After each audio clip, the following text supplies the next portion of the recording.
wants double 8 to do so, and he does it. She's going to get 2 at double 12. She only needs the 1.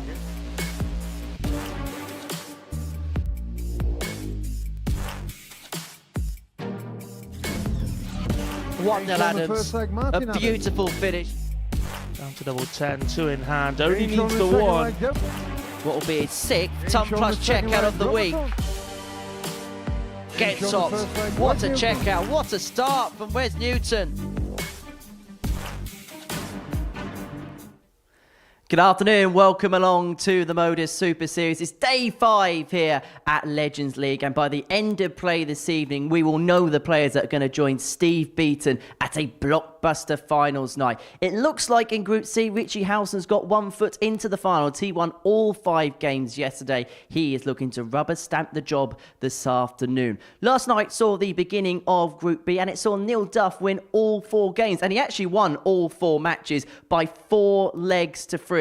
He sealed it by getting the better Richie Burnett by that scoreline with a 116 checkout. The 3rd time he's taken that out this week. So Duff, top of what is a uniform table in Group B. Richie Burnett and Conan Whitehead in the other qualifying positions. Darryl Fitton with just the 1 win, whilst Chris Mason played well in patches but couldn't get a win throughout the course of night 1. So he's probably going to have to run the card if he's to make it through to another Saturday here at the Live Lounge in Portsmouth. So that is Group B. This is the tournament bracket. As you can see, Steve Beaton won Group A on Wednesday afternoon. 2 from Group C on the right-hand side of the graphic will make it through to finals night tomorrow. Devon, Petersen and Richie Howson either way, whilst Group B will be what we'll be watching this evening with Fitton, Mason, Whitehead, Duff and Burnett will be joining it out from 10 p.m.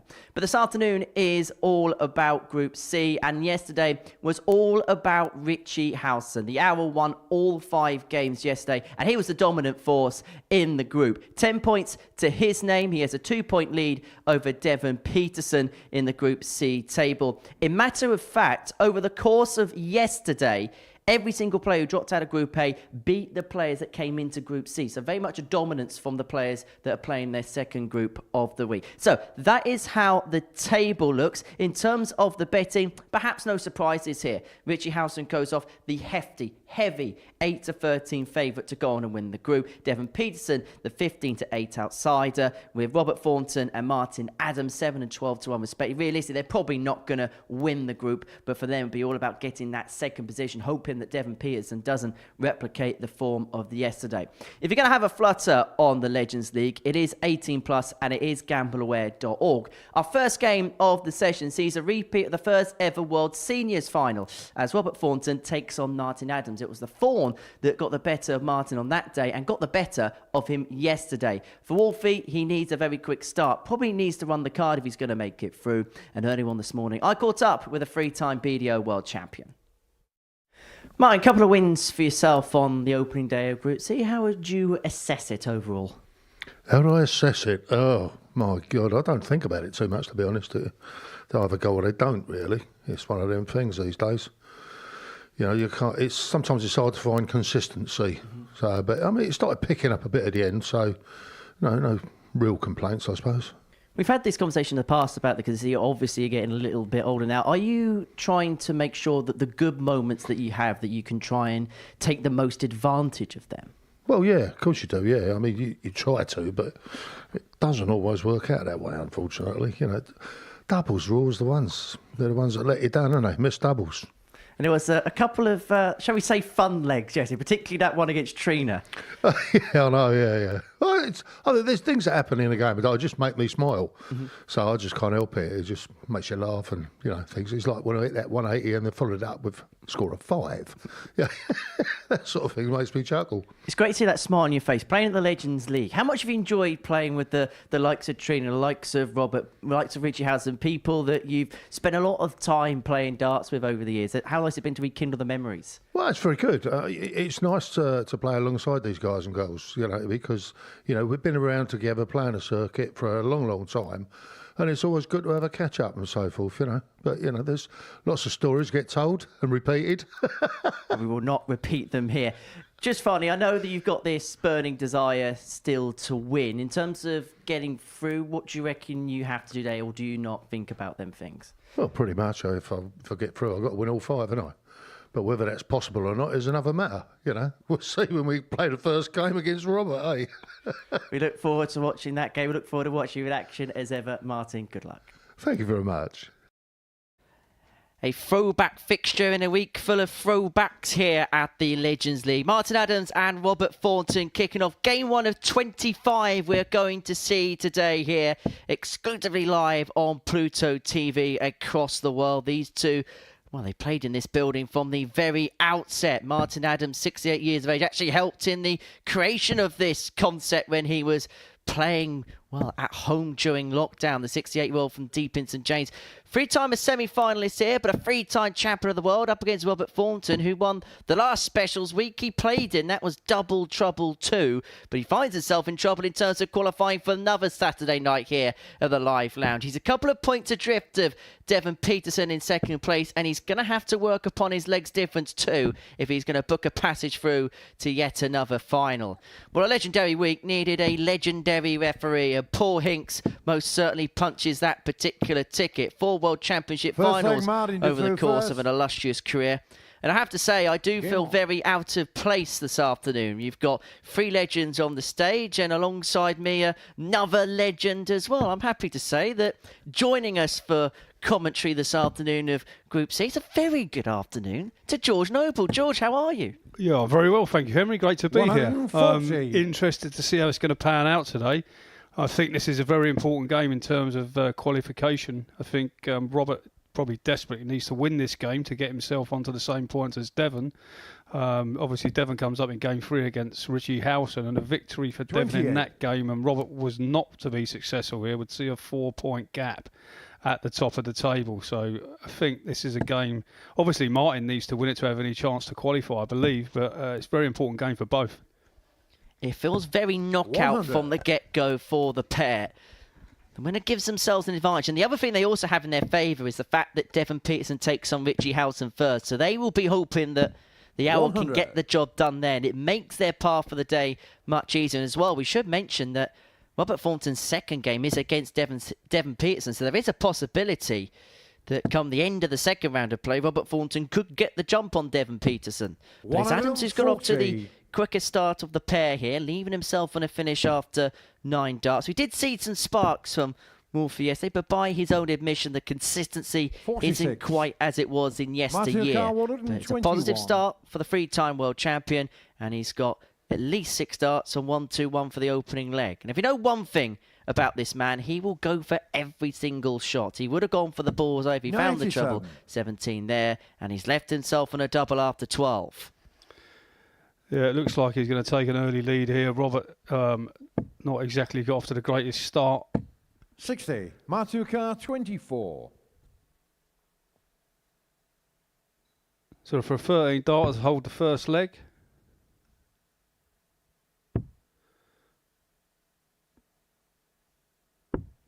Not exactly the greatest sleeve double free. I mean, if Robert can pile in a big score here, 6 is not the greatest finish you want to be going at under pressure. It's just an awkwardness all about it. Thornton leaves himself on a finish, but it's a big one. Although we're saying this about a man who's taken out 2 170s this week. No, you don't want to hit a free. 4. As predicted now, all of a sudden, it's not like a massive advantage. It's going to be when Robert finishes a big, if he gets below the 100 here. 97, Matuka 2. Double 1 is starting to shrink. No score. Robert Ukar 70. Amazing. He wanted, Robert Martin was on a double. Robert was on 267. Now all of a sudden he's going to get a shot at double to take the first leg. And that dart is at double top. 50. But he's unable to take advantage of that opportunity. So if double 1 shrunk in the previous visit, it might be even smaller here. I actually fancy this. I think he gets it now. Game shot on the first leg, Martin Adams. Strange that when you get last chance saloon double 1 seem to relax a little bit more and just let your arm follow through. I don't know, for some reason I fancied to get that. Should do this more often, George. 60. I think Robert I think Robert knows where he is in the table and knows he needs to win this game. So he sort of, it looks like he's putting a little bit of pressure on himself early doors. And because Martin's on 4 points, he knows that if he's going to get through, he has to win all 5. Simple as that. And for someone like Martin, a lot of players would panic, but he'll just take each game as it comes. It's the only way he's ever played the sport, even at the highest level. If he wins, he wins. He loses, he loses. He doesn't get over enamoured, whatever the result. It just comes with experience, doesn't it? I mean, a lot of people play this game and they're scared to lose, if is a saying. But instead of actually just, it's easier said than done. Just going up there and throwing, and you think, and not thinking. It's people say, the best players don't think. Every player 45. thinks. It's just how you need to put them under pressure to make them think. I suppose the key as well is, as you say, every player thinks, but it's trying to block those thoughts to the back of your mind at the key points and the pivotal moments in a match. Definitely. I mean, certain players think about many different things, but actually getting them to think about the game. I mean, Robert's taking the lead in this leg, and he really needs to. He doesn't want to go 2-0 down this match. That's for sure. Fairly tentative start from the pair. Fair to say they haven't really got out the traps. Adams did leave himself on a double after 12, but since messing about in the doubles, hasn't found his scoring boots in leg 2, and it's allowed Thornton an opportunity here. 6 in hand from 2-1-6 to level this game up 46. At 1 apiece. Just about leaves himself on the big fish. And if he takes this out, it'll be his third of the week. He will tie a record here at the Super Series, which is held by Jared Cole by hitting 3 big fish outshots in the same week. Yeah, I see Robert hit the 25 there, the last to leave the 170. Mark was so far back, I'm not convinced he should not have gone for another treble there. 78. Again, it was like we're in the same position as the last leg. A big score here would completely change the outlook of this leg. He's not going to get it, so he can't leave a finish now. So Robert's got 6 at 92 to level up at 1-1. 2 old school players, and this is being played somewhat like an old school game. Both 52. Players slowly but surely making their way down to doubles, and it's a case of who blinks first at that particular point.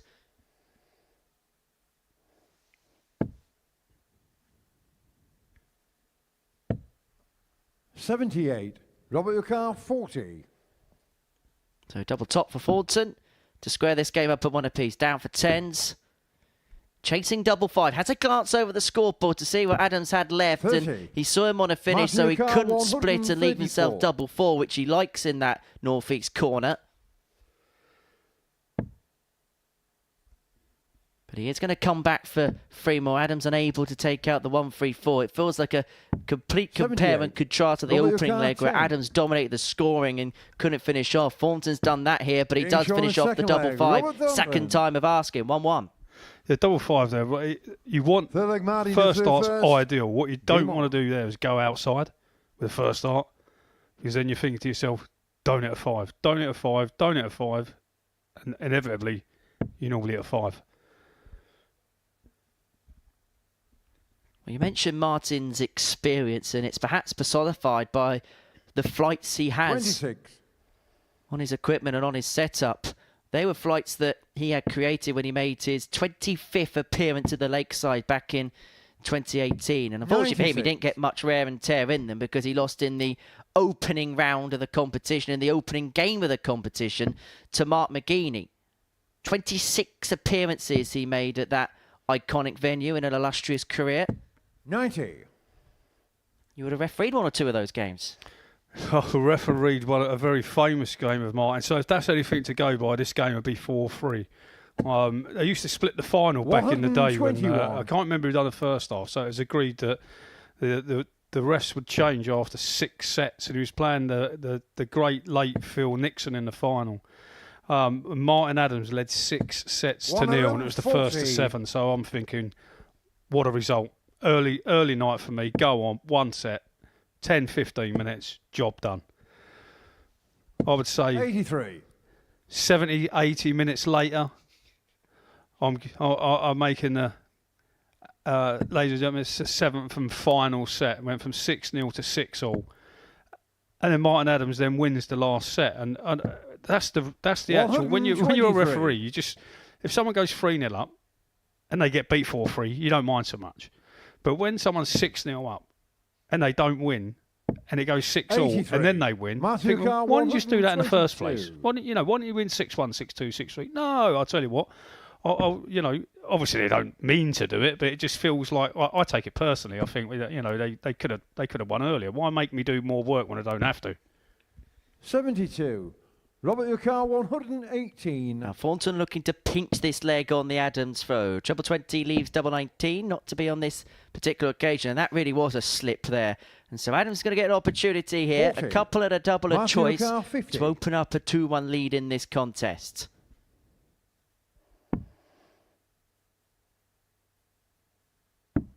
Getting shot on the third leg, Martin Adams. A mistake there on the double 16. Adams 2-1 to the good. All with throws so far. You have just reminded me that because you sat here in the commentary box, we are absolutely guaranteed 15 games that go 4-3 this afternoon. Well, let's not hope, Emery. Let's not hope that is the case. I'll get my words out. But, I mean, we have another session tonight. We can't go straight into 11. that. Not the greatest start from Robert here. So, big chance for Martin if he can push a big score in. Oh, dear.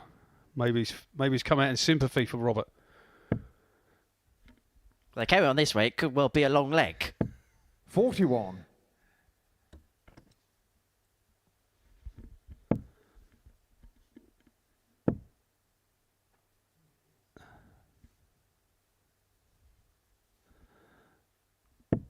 $26. It's just the first big score obviously takes control.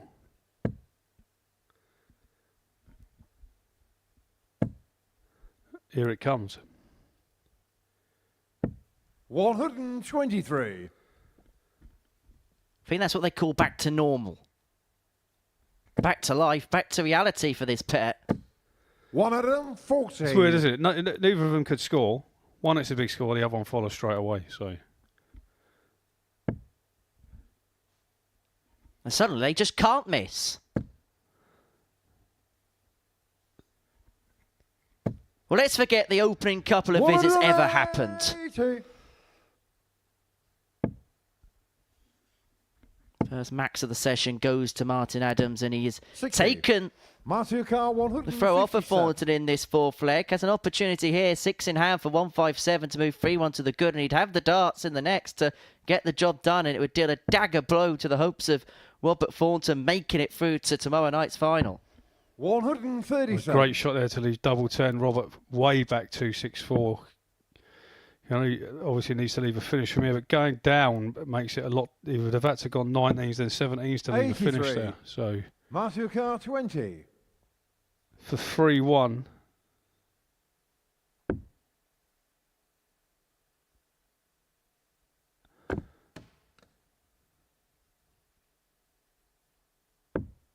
$10.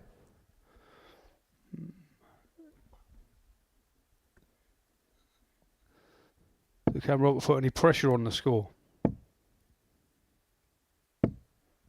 Not 41. really. 140 is still a big arse, 10. so you have to think he's probably got 6 at this.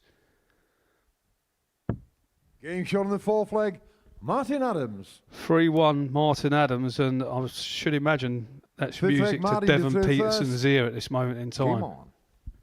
It just means he has a little bit more wiggle room ahead of his game against Richie Howson in Game 3. Adams has got the break. He's 3-1 to the good. He's got the darts here to get the job done.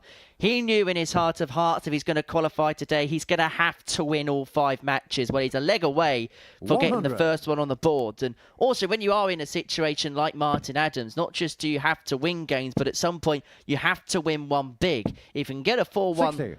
success here against Robert Thornton, it'll help his legs difference and put Robert Thornton's legs difference in a scenario where even if he caught up on points, it'll probably do him too much damage.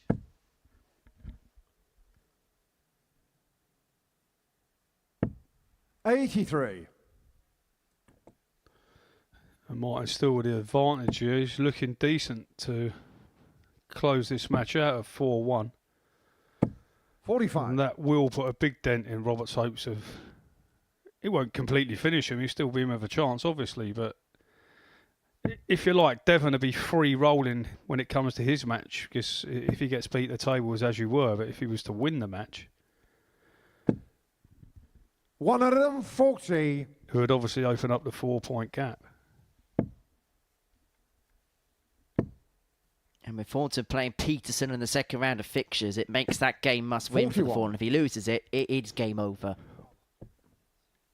I would guess then you'd look at the top two as maybe by then they could be over the hill and gone. But I mean, depends on if Martin Adams gets to win here 4-1 and then wins his next game, all of a sudden Martin Adams then could potentially 100. become a runner for the maybe not the top spot but the second spot. So he's definitely got the ability to do it. It's whether he can sustain it for the day.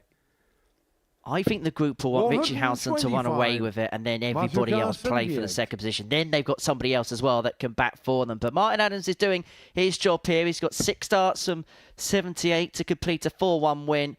Robert Thornton looks a disconsolate figure in the background. He expects his tops to go. 58. It doesn't, but he's not there to pounce. Yeah, Robert's just got to hit big. Hit and hope, as they say. 180. Well, he's done the hit bit. 20. But now he hopes Martin Adams misses free here at double 10 for the match.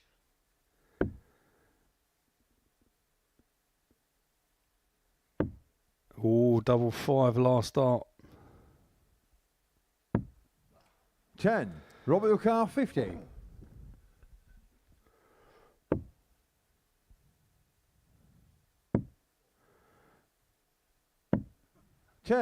Well, they wasn't, I've Martin, got to be honest, 10. brutally honest, they wasn't very close, them two. So obviously Robert feeling it a little bit.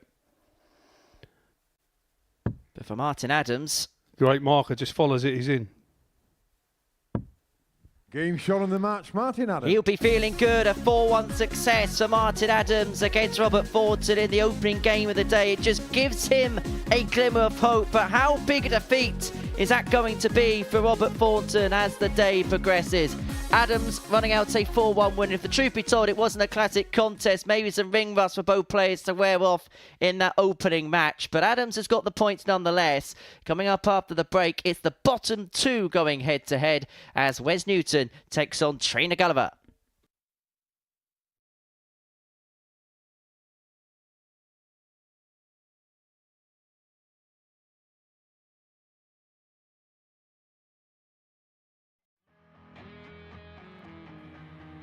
Looking for uninterrupted 24/7 darts? Simply download the Pluto TV app on your smart TV, mobile phone or smart device.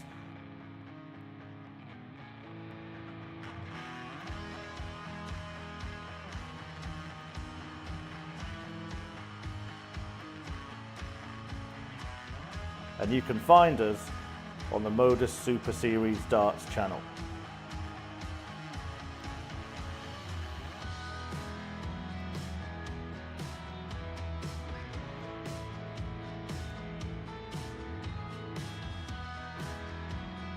Watch us live from 9:30 AM on Monday to Wednesday, from 1 PM and 10 PM Thursday and Friday, and for our weekly and series finals, 7:30 PM on Saturdays.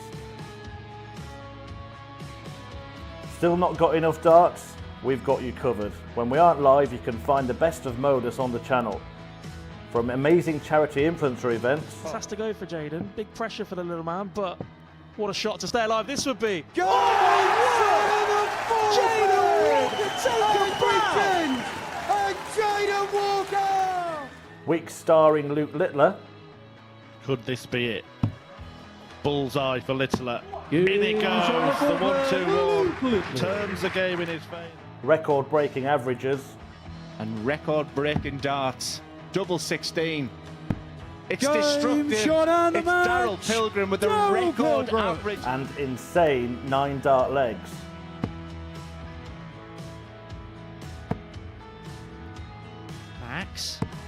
Max. 108. And Sherrick is continuing upon a road towards perfection. That's a second max in succession. Baron Sherrick wants treble 19. And now double 12 to become the... But that's not all. We also have the exclusive series of On the Hockey. But when I played darts, I was allowed to be me. Deep dives in our tungsten talks. No email at all. That really is. And the words that just come out make me head what? 127 a game. I cried a few tears when they told me. I still love it so much. And Modus documentaries.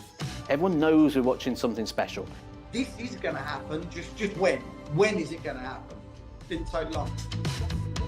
Darts is on 24/7, so what are you waiting for?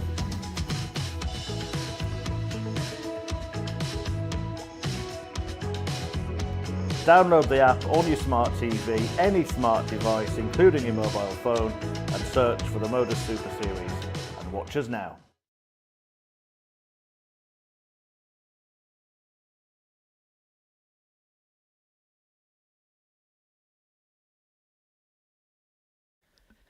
Welcome back to the Modus Super Series, where before the break, Martin Adams got the better of Robert Thornton by 4-1 in the opening game of the afternoon session. That puts him on to 6 points, couple behind Devon Petersen, who plays Richie Howson in a top-of-the-table clash in Game 3. But Game 2 sees the bottom two go head-to-head as Wes Newton takes on Trina Gulliver. Wes won this game by 4-0 yesterday for his only win of the session. The 47-year-old from Fleetwood, twice a major finalist, losing out in the finals of the UK Open and the European Championship. And he takes on the Golden Girl, Trina Gulliver, 10-time world champion. There was glimpses of moments for Trina yesterday, but she'll be the first to admit there wasn't quite there in the consistent glimpses that perhaps she would have liked. On 0 points, she's 1,000 to 1 to go on and win the group. I think First for her, it's leg, going to be all about just trying to put in a performance and probably just get a win. Game on. Just to give herself some confidence going into the beginning of the Women's Series season. And of course, the World Seniors Championship in a month's time, where she's been drawn to face Ross Montgomery 41 in the first round. For Wes, first time we've actually seen him here since Series 1, Week 12. He played in, it wasn't called a Legends Week, but it was 100. kind of a Legends Week in all but name. We had the likes of Chris Mason, Mark Dubbridge, Tony O'Shea playing in this particular building. It's been a long time between drinks. He himself has said he hasn't played as much as perhaps he would have liked. In fact, there's only 4 recorded matches for Wes Newton in the whole year of 2024. Played at the British Open in Bridlington, and that was just about it. 60. I suppose for Wes, maybe he's the type of player that after he's had a day under his belt, he may be a bit more match up and could be a bit more dangerous on day 2. I mean, Wes has been a quality player for years. When he first came around, he played for, back then, which was the greatest county side at the time in the country, Lancashire. 60. And he, as a 14-year-old, he was in their men's A team, and everyone was talking about what a talent he was. Obviously, he went on to do many things in the highlight of his PDC professional career. Obviously, a 9-dart finish at the Winter Gardens, a Premier League player. I mean, Wes has been to the very top level of the game. So 100. You would never be surprised if he, he still obviously retains ability. So he'd be dangerous against anyone in this field. 6. But as you said, Emery, if he's, if you're not playing, it's like anything, isn't it? It's all about, muscle memory, repetition, confidence. 40. And the more the more you get out of your comfort zone, the more it becomes difficult to actually do what you used to do without thinking about. Leg, I mean, Wes Newton. Wesley was a fantastic player, mixing it. He was in the top 10 in the world. Second leg, Trina to throw first. Game on. So you only get out of this game what you put into it. I mean, Trina's been fantastic for the game. 10 world titles. 41. Will that be beaten? Possibly. I'm not sure, given the opportunities now for the ladies in the game, whether they'll stay in certain systems for that long to actually achieve 58. To beat that record. I mean, in the height of Trina's powers, I mean, she would have been a potential winner of a Super Series. She could average high 90s, 100s 59. all the time. But I mean, she'd be the first to admit, she's still a very good player, but she's not in the powers that she was when she was picking up all her World Championship titles. Some of the numbers she did punch in at times were in excess of what 42. A lot of players in the men's tournament were averaging. And when Trina was breaking through on the scene, this was in the early noughties, where opportunities for female players, as you say, were just 45. not there. She was a trailblazer, probably in spite of what was happening around her. 45. Many great rivalries with the likes of Frances Huntslav and Anastasia de Bomislov. Then in later years with the likes of Lisa Ashton. 97. Herself has won 4 titles at that iconic venue. Yeah, there was a period where Trina was head and shoulders above the rest for at least, I would 40. say, 6 years. Where she was virtually untouchable. I'm not sure how many world titles she won on the trot, but it was something in that 6 or 7, I believe. It was she started to become a bit boring. I guess she started to become in the Phil Taylor mould, where it was who was finishing second. But everything grows, and now all of a sudden the ladies' game sort of, 85. it's Where's your car? exploded, 101. and it's great to have Trina playing in the Legends Week, because she is a legend. 49.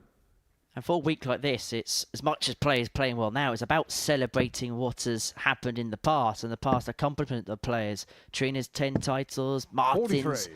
3 Where's your car? titles, obviously 52. Steve Beaton as well. I know he's still playing pretty much at the peak of his powers, but it's good to celebrate the past. But for Wes Newton in the present, looking at Tots for a 2-0 lead. 32. That would have been for the Junior break of car, throw. 146. Well, Gulliver's had moments like this over the last couple of weeks, but the 146 isn't going to go on this occasion. So Newton back for double 10 to double his lead. 60. Where's your car? 20.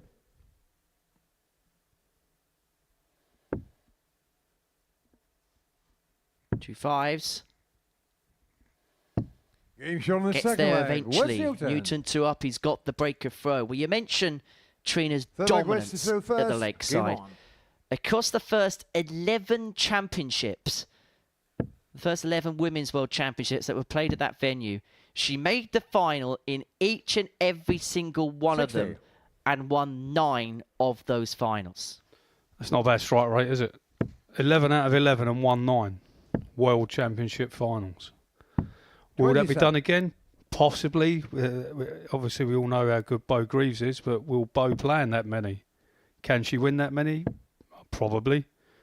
Why not? She can probably win as 85. many as she wants to win, but I'm a great believer in the game evolving. Will something come along that's more attractive to the women in the women's game? Who knows? 59.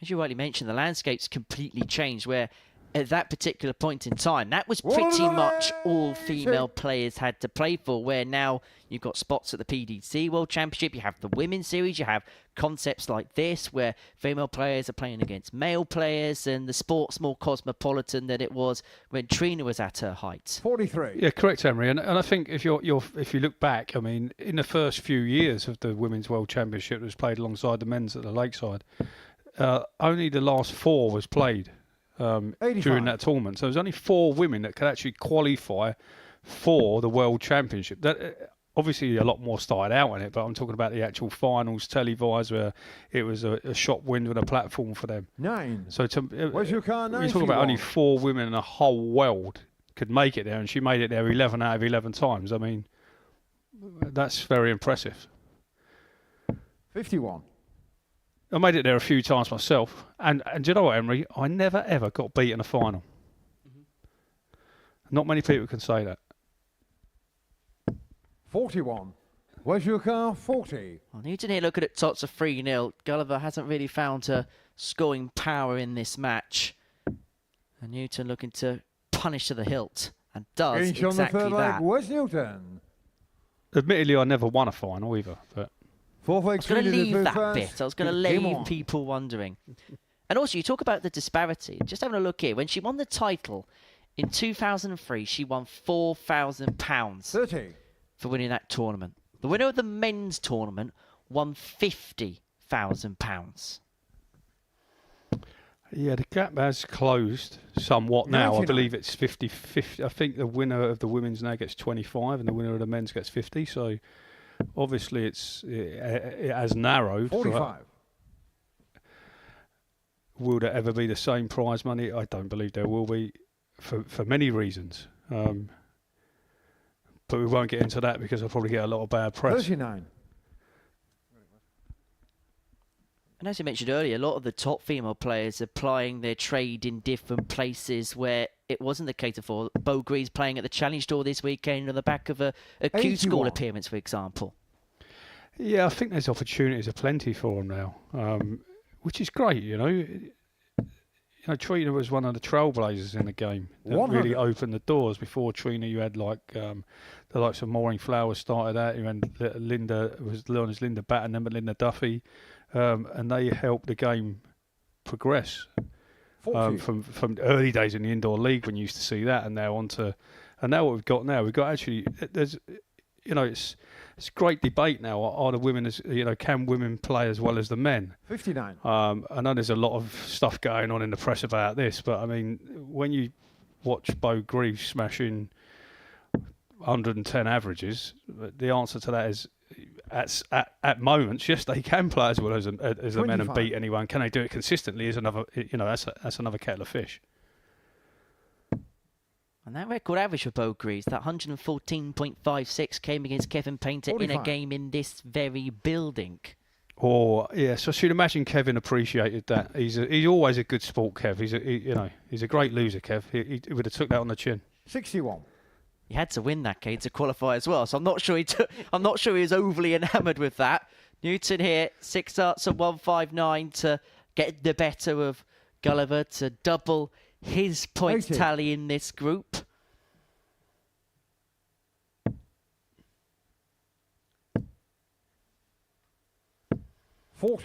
Where's your car? Newton to 79. get this game one and done once and for all. Looking at 79. He's going to get a match dart. A double top. Just wide 44. into the 5, but Gulliver's not there to pounce.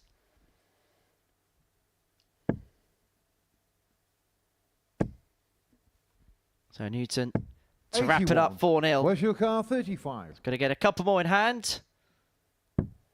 A double 16. Comprehensive, convincing, a 4-0 win for Wes Newton to double his points tally.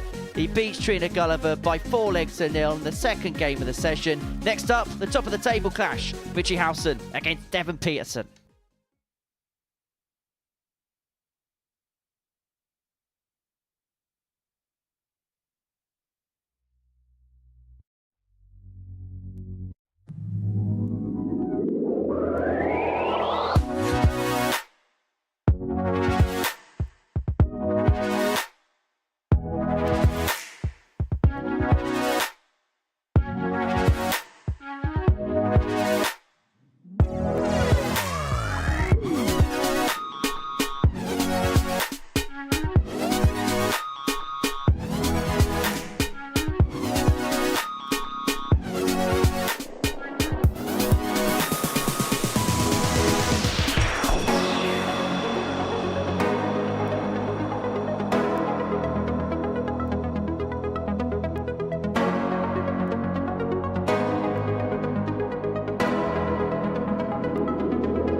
Welcome back to the Modus Super Series. Before the break, West Newton beat Trina Gulliver by 4-0. From the bottom of the table to the very top. And yesterday, Richie Howson had the perfect day. He was head and shoulders above everybody else in Group C, winning all 5 of his matches. He's top of the table.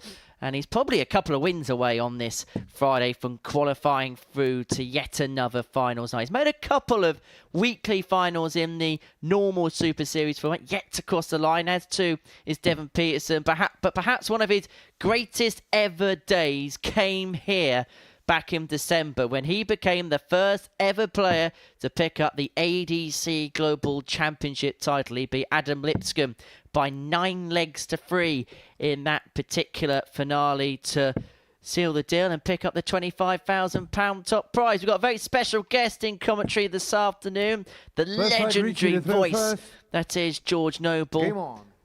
But his voice is being used in the comms box as opposed to on stage. Swapping roles, George. How you finding it so far? Yeah, it's different, but I'm quite enjoying it, Emery. Well, I am. I don't know if anybody else is. This is a game I wanted to see. This has obviously got a big bearing on what's going to happen for the rest of the day. I think a win here will really send these two. I wouldn't say they'd be uncatchable, but they'd be in a very good position if Devon was to win this game. I guess, as you said earlier, Emery, the rest of the field really would all be cheering for Richie Howson to win this game, which makes sense. If I was one on the field, I'd want Richie to win this game.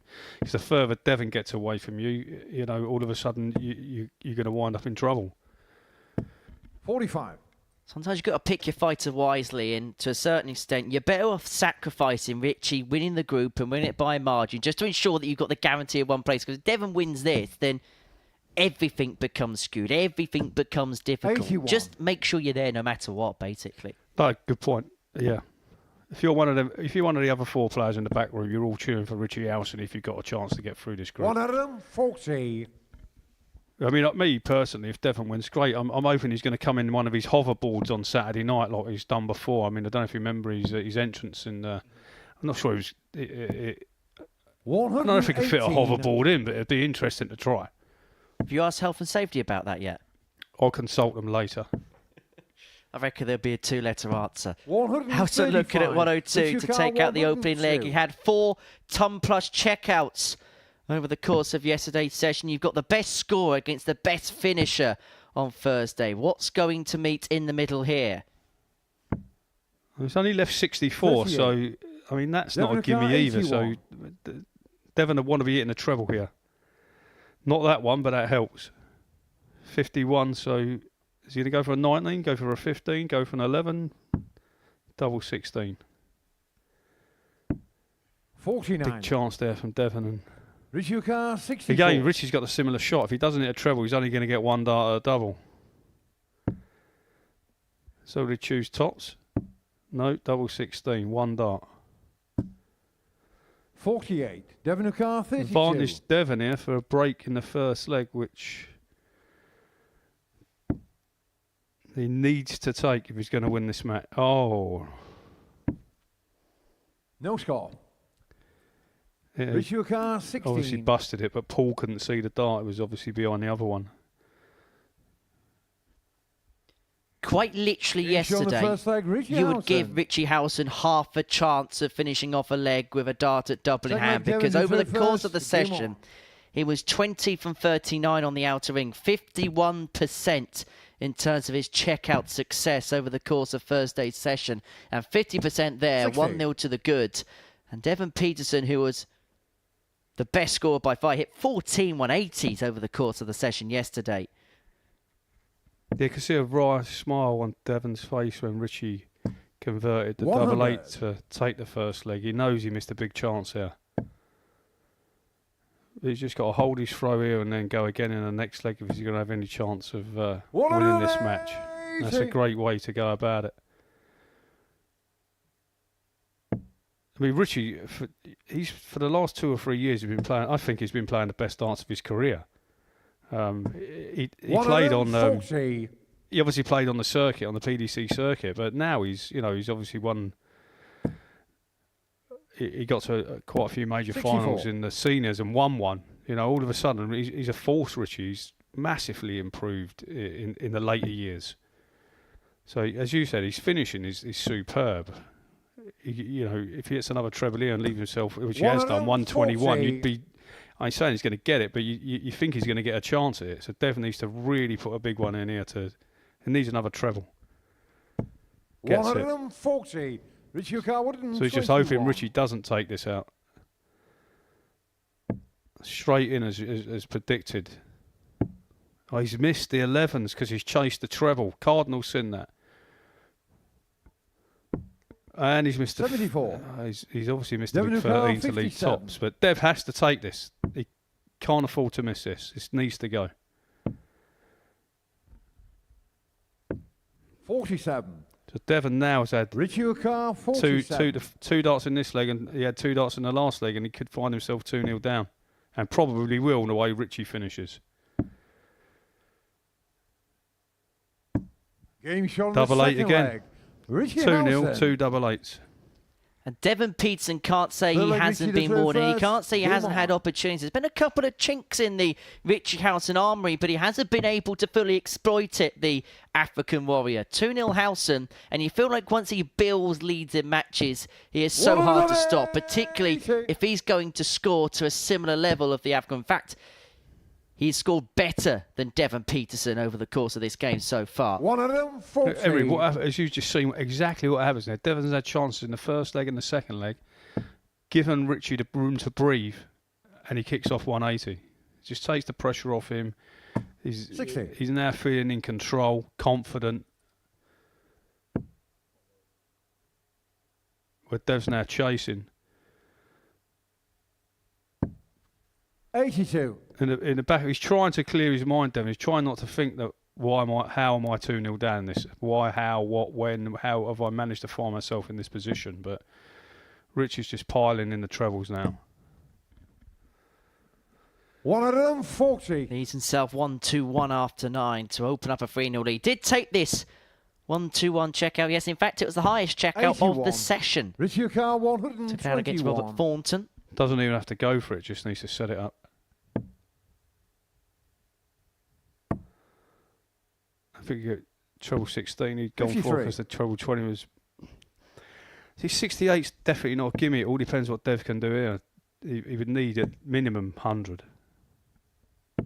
60. Richie Car. Gaines took the pressure off Richie a little bit there. 68's not too difficult a shot, especially when you're at treble 20 with the first dart. And double 4 the second.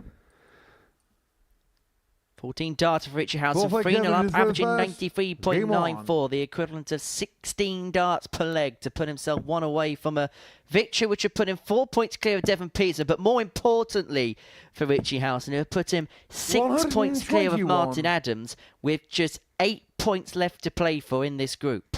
Yeah, it's getting into the territory of been over the hill and gone, I think, Henry. I know mathematically it isn't, but 85. He's got for that to then turn around. He's got to lose every other game he plays, and they've got to win every other game. And that's highly unlikely. So, if Richie wins this game, I would say he's 100. probably got more than 1 foot in Saturday night, and it brings Devon back towards the rest of the field. So this is a pivotal match in the outcome of today. And 100 at this moment in time. I'm not seeing a come, but you never know with Dev. Dev's a great scorer. His Achilles heel. I mean, the only thing he didn't want to it was a 1 to leave 159. He's managed to find it, but lucky enough, Richie's that far back. He should get to the double first. 22. But yeah, Dev's Achilles heel, and he tell you himself in his whole career, has always been about doubles and finishing. His scoring's always been great. And the other thing as well is a defeat is bad for Devon, but a heavy defeat as well will knock off the advantage he had in terms of legs difference. In fact, if he loses this by a 3-leg margin, it'd be just 2 legs between Devon and Martin in terms of legs difference. And considering that Martin has to win one and Devon has to lose one to be all equal, Wolf would probably get the jump on that particular metric as well. Double 12 to get his first leg on the board. No, double 3. 72. I'm not surprised he was low there. That's now 8 missed darts at a double across the course of this match for Devon Petersen. He can't say he hasn't been given opportunities. 58. Devon Newcastle 6. No, potentially, he could, the score could be the other way. Well, he could definitely. Getting shot on the 4th leg. He could definitely be leading this game, Devon, or at a very least 2 legs apiece, I guess. First. Game on. But as you said, that legs difference count, so he needs to. He needs to try to break here and take this game at least to the final leg. But that's a big ask with Richie throwing first and the way he's playing. Well, he said at the beginning of this match, the biggest power score up against the best finisher, what's going to meet in the middle. And as per 45. The famous catchphrase from Bobby George, it turns out it is scores for show. And at the moment, doubles for dough.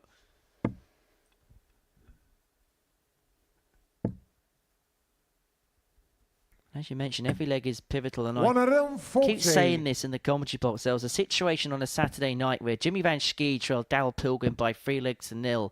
He lost the game, but he managed to rattle off a couple of legs. A couple of legs, that was enough to enforce a 9-dart shootout, which actually sent Darryl Pilgrim home. Jimmy Van Schie would go on and win the night and then play at a Champions Week. So what may feel like consolation now could well be the foundations towards your success later on. Exactly. I mean, that's why, in this... People get behind in matches and they sort of throw the towel in. But in this format, you've got to try and every single leg, because every leg could be crucial come the end of the day and the end of the table.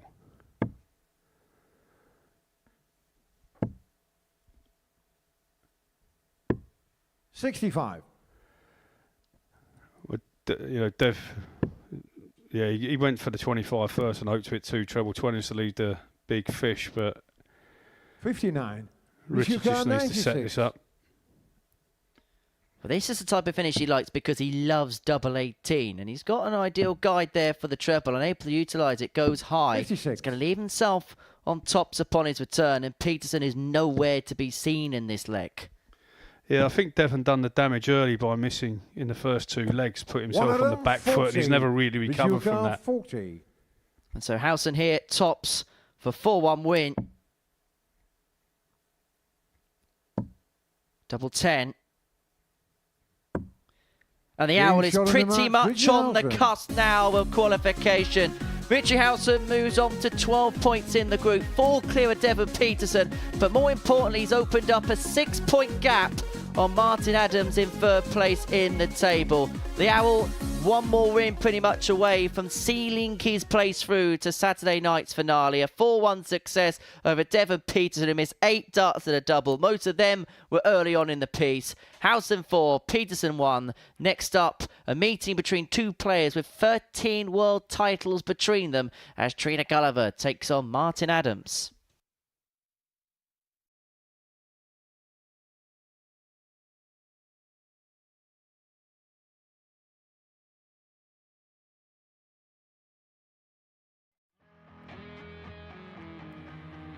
Looking for uninterrupted 24/7 darts? Simply download the Pluto TV app on your smart TV, mobile phone or smart device.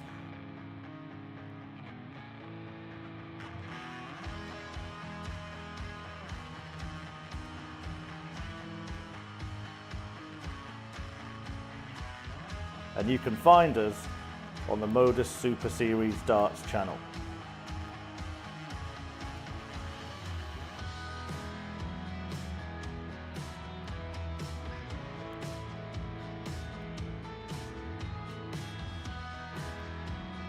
Watch us live from 9:30 AM on Monday to Wednesday, from 1 PM and 10 PM Thursday and Friday, and for our weekly and series finals, 7:30 PM on Saturdays. Still not got enough darts? We've got you covered. When we aren't live, you can find the best of Modus on the channel. From amazing charity infantry events. Has to go for Jaden. Big pressure for the little man, but what a shot to stay alive this would be. Jaden Walker taken back! And Jaden Walker! Week starring Luke Littler. Could this be it? Bullseye for Littler.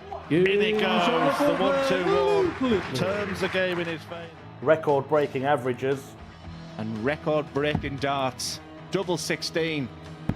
It's Game destructive. shot on the It's match. Daryl Pilgrim with the Daryl record Pilgrim. average. And insane 9 dart legs.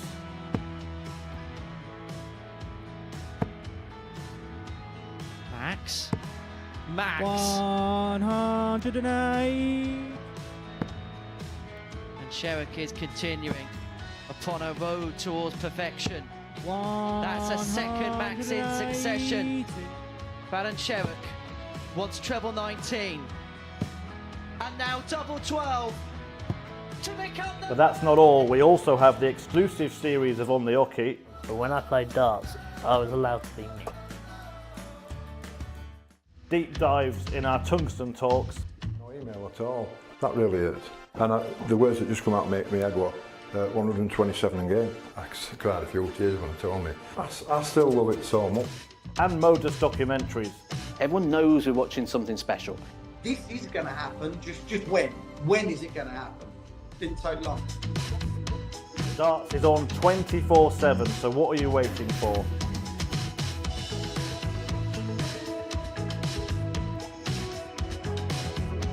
Download the app on your smart TV, any smart device, including your mobile phone, and search for the Modus Super Series. And watch us now.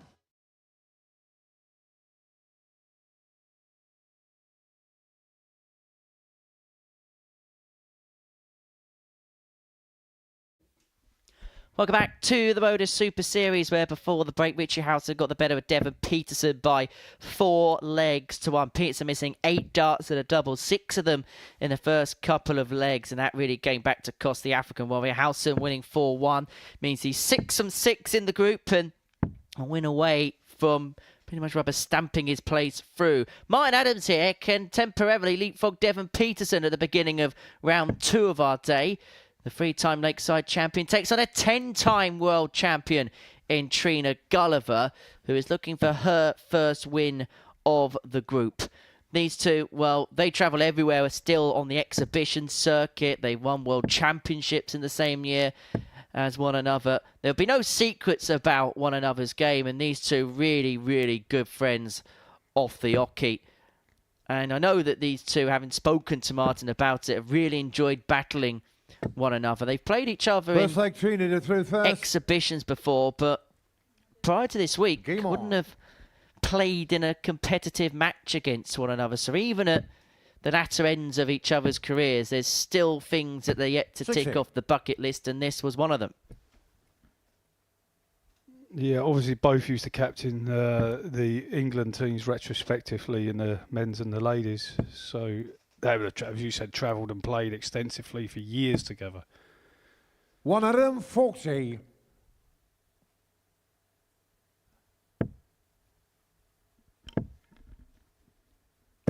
You think of the word Lakeside, these are probably two of the first faces that probably come up in your mind. So many pictures of them two, both winning the trophy at the same time, and so many memories 85. and great matches from the pair over the course of the last 20, 25 years or so. 59. But in the here and now, it's Martin Adams that's in greater need of 2 points. If he can win this game by a couple of legs, okay, Devon's got the game in hand against Robert Thornton in the next. 41. But he'll be able to get the jump on Petersen ahead of their battle in Game 5 of the afternoon session. 41.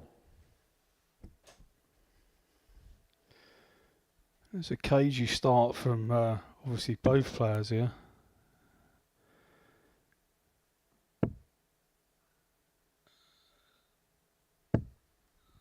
85. Is there a possibility that because they know each other inside out, they may give each other just a little bit too much respect? Yeah, there is that, but I thought 60. it would have been that they'd probably play well against each other because they've played against each other and with each other in certain competitions for years. But there's no surprises. They know what the other one's capable of and what they're going to do. So I would have thought the game would have been a bit easier for them to play. But I guess given the current circumstances, and Martin's gone from at the beginning of the day as 126. An outsider, to possibly qualify, but all of a sudden he's now looking like a real contender. So the actual pressure of that, Matuka 24. although he's very experienced, will come to bear. Double 12 for the opening leg.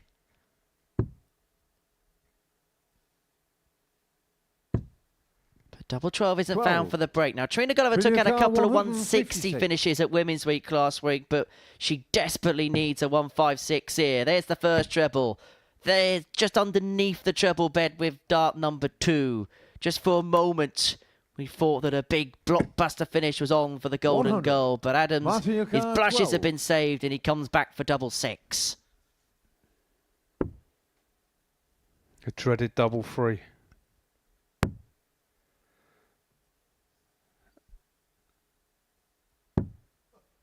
Six. Trinuka 56. I mean, no bones about this. This would be a pinch of a leg for Trina Gulliver. Double. 18. Matuka 6. Flat out go for it.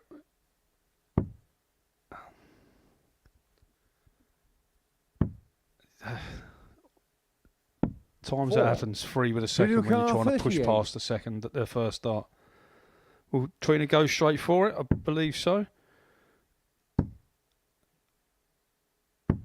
Got it on the first leg. Trina Gulliver. Well, as you said, Emery, a massive still there, but Second all of a leg, sudden the Martin, game first. becomes a little bit harder for Martin. Trina's managed somehow to hold her throw there. Martin chasing around the ball to finish, and now he needs to hold his throw. You don't want to be going 2-0 down. And you feel like for Trina as well, because of the struggle she had in her first game against Wes Newton, just getting that first leg on the board, irrespective of the circumstances, will just allow her to settle down a little bit. And the early signs are that perhaps she can now just begin to get into the groove of things a little bit. Yeah, you can see that when she throws with freedom, Trina, it looks like she looks like her old self, where it's easy and the darts go. The darts do what they're told. It's when you lack a bit of confidence and if things are not going right for you, everything seems to, the whole game becomes very difficult then. I guess it's like most things.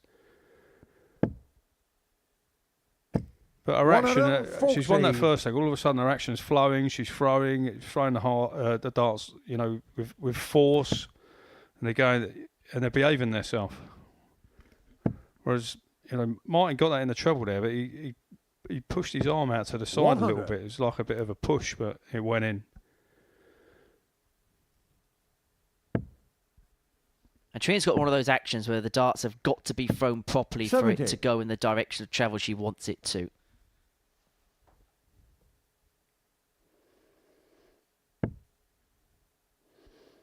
Martin's always had a great action. He'll have a little every now and then. He'll have his arm will go out to the right hand side when he pushes the dart. Like, but they still go in. I mean, what do I know? I remember when I first refereed Phil Taylor and I was standing next to the board and these darts were hanging down, 57. nearly falling out of the board. Matuka 120. I thought, he can't play this. He can't be that good, this bloke, can he? He actually was, but I mean, everything was wrong about him. He didn't have the greatest throw. His darts went in the ball at amazing angles, but they actually went into 44. everything he threw them at. So 134. he was right and I was wrong. Just a couple of titles here and there. Phil will be here tomorrow night, going to be part of our punditry team for our first ever exclusive session on Pluto TV. More details about how you can watch on Pluto TV if you haven't made the transition yet in the next leg. But Adam's looking to level up, and he's looking at double top to do exactly that. Well, clipped off the flight of the first start, and to be perfectly honest, the diversion was lucky it didn't drag into the treble there.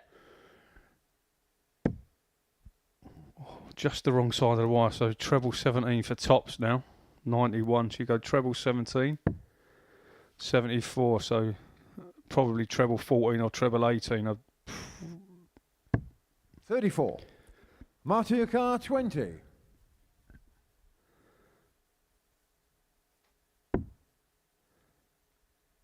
Well, Martin best be wary here because he missed a plethora of darts in dart one in leg one. In fact, he's missed 11 darts and a double in this match. And Gulliver's back here for an opportunity to break the throw and open up a 2-0 lead. Adams has done all the scoring, but he's been unable to finish off a leg so far.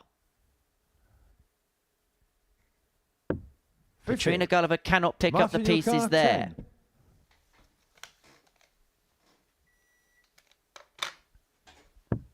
Game shot on the second Eventually, leg. we are back on level terms. Martin Adams winning his first leg with his 13th attempt at double. First. Game on.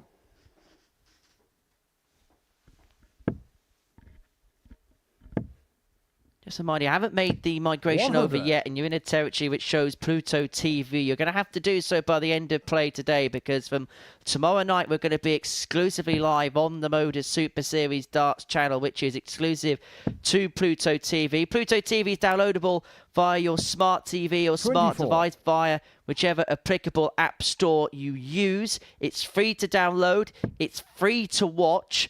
And you get 24 hours a day, 7 days a week darting content, including 30 hours a week of live darts, 50 weeks of the year. Pluto TV, stream now, pay never. And if you are in a territory that doesn't have Pluto TV as of yet, you are able to watch the action via the Modus Super Series Facebook page. But Pluto TV, your place to be, not just for the live darts, but there's plenty of other content as well, exclusive interviews and delving into the life of darting stars and legends. There's fun challenges. Also a chance to have a look at some of the classic matches that have been played here at the Super Series 2. It pretty much is the one place you want to be if you're a darts fan, because, well, why would you not want to watch a channel which is always showing the darts? And the great thing about watching it on Pluto TV, there's no ad breaks during the matches. You know, so you see the whole match, there's only ad breaks at the end of the match. And, you know, you could actually get to watch me play Russ Bray. I mean, what more could you want? I mean, that is 57. If you're an insomniac and you're looking for something to send you off at late at night, wait until we schedule George Noble versus Russ Bray. I mean, it was only the best of 5, but if you've got a couple of hours spare, that's probably worth tuning into. George, we're trying to sell it. 100. No, there's some great content on there, obviously. You know, from a lot of some great work goes on behind the scenes, making documentaries and the tungsten talk and things like that. There's some really interesting content other than the matches. But back to the match, and Trina stole a march here on Martin, and at least got 6 starts at this. 39. Well, without Martin needs a big score. You'd need 2 trebles minimum to put any pressure on. Well, there's one. Has to switch. 83. To the car 85. Don't know why he stayed there. 179. He had to switch it unless he hit a treble. Maybe he knew Trina was going to get this. He probably did. He thought, what's the point? Gulliver 2-1-2 the goods. This perhaps wasn't in the script when this game got underway. Adams was a comprehensive favourite to get the 2 points. But we know one thing about Trina. Regardless of the situations, regardless of the scenarios, she was always going to give everything. And she mentioned when she was sat here in the commentary box on Tuesday and Wednesday, we were talking about what she'd have to do this week to get success. And she knew that probably a lot of the time she might get outscored, but one thing she knows she's very good at is when she gets an opportunity, she can take and by and large. Yeah, and as we said before, this is an important game. If Martin's got any designs on finishing in the top 2 and qualifying for Saturday night, he has to win this game, I believe.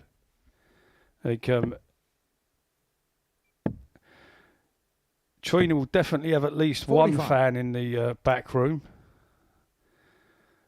Our South African friend Devon Petersen will obviously be hoping for a Gulliver win here, which would help him in the table. Well, there's a possibility 55. here that this could all be pretty much sewn up by the end of round 2. If Trina wins this one and Devon wins the next, Richie Howson would automatically qualify because he then cannot be caught pretty much from 60. that point onwards. Devon Petersen would move on to 10 points. He'd be 4 clear with just 6 points left to play for. So even though he wouldn't mathematically be there, a lot of things would have to go wrong for him not to 81. qualify through to Saturday night's final. Yeah, and I believe we discussed that at the outset, Henry, and I believe that we thought it would be quite difficult for someone to 125. dislodge the top 2, but Martin's got himself in a position to have a tilt at that, but he's struggling a little bit in this game, and this could be catastrophic if he loses this match for his chances of qualifying. 30. And again, no finish left, and a big score here from Trina. If she was to pile in, a ton plus here, it would put Martin under severe pressure. 59.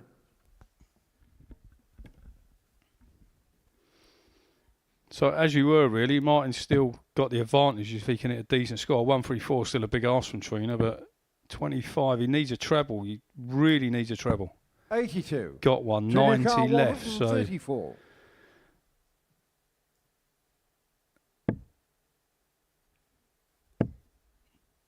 treble 18 to leave tops. 58. So 76 plays Martin O'Connor, 90. 90. Coin flip really. No, he's at the ball. Surprised he went that way, but if it works, it works. Got it. Being shot on the 4th flag, Martin Adams. It doesn't matter how, as long as you do, and Adams is level at Reflection is 2-2. Well, I was going to reversed. say that Game on. Adams may just get a dart at the ball on the back of the 90, but he decided to get the balls out of the way straight away, and then he pins the tops. Yeah, I guess it's how you 41. feel at the time, Emmy. It's a strange shot for me because if you missed the ball in at 25 and you missed the treble 15 at 15, you got to the ball and you possibly put a dart in the way of blocking the ball. So wouldn't be my preferred route. I guess that's why I'm sitting here and they're out there. 41.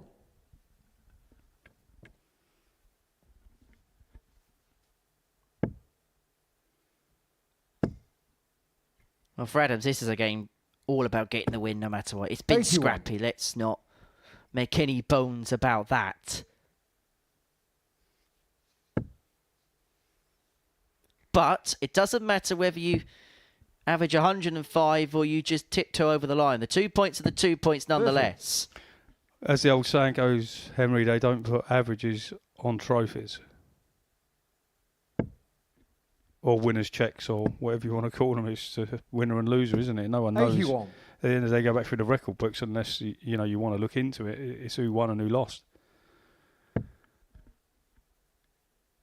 it this way, the tax man doesn't care what you average as long as you give him his half. I thought tax was holding up 140. pictures.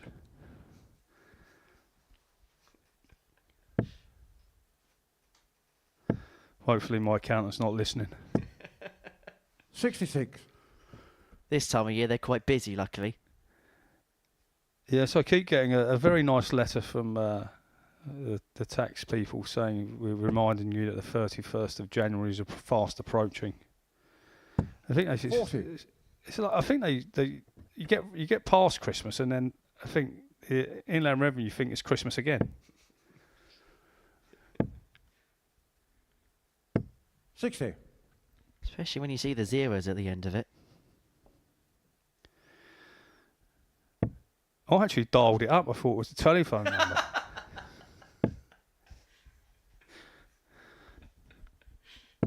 $45. Gulliver here has got 6 darts and 172 to open up a 3-2 lead in this contest. Well, that's 121. massive favourite now on 51 against 2. There's nothing Martin can do about that. He's got a hope. Again, the hit and hope scenario. Hit big and hope Trina misses is 51. Needs another treble. 85. Now 120 is Trina doable, but 51. he's depending on Trina missing this. I think she goes for an 11. Yeah. Great marker.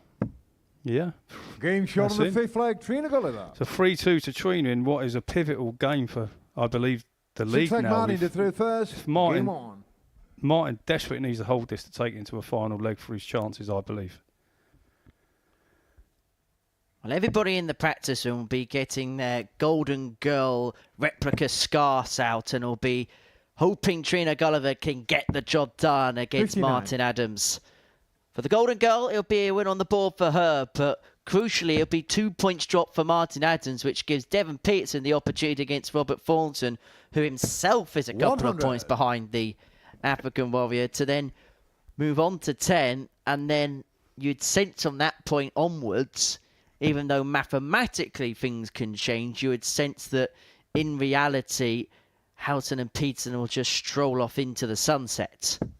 100. Yeah, the great thing is, I mean, you think like this game's really pivotal, and then you got Devon coming up against Robert, and you think, you know, based on current form, you think that, you know, Devon's obviously favourite to win that game, but you know, Robert's more than capable of winning that game. You never know. You never know what Robert Thornton turns up. He could average 75 or 105. You just don't know. He's definitely he's still got 85. A chance of qualifying. He's a massive banana skin, Robert, at the wrong time. If you get him at the wrong time, he can take you. He can actually take you apart. Thornton's a little bit like his name. Sometimes like a box of chocolates. You just don't know what you're going to get from him. Quite correct, Emery.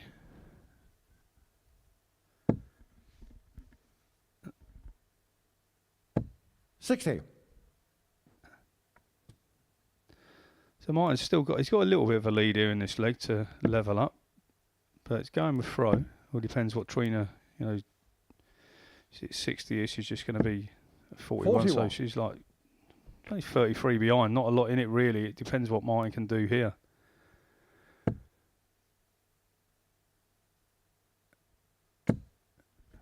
And now he's obviously becomes heavy favourite now, 77. So switch down. What a great shot to lead double 10. Finding a big score at a big time. Martin Adams leads himself on double 10 to take this match all the way, and 40. He is going to have time on his side. 6 from this point to take us to leg 7. Well, he's obviously didn't fancy the double. He didn't fancy the double 10, and he didn't fancy 5. But that's a strange shot there from Martin. Obviously pulled it low, and then this could put some pressure on with another treble. 100. You expect Martin to get this, but you don't want to be. What you don't want to do is go inside. Just want to get it.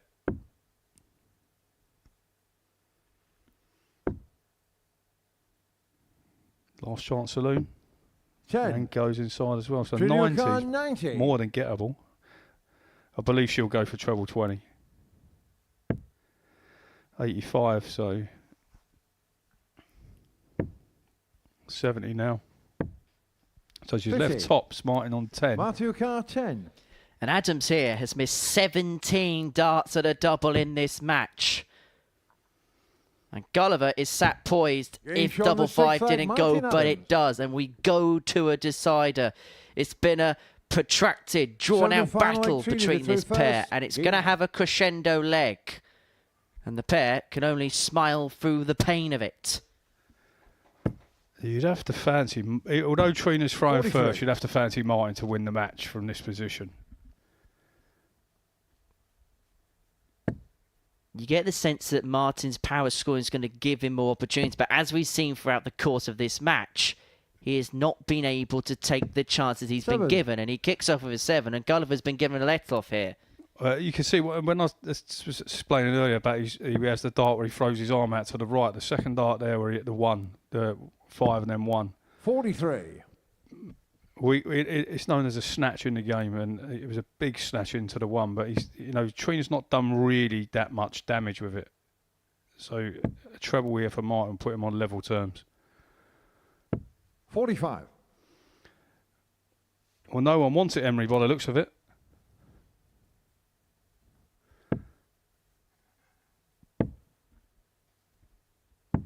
59. Game 4 of the day.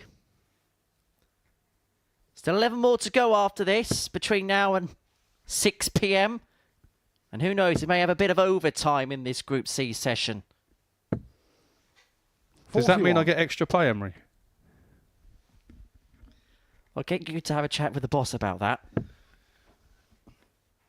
Anyway, back to the game. Trina, 40. But it's just like a sparring match at the moment. No one can hit a big score.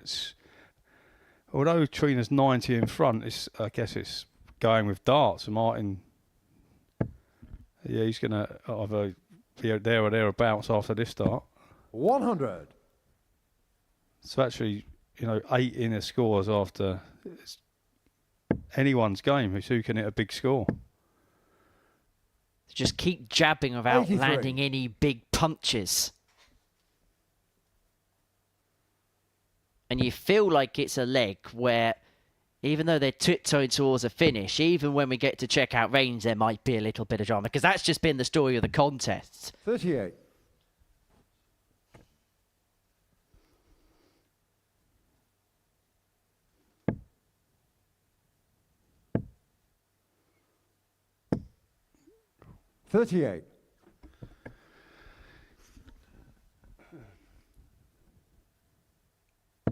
Who's going to take control? Well, Martin can't leave a finish now, whatever he does. 55. Well, this is Gulliver's chance to finally get that win. 6 on 195 to get the job done, and she started off well. Maybe saving her best for the finishing line. 99. Has to find something now, Martin. Otherwise, he's going to give Trina free at 96. 26. And can't. Trina Khan, 96. So 6 at 96 to get a win on the ball for Trina. 81, so she'll come down probably 57 or 45, so 81 left. 66, 56 40. left. Can Martin apply any pressure?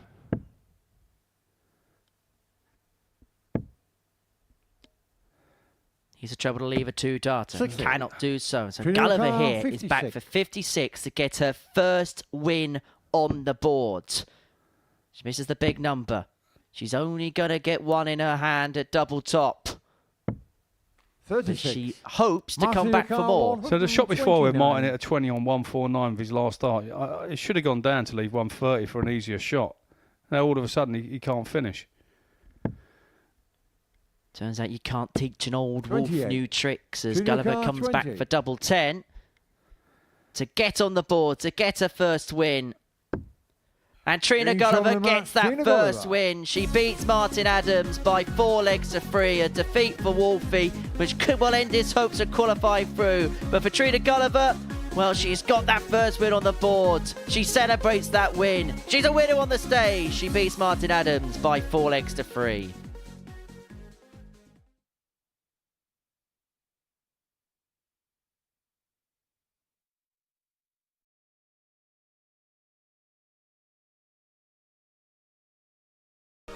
Oh, baby! You thought it was in that you could have given it to me? I did with Taylor. Where's Russ when you need him? Gibraltar revisited. Right, come here, Russ. Let's put a bit of daylight between us. Bigger daylight. I bet you want me to get this, Paul. I bet you really want me to get this.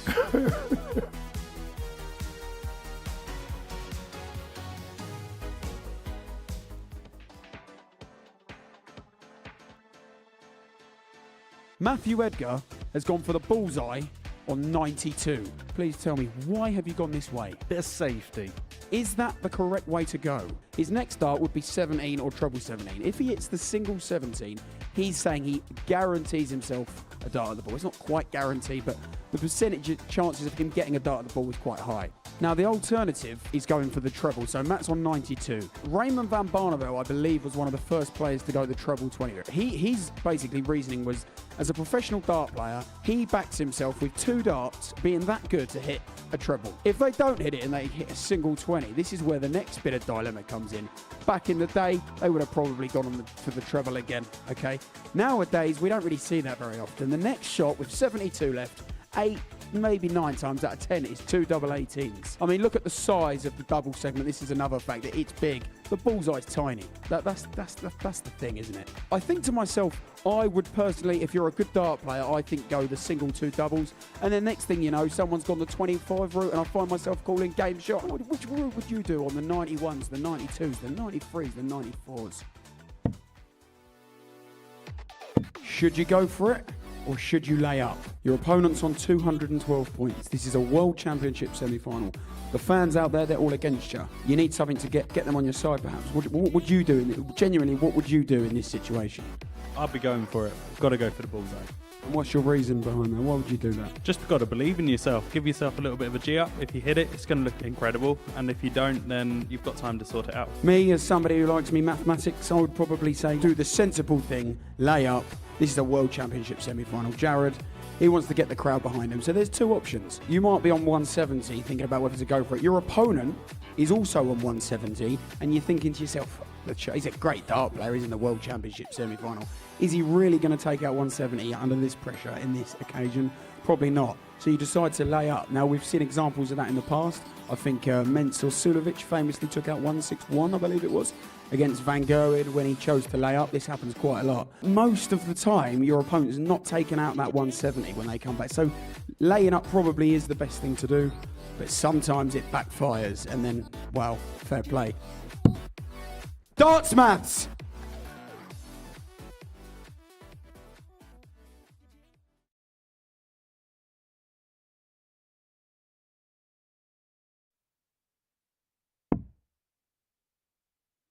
Welcome back to Pluto TV. Game 5 of our session sees Robert Thornton and Devon Petersen go toe-to-toe. For Dev, a win here puts him on to 10 points. It puts him 4 clear of Robert Thornton and 4 clear of Martin Adams, who lost to Trina Gulliver before the break 4-3.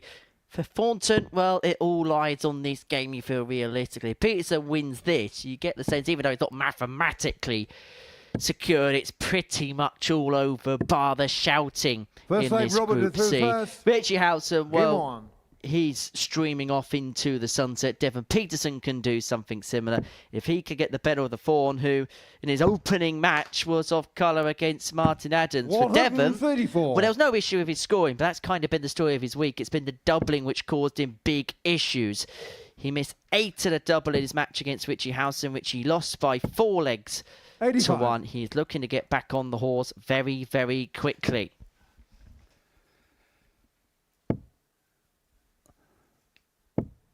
$45. Yeah, big match this. I think, you know, as I said before, Robert is a banana skin. He can do. Devon looks like he's 123. I just got a funny feeling Robert could cause Devon a bit of trouble in this match because, you know, 121. Both of them need to win it, and obviously Devon's looking like the better player today, but Robert is so dangerous. 100. There's almost an unknown quantity about Robert in the fact that you don't quite know what performance is going to spring up from one game to the next. He could play like he did against Martin Adams, but he could, 83. as you mentioned in the previous game, he could go off and rattle off 4 legs of 15 with a ton plus average and be out of there in next to no time at all. Yeah, there's no rhyme or reason to you know, 100. I guess Robert's more of a how he feels at the time player.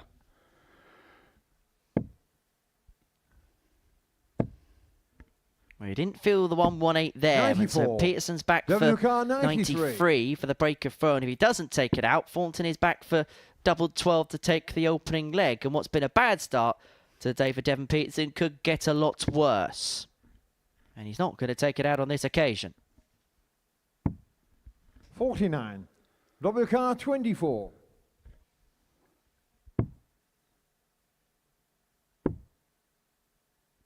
Double 3 doesn't go, and Petersen's 21. going to get chances to break. Needs to get this.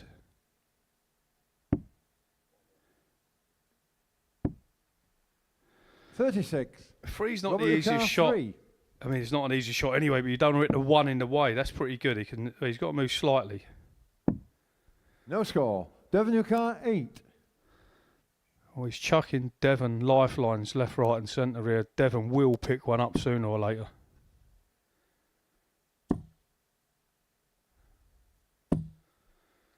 No score.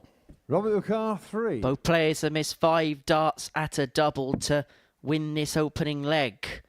It's been a day marred by missed opportunities at the outer ring. I'm just glad it's only double finish and not double start this particular contest and this particular day. Otherwise, we might be overlapping sessions and we might have to use the boards in and around the arena to double up. Yeah, there's 60. Some interesting finishing going on so far this afternoon. And there's no rhyme or reason for it. I mean, the guys can hit doubles. 100. With their eyes shut. Maybe they should try that at the moment.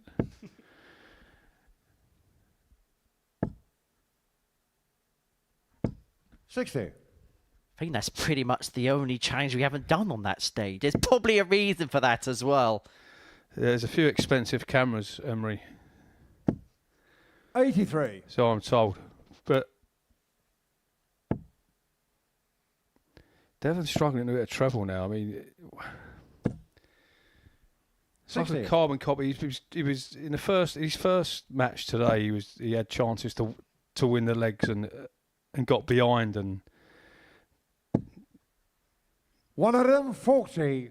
And I'm not sure he's not thinking the same thing, but I mean, he's got the capability with his scoring power to, get back into a leg from most positions. 140. That first dart awkward for both players' darts. Stand up to attention. So anything below 43. is going to be awkward. If it's pitched high, then it's the perfect marker.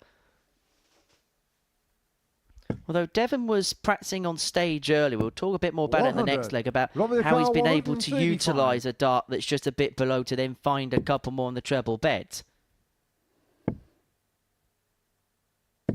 97. The 38. 81. So treble 16 for double 9, double 9. 63. Robert Lucar, 38. I think he'll probably go for it, Robert. I'm not sure he'll split this. I think he'll go straight for it. That's not... There is a little bit of room to the right. No score. Again, another chance for Lucar, Devon. I mean, this is crucial. I believe this is crucial now. He needs to take this. Split it, 10 for double 4. Game shot on the second leg. Finds it with the last Petersen. start. I think, if he'd gone 2-0 down now, I think he'd have had deja vu of his first match. Game on. 2 from 17 on the doubles today, and there's plenty whirling around the mind of Devon Petersen this present moment in time. I was mentioning how 81. Devon was practicing on stage early, and I was having a little bit of a chat with him. He was talking about how a dart that goes below the treble, he's managed to find a way of utilising it and finding a way of just finding the top corner to give himself a better possible angle. He's developed a way of his throw that he knows if a dart goes below that he can just find a way of just pushing the dart 68. along towards the left-hand side of the bed, and that's how he's been able to utilise a first dart that goes below. That's interesting, Emery. 45. Someone thinks they can actually do that. They can actually utilise something in the way and change their throw to do it. I mean, probably one of the best exponents of that is probably 85. Luke Littler. He tends to change the action, his hand position, and mind you, he can pretty much do anything. So 140.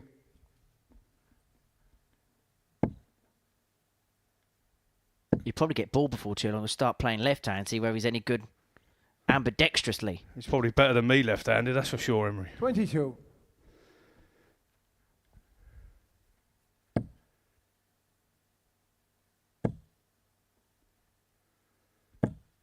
Dev looking good to take a 2-1 lead and break here.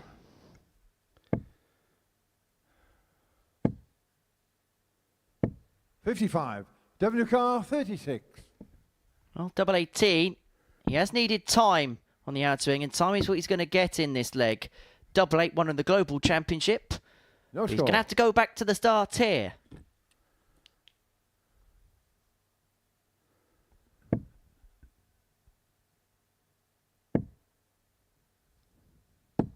$66. WK Robert's 36. struggling to keep in a straight line. So Finish on the 2-1 third for leg, Devon Petersen. with a break.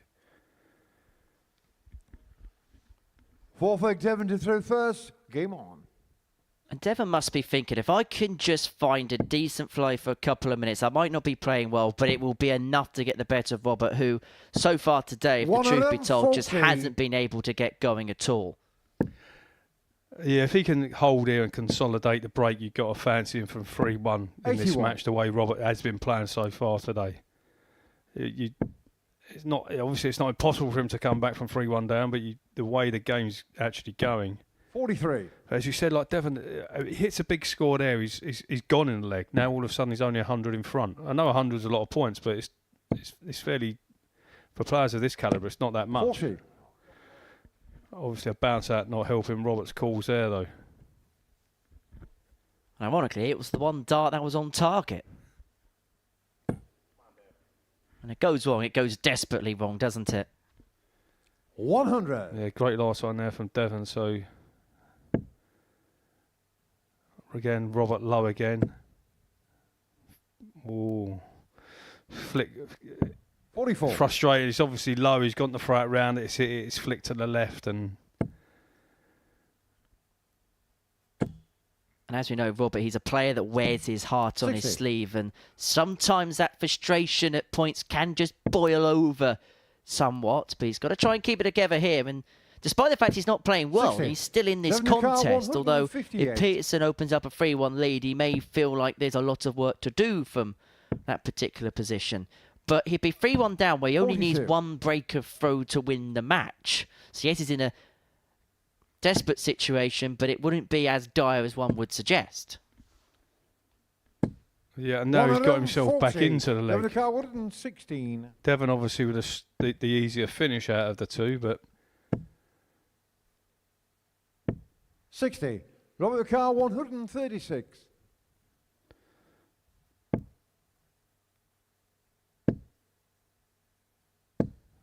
$60. Devon Carr, 56.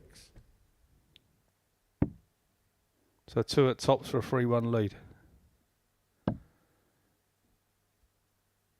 Game show on the fourth leg. Good Devon marker. Petersen. So all he had to do was hit the dart, and he managed to do that. The art to that is not leg, Robert, snatching through or pushing the first. dart. As long Game as you on. can throw the dart like you threw the last one. Again, it's fault pattern. Robert obviously in trouble, 3-1 down. 81.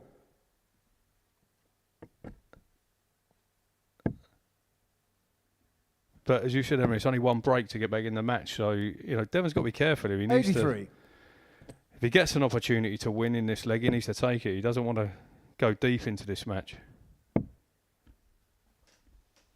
100. For more reasons than one, yes, the legs difference, but also confidence-wise. If he's caught in a couple of battles where he's got to scrap, may just dent the armoury a 60. little bit. You can see he's not comfortable, Devon, because he's normally when he plays, he's around the treble all the time. He's throwing a lot of high darts now, Robert. Typical Robert Thornton. 180. I just get the sense that the 6 players today are just feeding off one another, and that energy hasn't been too great because no one's been able to really play to their best so far.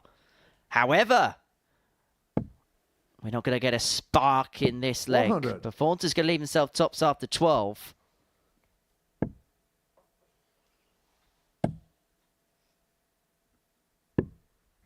$42. Be the best leg of the day if he takes this out 40. first start. Game show on the fifth leg. Robert Thornton. Okay, so 3-2 on throw. Back on throw, I guess. 6 leg. Devon to throw first. Game on. No. Obviously the break of throw, but he needs to break now. So obviously Dev's still got the break, but He needs to win this leg, Devon. Obviously, Robert will throw first in the last leg otherwise, and then Devon will be at a disadvantage. And of course, there could be a feeling of panic that could set in for Devon because he knows this is the leg. He hasn't found a treble, but luckily for him, Thornton himself is moving wayward with his first visit of the leg. But that's perfect for Devon. That first dart is usually the one that helps him. When he's playing well, 100. usually two more go there. He'll be disappointed with that in the treble where right in the middle at the top and following it with 220s. Even though he scored 100, he would have been looking for more. 100.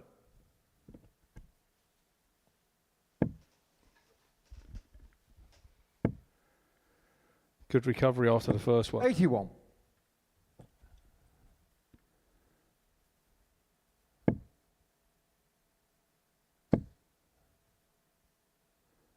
$60.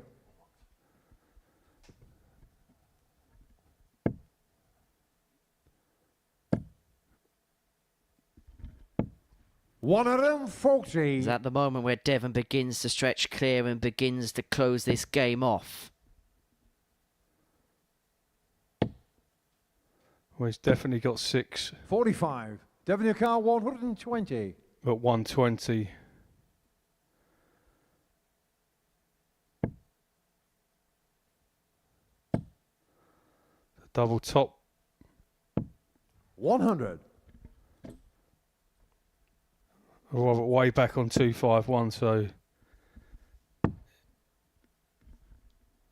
must find a treble to leave a finish. It doesn't, so Devon's got 6 at 20 for the match. He gets it with the first one. Petersen. So Devon Petersen gets the better of Robert Thornton by 4 legs to 2 to move himself 4 points clear of the Vaughan and Martin Adams in the group. It looks now as if it's pretty much close to a done deal. Petersen, with that win, puts himself 4 points clear with 6 points left to play for. If Richie Howson wins, well, it's game over as far as the rest of the field are concerned to catching him. He takes on Wes Newton, and that's coming up next.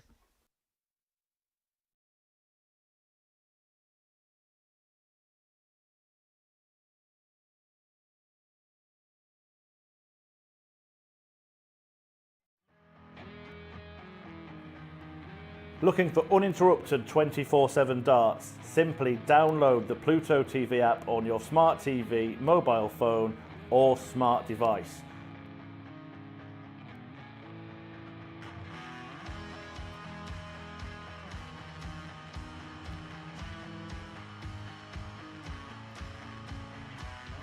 And you can find us on the Modus Super Series Darts channel.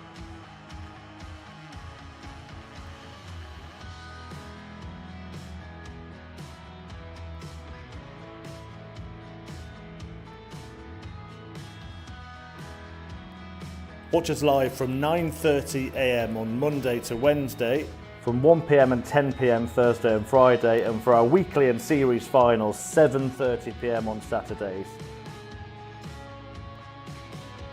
Still not got enough darts? We've got you covered. When we aren't live, you can find the best of Modus on the channel. From amazing charity infantry events. Has to go for Jaden. Big pressure for the little man, but what a shot to stay alive this would be. Go! Jaden Walker taking Britain! And Jaden Walker!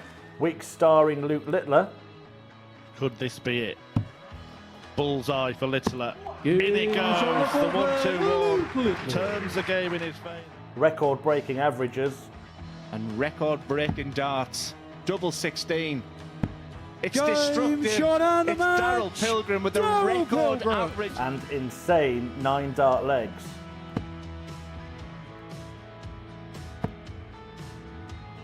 Max. 108.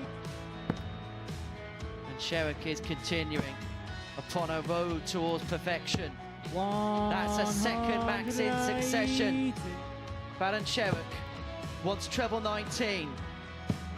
And now double 12 to become the... But that's not all. We also have the exclusive series of On the Hockey. But when I played darts, I was allowed to be me. Deep dives in our tungsten talks. No email at all. That really is. And the words that just come out make me head go, 127 a game. I cried a few tears when they told me. I still love it so much. And Modus documentaries. Everyone knows we're watching something special. This is going to happen, just when? When is it going to happen? Didn't take long. Darts is on 24/7, so what are you waiting for?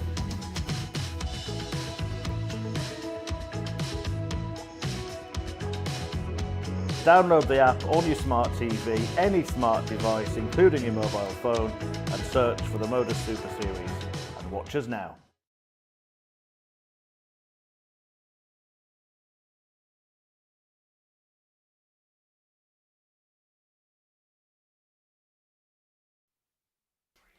Welcome back to the Modus Super Series live on Pluto TV. If you haven't done so already, download the Pluto TV app on your smart TV or your smart device from whichever applicable app store you use, because from tomorrow evening in territories which carry Pluto TV, it's the only place you'll be able to watch the Modus Super Series on its dedicated 24-hour channel. You can watch 30 hours of live darts a week, every week, 50 weeks of the year, and you'll get to see some of the best players without a tour card go toe-to-toe in iconic games and iconic moments.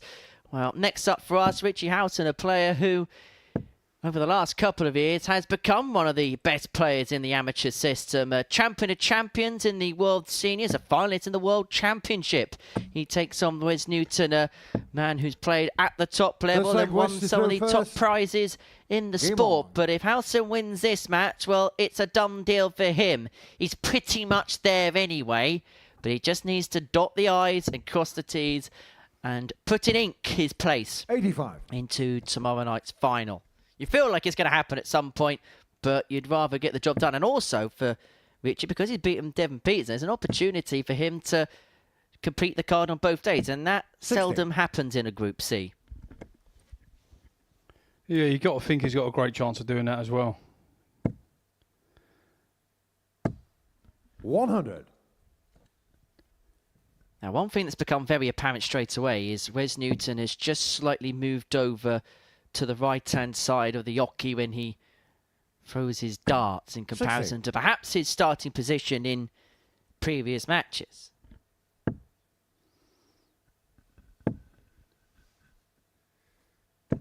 $60.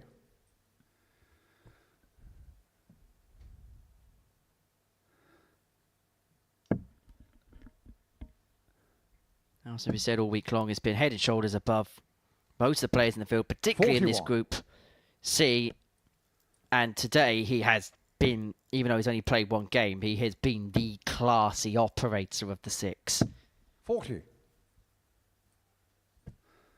They're still to get going in this opening leg, Richie, but and there's a stack with the dart, so that dart there, the builds on top of it, so that dart there is not bad for him. 100. Yeah. That's a shot. When you see him from the side, you can actually, when you see face on, you can't see how his darts actually line the ball. But 45. when you look at the side, he's very much like Phil Taylor-esque with the way that the darts go in the board. The long-forgotten art of stacking. Yeah, terminology stacking. I think Sid invented that, didn't he? Tell you, great story. Sid was a great character. Clever man as well. He, 59. I don't know if everybody, I don't know if anyone's old enough, Henry, you may remember it because of your football terminology. Just watch Richie try and take out 112 here to win the 117, sorry, to win the first leg. Or Wes, he's going to get a chance at 112. 57. Richie leaving Where's himself your car? 60. 112.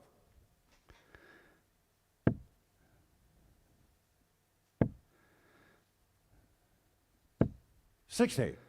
Richie your car, 60.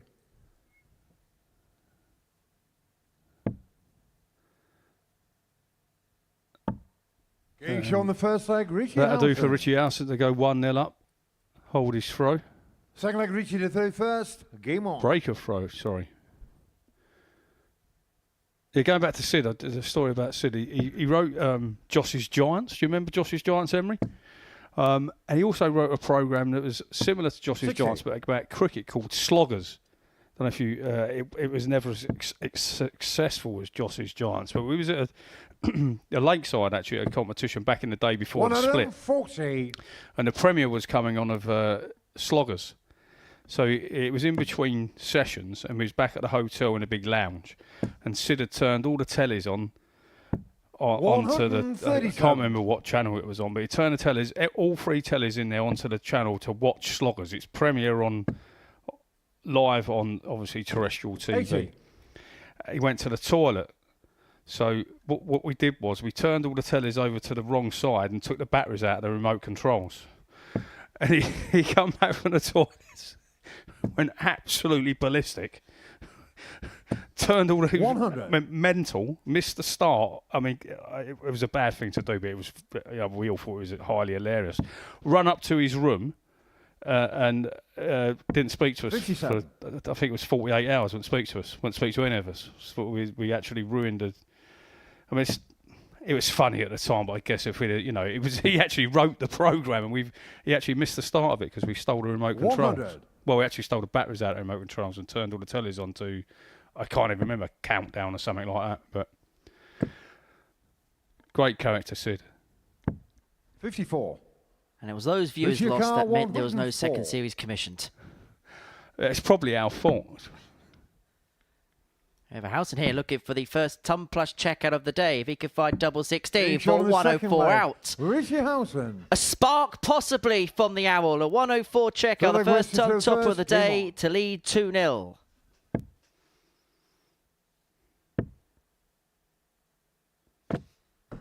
$25.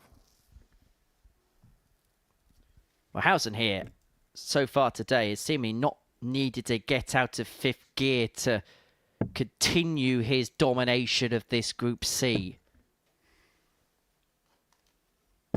60. There's a good angle of his darts away to go into the board, just like very similar to Phil Taylor's. 140. Whereas Wes opposed is completely upright.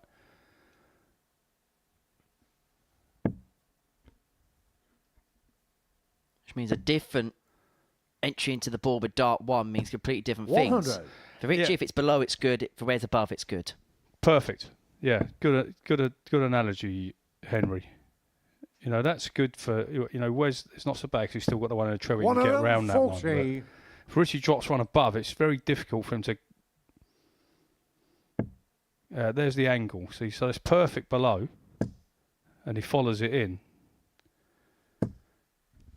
100. If he was to put, as you can see, if he was to put one above the treble, it'd block the treble. Very similar to the angle that Phil Taylor's darts used to go into the board.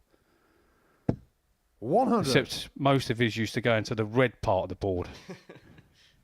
To be honest, it didn't really matter about markers because they'd go in anyway. Yeah. And the same thing could be said as well when it comes to finishing off 41. legs. Wes Newton wouldn't mind tops and a dart going above the wire because it's a perfect guide. Whereas to Richie Howson, double 16 will be his haven because he can just slot one on top. But Newton here, looking at double 8 to get a leg on the board. 80. Well, he's got time. Richie back on 200.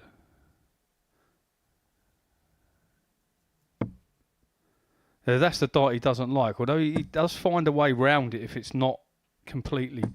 I mean, he's 100. done well there to get past that. Where's your dart. car? 16.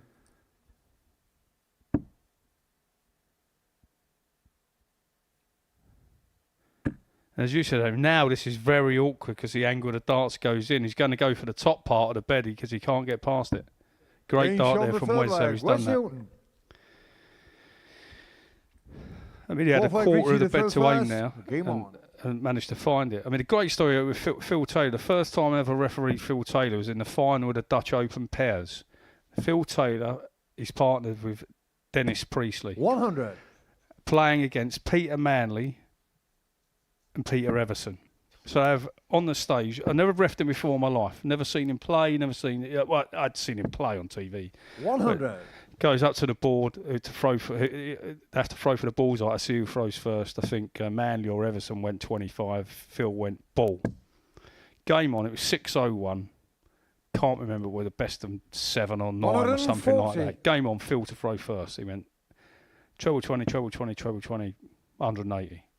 Can't remember what Dennis hit. Phil went treble 20, 80. treble 20, treble 20, 180. So I'm thinking he's fairly good, this bloke. Then Dennis has a shot. Phil just, I can't remember what he felt. I said, Phil, you require. He went bang, bang, bang, game shot. Next leg, we had through first. Phil went up treble 20, treble 20, treble 20, 180. 100. Now I'm thinking, if you're not there, you don't believe it. So Dennis has a shot. Phil goes treble 20, treble 20, treble 20, 180. So is it 4 180s so far? Finished the first leg, hasn't missed anything. Dennis has a shot. Phil goes bang, bang, 41. bang, game shot. Richie Carr 161. I swear this is true, Emery. Next leg, Phil to throw first. He went treble 20, treble 20, treble 20, 180. Dennis has a shot. He went treble 20, treble 20, 20. Missed. 85. Slapped his thigh and said, come on, Phil, that's lazy. I mean, unbelievable. He's hit 5 180s, 2 finishes, hasn't missed for like 10 minutes. Misses one dart treble 20 and tells 82. himself off. I actually found it Richie Carr, amusing. Funny enough, 76. they did win. But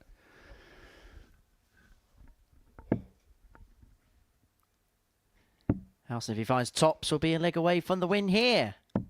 Game shown And the story for him will be one of success here at the Super Series. He would have done the first job to get through to Saturday night. But one thing he was saying in the interview with me in the studio at the end of yesterday's programme was there's a lot of things that he's ticked off in recent times, but one of his goals for the year 81. is to win one of these, and that he's come so close, but he feels like it's a natural step of progression, and probably for somebody with the CV that he's built up over the last couple of years, he's a player that probably is overdue 100. a title of some sort in this building. And as you said earlier, Emery, his finishing's it's impeccable. That's what's winning him a lot of these matches. Yes, he can score, but 99. his finishing. I mean, I think he's 3 from 3 already in this game. He doesn't really miss. He doesn't chase doubles a lot, Richie. He's very good at finishing legs off. And as you said, you used the analogy earlier, scoring for show, 140. doubles for dough, and he beats a lot of players that hit big scores because he just keeps himself in the leg and manages to take the little 104s, 90 odds. He'll finish them, and players like that are very difficult to beat.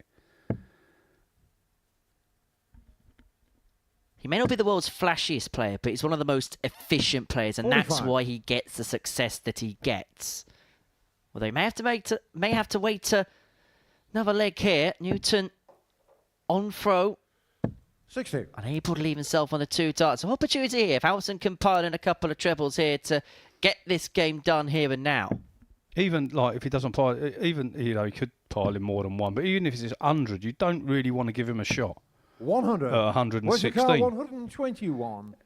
You wouldn't be surprised if Wes doesn't get this. You wouldn't be surprised if Richie takes out 116 to win the match. Well, I certainly wouldn't anyway. And he's going to get a go at it. 44.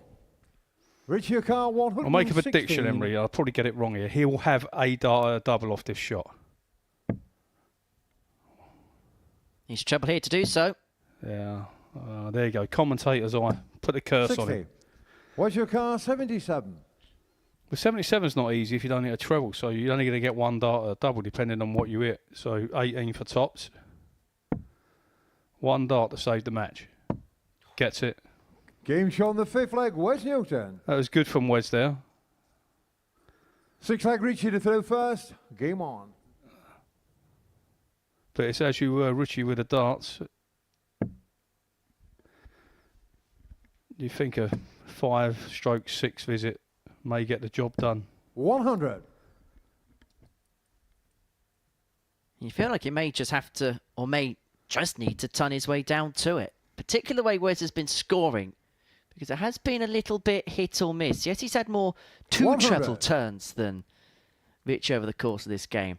But 13 scores in the 1 treble column for Howson has given him more opportunities. And when he's had a chance, he's taken it. It's 3 from 3 on the doubles is the Owl. 100.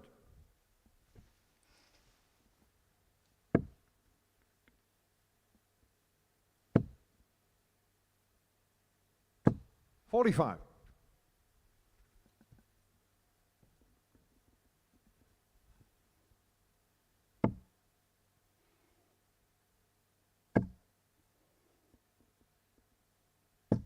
$100. We've done well to force that one in there.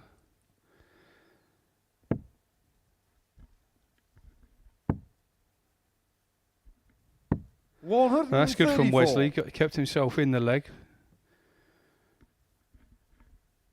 Just taps Howson on the shoulder. He mentioned that maybe he'll be able just to turn his way down. He's had 3 of them so far in this leg. And he finds a 4th there. Wesley obviously needs trebles now. Must hit a treble to leave a finish. 45. Richie Car, so 6 at 101 for Richie to get the job done.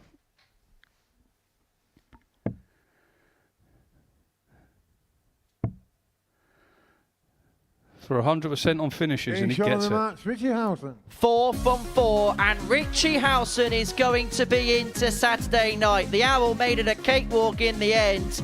7 wins from 7. He's in Super Series heaven, and he progresses through to the Legends League finals night. He gets the better of Wes Newton by 4 legs to 2. With the first 90 average of the day. 2-ton plus checkouts as well. 4 from 4 on the doubles. That was a pretty much perfect performance from Richie Howson, and that seals his passage through to tomorrow night's finale. Next up, Devon Petersen against Trina Gulliver.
Welcome back to the Modus Super Series, where we've completed 6 matches on this Friday afternoon. This is what we've seen up to press.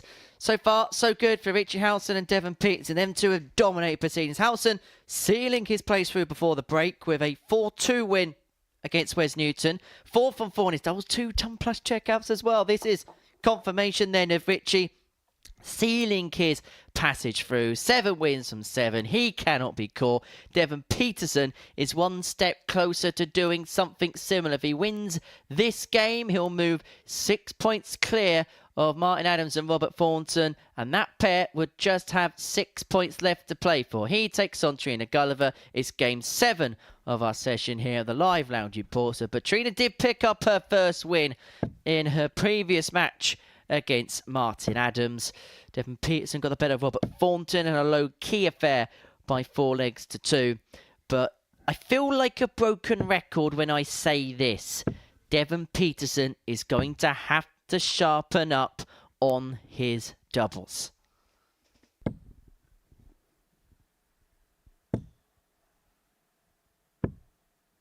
And if he can find a way of doing that to put himself 6 points clear of the chasing pack, obviously it's not mathematically over, but first leg, Devon to throw he'd first. be in a massively strong position for anyone. They've got to go 3 from 3, and they've got to depend on Devon not winning another match. So this is, in the scheme of things, this is virtually to qualify, I believe. 100. And Devon will be wary of the fact that Trina hasn't been able to at times keep scoring pace with her opponent. 41. But when she's been given some glimmers and some opportunities, she has been able to pick apart legs. That's the danger for Devon in this contest. 100. Yeah, I just want to be solid, Devon, in this game.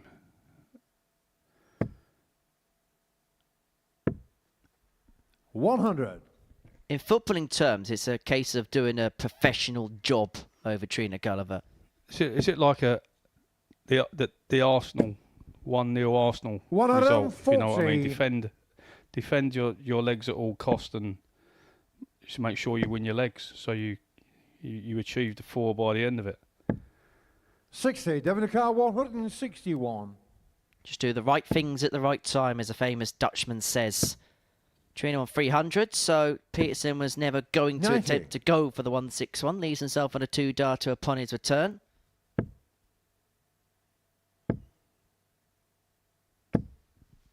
$100. Devon Car 71.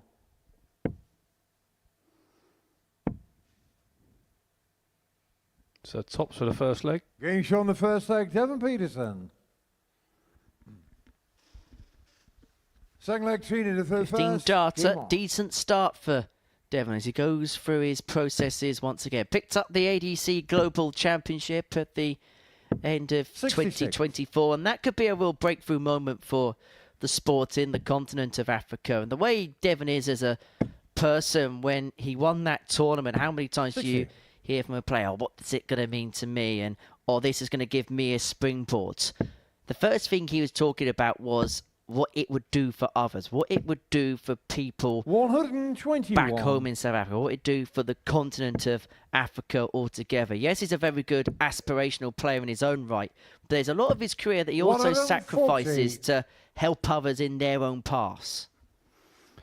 Yeah, he's a great bloke, Devon. He's introduced some fantastic things into 45. the African, not just South Africa, the whole of Africa.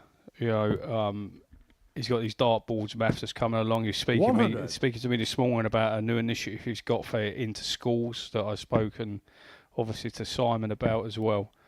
That Simon, I think, heads it up for Devon. And they're looking to develop that into all the schools around the African continent, which is which is fantastic. 81. And it's become apparent to me. I didn't realise Devon was saying how developed the game is in the other parts of the African nation. Obviously, we knew about South Africa. They used to have a World Series event there, but now, like places 58. like Kenya, 120. Devon was telling me today the Kenyan organisation and the sports ambassador, the sports minister, 60. is now involved with the Kenyan Trina darts, and the 170. Kenyan actual government are getting behind the darts in Kenya, which is only going to make it grow. And I think it's been reported in the news newspapers the last few days. Peter Wachuri,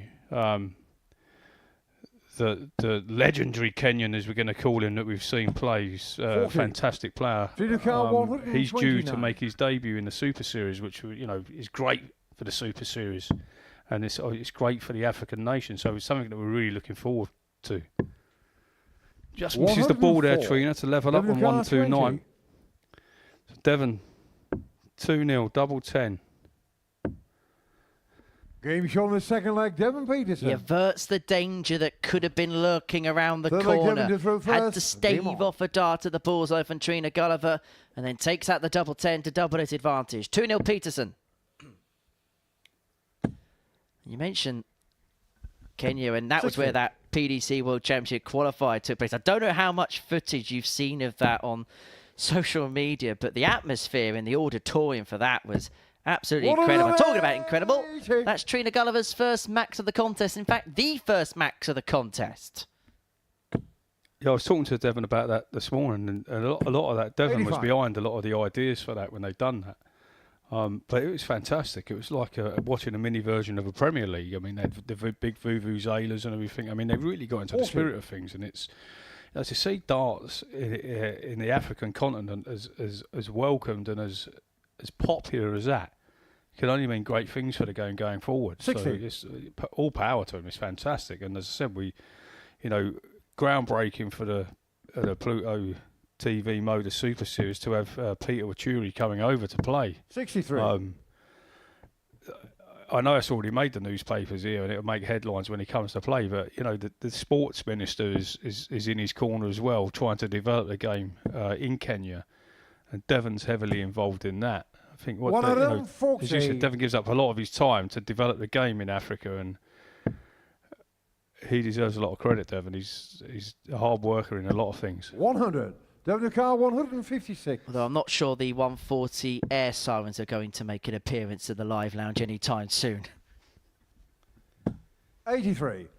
Car well, you never know. I mean, on the set, if Peter comes and qualifies for a Saturday night, we may get the local Kenyan contingent, and I'm sure there's a few of them that could come along and liven things up. 44.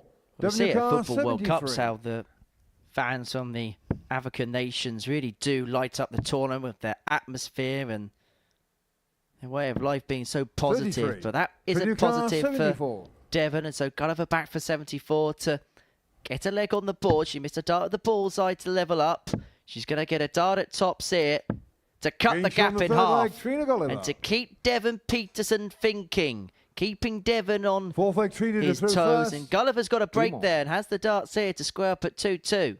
I don't know if you noticed, all three of them darts was thrown with purpose, Emery. You could see, all of a sudden she fancied 24. The shot and she threw them all,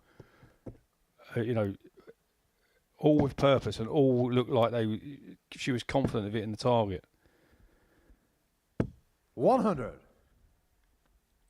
Kind of goes back to our early conversation that with Trina, the darts have got to be thrown, and when they are thrown, they tend to go in the 81. Right direction. Yeah, I don't think the players of Trina's, they don't really lose their ability. It's just that they just lose their competitive edge and their confidence more than anything. Obviously, the ability is in there because it was always in there. It's just whether they're actually the whole 41. I'm a great believer in this game. Yeah, of course, look, players are better than other players, but I would say most of it, if it's 90%, I don't know the exact 81. figure, but there's at least 10%, probably more, that's mental ability, or it's mental belief, it's mental strength, whatever you want to call it. And sometimes that becomes frowning players. But it's for I guess battle scars and things don't go right for them. I'm not, they start to lack confidence in their ability because the results don't go their way, and all of a sudden they go. I mean, you can pick it out with some of the best players that have ever lived. This happened to them, So if it can happen to them, it can happen to anybody. 125. Well, this group's been a great example of players that are match sharp, that keep playing competitively now, and those that maybe dip in and out a little bit more. It's been reflective in the league table. It's been reflective in performances. However, this could be a golden moment for the golden girl. The bullseye would have been for the big fish. WK 78. Great effort, but Devon, he's desperate to get this, Devon. Oh, he's pulled it into the 9, can't finish, left 15.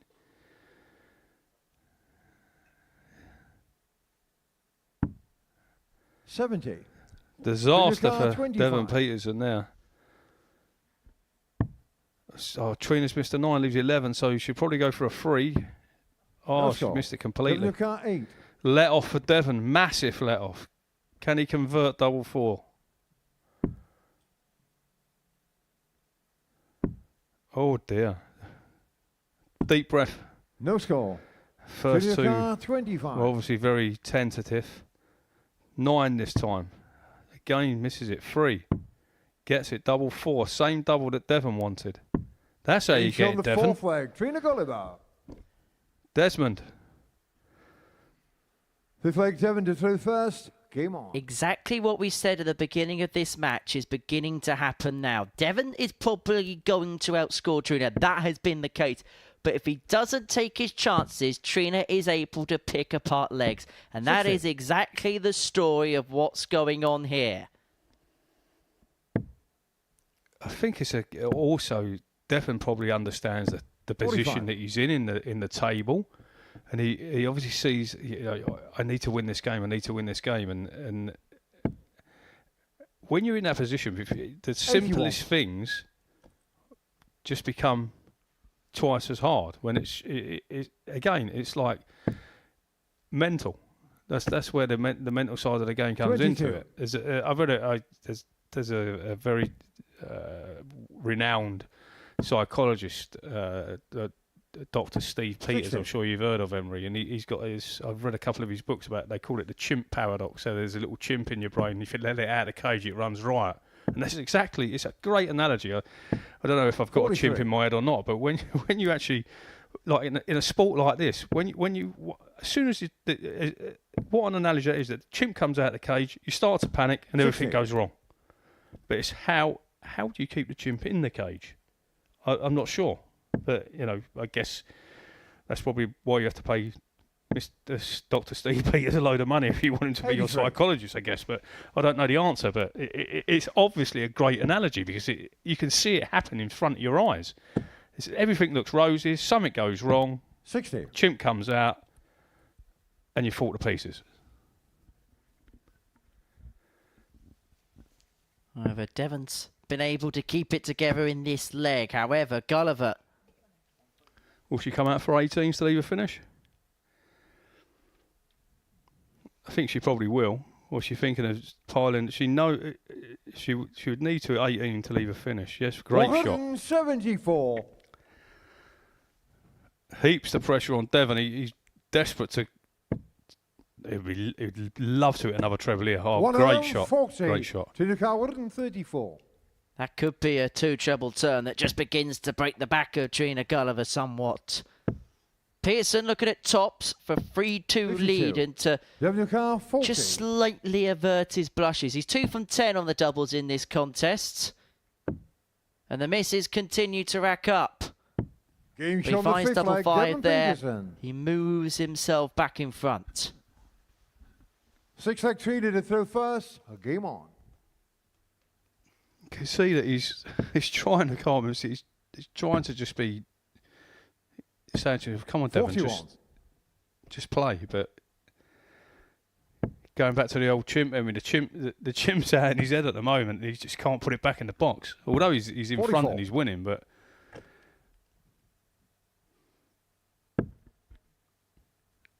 At one with himself. And you can talking to himself all the time in the background. You can see it, you know. He's constantly thinking and analysing, and we know that that is one of his great strengths. But also, sometimes your great strength can also be your great weakness.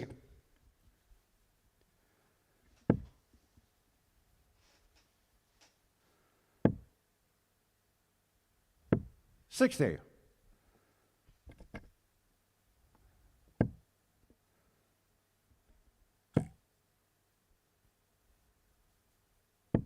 $100.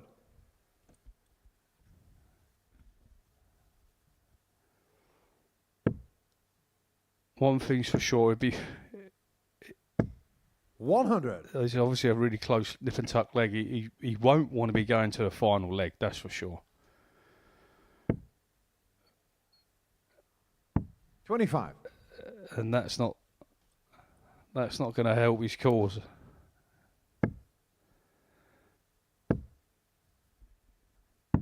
$59. You can see him in the background again, Emery's just on himself all the time, thinking, why won't I just behave? Why can't I just throw 3 darts where I want them to go?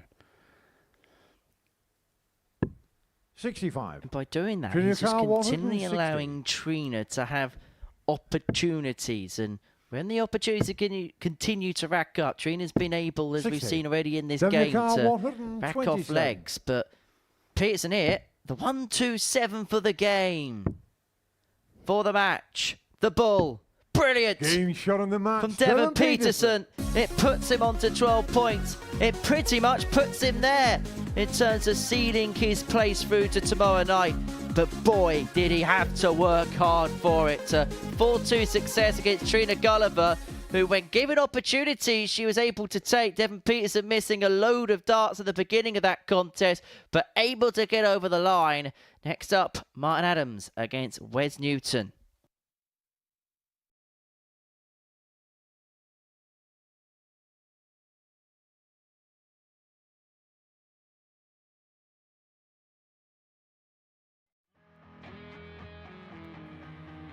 Looking for uninterrupted 24/7 darts? Simply download the Pluto TV app on your smart TV, mobile phone or smart device.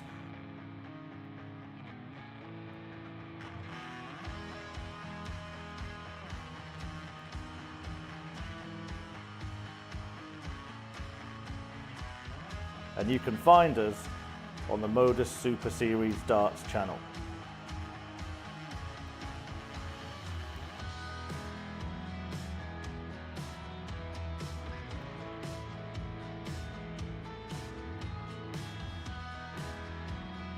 Watch us live from 9:30 AM on Monday to Wednesday, from 1 PM and 10 PM Thursday and Friday, and for our weekly and series finals, 7:30 PM on Saturdays. Still not got enough darts? We've got you covered. When we aren't live, you can find the best of Modus on the channel. From amazing charity infantry events. Has to go for Jaden. Big pressure for the little man, but what a shot to stay alive this would be. Go! Jaden Walker taking Britain! And Jaden Walker! Week starring Luke Littler. Could this be it? Bullseye for Littler. In it goes, the 1-2-1. Turns the game in his favour. Record-breaking averages. And record-breaking darts. Double 16. It's Game destructive. shot on the It's match. Darryl Pilgrim with the Darryl record Pilgrim. average. And insane 9 dart legs.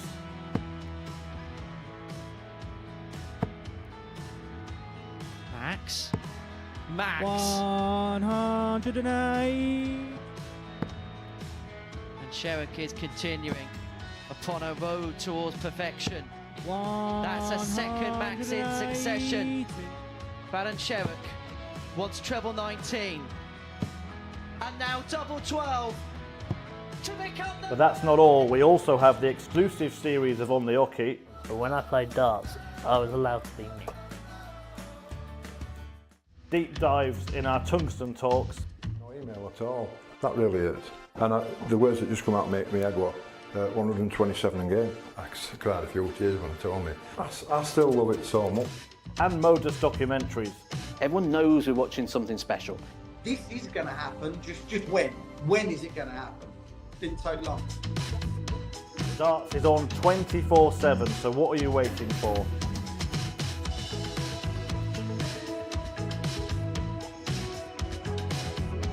Download the app on your smart TV, any smart device, including your mobile phone, and search for the Modus Super Series.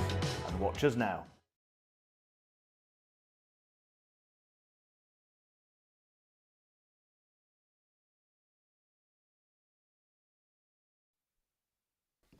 Welcome back to Pluto TV and our continuing coverage of the Modus Super Series. For the break, Devon Petersen got the better of Trina Gulliver by 4 legs to 2. He's now 1 win away from qualifying through, although by the time he plays next, it could be a done deal, because wins for Res Newton and Richie Howson the next couple of matches means that Petersen would be through before having to play his next match. And it is the Warrior and Wolfie who are next to the Oki. It's our middle match of the session. 7 games down, 8 more still to go on this Friday afternoon. There is plenty more darts to be thrown here at the Live Lounge in Portsmouth. And for both of these two players, I think it's fair to say they haven't quite got going yet. Not played to the levels that we saw from them yesterday. And for Martin Adams, he got the better of Robert Thornton in his first game. He gave himself an opportunity to possibly pose the question of Devon Petersen, but defeat to Trina Gulliver in his second match of the day, 66. having missed 18 darts at a double, has meant that effectively he has to win every game and Devon has to lose every game if there is to be a turnaround in the race for position number 2 through to tomorrow night's final in this group.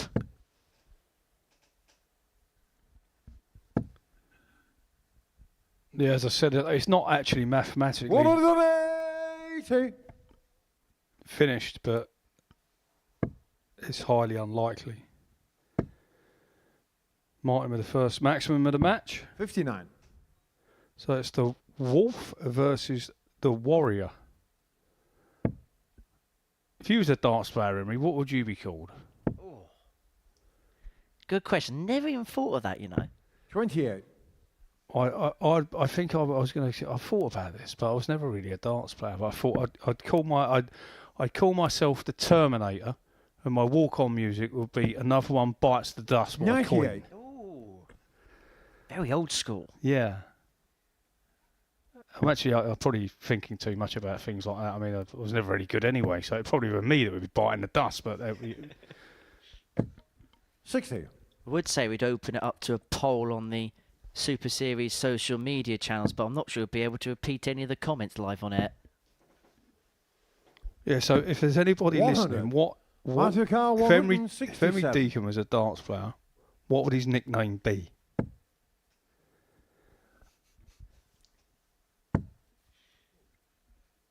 But Adams unable to take out the 167, and so 89. Newton back for Where's your 104 to car? get the breaker through. He 104. had this hit against him in his match with Richie Howson last time out. But if he can find double top, he'll have a 104 of his own. And we really are beginning to see some ton plus finishes now. That's the 4th of the day. And they've all come in the last 3 matches.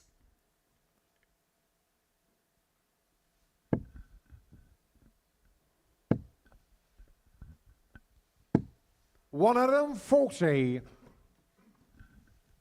Well, Newton's just began to find something here. We saw this yesterday where the first couple of games he was just blowing off the cobweb somewhat, and then towards the middle of the session 100. he was beginning to find some of his best stuff, and maybe it's a case of a similar pattern beginning to be pathed here. 60. He can't forge his way into any kind of mix to qualify, but he'll hope to put in a couple of decent performances to end. We don't quite know what the 2025 season looks like for Wes Newton. What he's going to play, where he's going to play, what's he going to do over the course of the calendar year.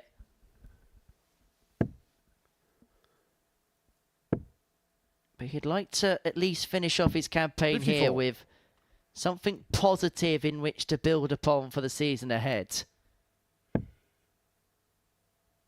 For Martin, following this, all eyes will be on the Circus Tavern, where 100. the World Seniors Championship will take place. One up in the first edition of that event, lost to Robert Thornton in the final.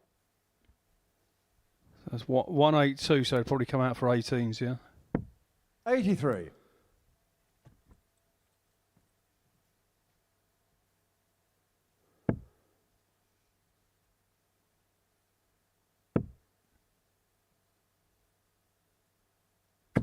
$121. Where's your car? 164.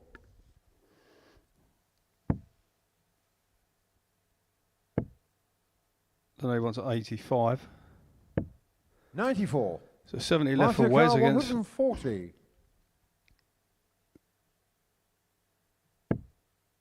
Another one of them for double 10. Double 10 for a 140 to level the match. 135. Where's your car? Pulls 70. it severely inside, and so Newton to double his advantage. Tops again, and now double 10. And 60. a failure to hit Martin, means your that car, Adams 5. returns for the break back.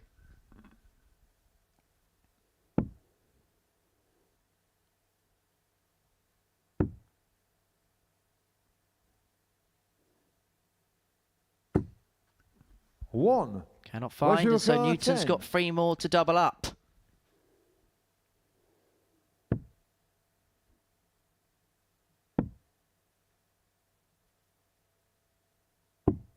Six. Didn't seem to have the dart Martin, in his your hand car, correctly 4. there, Wesley. He looked at it, but he still threw it.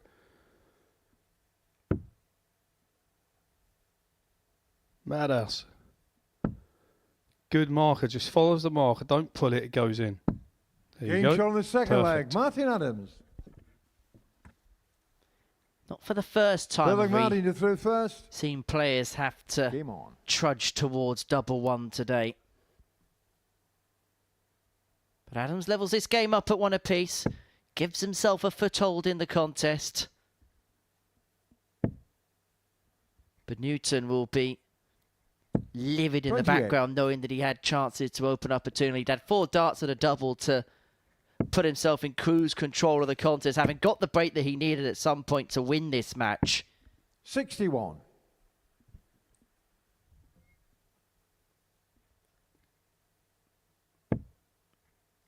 But there's also a fear, and not to sound negative here, that second leg could bring 60. towards a trend that's kind of been the case all day. As soon as there's been a leg where there's been missed darts at a double, players haven't really been able to recover from that point onwards 60. today. Yeah, that's a good analogy, Henry. It's happened quite a lot in the matches, and once a leg's gone scrappy, the rest of the matches continue to be scrappy. Whereas normally you could put that at one side and go again. 45. Not sure quite what it is, but the mindset seems to be once they start to struggle, they continue to struggle. Apart from, I guess, the Richie Howson today. Richie's sort of looked, he's looked controlled. He's not 47. looked in trouble in any of the matches that he's played, and he hasn't fell into that trap. Well, if there was a cup which could hold 500 millilitres of water, and there's 250 millilitres in said 26. cup, they would say that glass is half empty as opposed to half full today.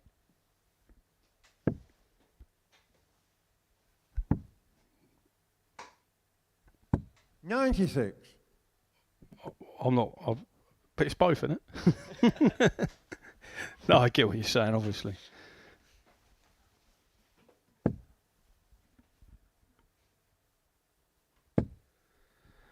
$43. I mean, bang on what your prediction, I mean, they've struggled there, and now they're continuing to struggle in this leg.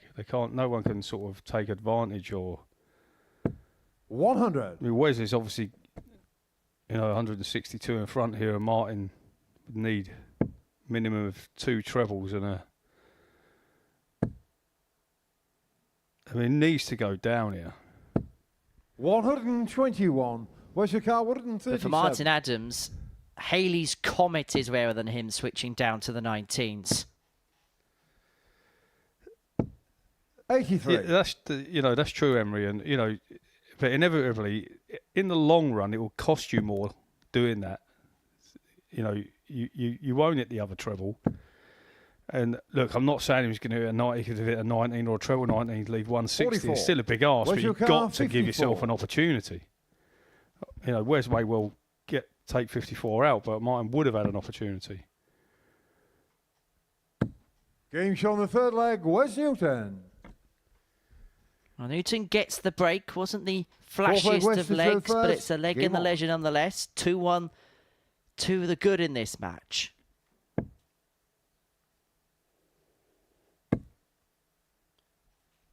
Reminder that following the end of this session, there won't be long to wait until Group B gets underway. 10 o'clock tonight.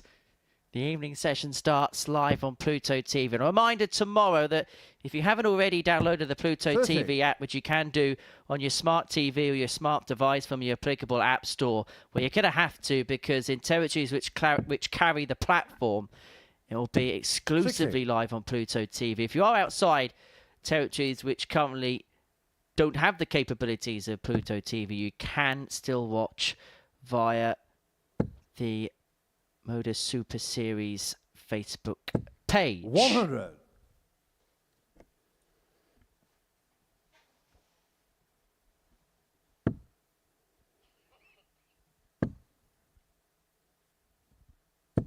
$40. So Wesley looking to hold throw here to move into a 3-1 lead. And Martin making the effort now to try to break back and level the match. 85.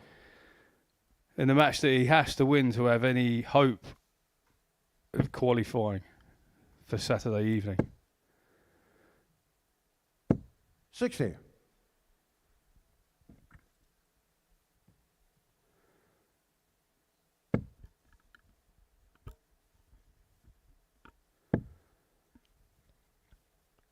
Well, Martin's shirt 60. says the tag. It's 5 o'clock somewhere on his shirt. Well, it's not been a happy hour or so, has it, for Wolfie? Losing out to Trina Gulliver, and if he loses this game, then his hopes will be 135. pretty much all over. And where's Newton? With a 106 here to put himself on a leg of victory and to put Martin Adams teetering on the tungsten tightrope. He's struggling with he's been struggling in this leg with a line. He's in the 5 quite a lot. So 106 for Wes to. That's a double top for 106 and a 3-1 lead. 86. Well, he's got another 3 at least, depending on what Martin can conjure up here. Again in the 5 he's just left all the time. 45. Where's your car? 20. Double turn for 3-1. Good marker again, just throw. Getting shot on the 4 flag. Wes Newton. It's a 3-1 for Wes Newton. And Martin now throwing first. Game on. To save his skin in not just this match, but in this league and the possibility for Saturday night. So all the pressure now on Martin Adams. It all hinges on this for Wolfie. 60. As Newton, he can be the perpetual spoiler, ending and dashing the hopes of the 3-time Lakeside champion. 45. And it would mean that it would be a Legends League final without one of the biggest legends that the sport has ever seen.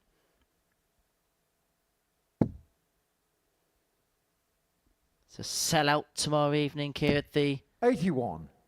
Live Lounge in Portsmouth. There'll be a special guest appearance from the 16-time world champion Phil Taylor. He's going to be doing a Q&A with the audience, and he's also going to be a part of our presentation team tomorrow night as well. It's going to be great to have Phil with us in the building.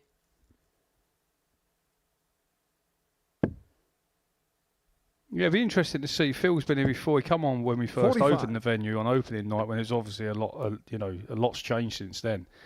So it'd be great to get Phil's take, and be interesting to see what he has to say about how it's developed, what he see when we first opened to what it's now turned into. Best part 2.5 years later, and what he actually thinks. And I know he's up to speed on what the Super Series, the Pluto TV Modus Super Series is. So it'd be interesting to see what his thoughts are. 45. And how he sees what he's seen with the development in what we've done so far here.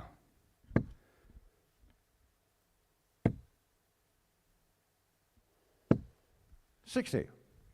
A legend talking about legends tomorrow night. Well, for Martin Adams, it looks like now he is beginning to swim into the abyss as far as his chances of qualifying through are concerned. It does 60. feel like the game is up. He's unable to leave himself on a finish. Newton, 6 starts to finish it off once and for all. 81.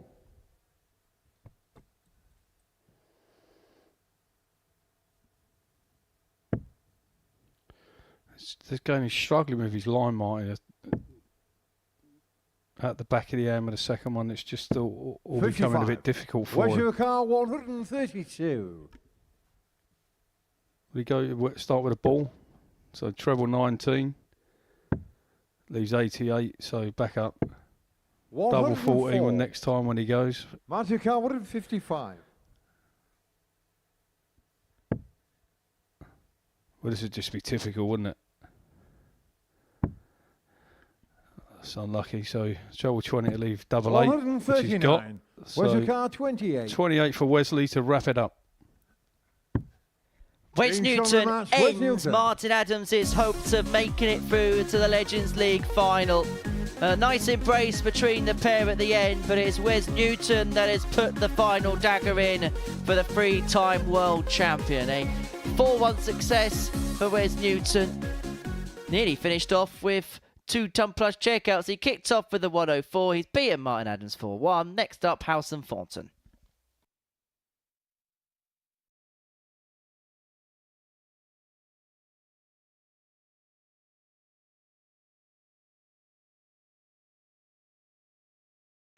Oh, baby! You thought it was in that you could have given it to me. I did with Taylor. Where's Russ when you need him? Gibraltar revisited.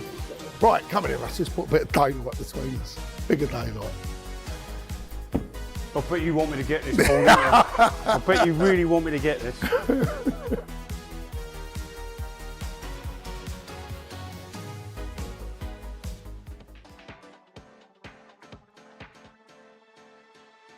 Matthew Edgar has gone for the bullseye on 92.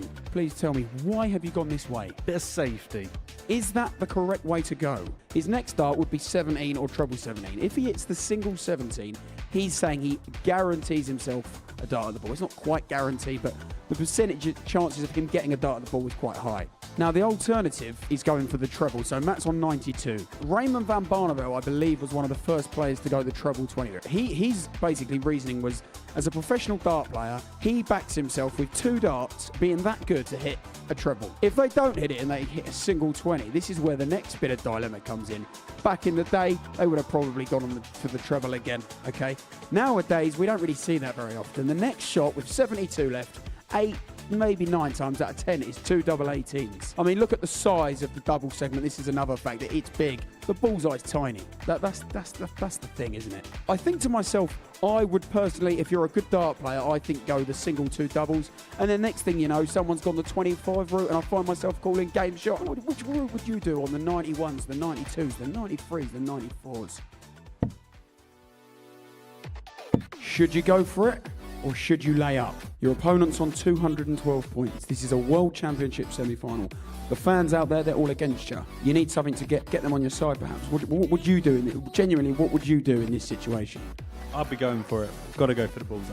And what's your reason behind that? Why would you do that? Just got to believe in yourself. Give yourself a little bit of a G up. If you hit it, it's going to look incredible. And if you don't, then you've got time to sort it out. Me, as somebody who likes me mathematics, I would probably say do the sensible thing, lay up. This is a World Championship semi-final. Jared, he wants to get the crowd behind him. So there's 2 options. You might be on 170 thinking about whether to go for it. Your opponent is also on 170 and you're thinking to yourself, he's a great dart player, he's in the World Championship semi-final. Is he really going to take out 170 under this pressure in this occasion?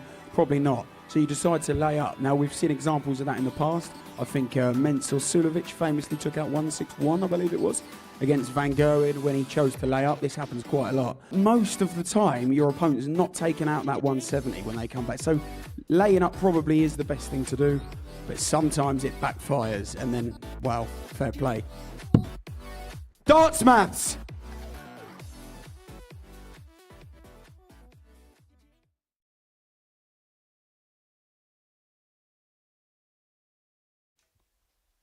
Welcome back to Pluto TV and the Modus Super Series dedicated 24-hour channel. If you haven't done so already, download the Pluto TV app from your applicable app store. You can download it on your smart TV or your smart device. And remember, tomorrow evening we'll be going exclusively live on the platform with a special studio guest in the 16-time world champion, Phil the Power Taylor. Well, Richie Howson has been the most powerful player in this Group C. Robert Thornton's doing a commentary audition, it seems. And to be perfectly honest, he might rather want to be in the commentary box than on the hockey today, judging by some of the performances he's put in so far. It's been a day to forget for the Fawn. He hasn't picked up a win as of yet. In fact, he's only picked up 3 legs over the course of the day. And he takes on Richie Howson, who hasn't even got out of 5th gear yet, but is still dominating proceedings. He's through to tomorrow night's finals without really breaking a bead of sweat. He's been the one player that's been able to find anything near their best on this Friday afternoon. And you get the sense if these two play to type, Howson's going to win and win at a canter.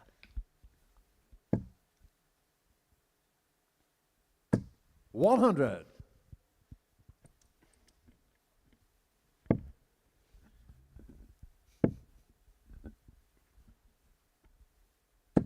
41.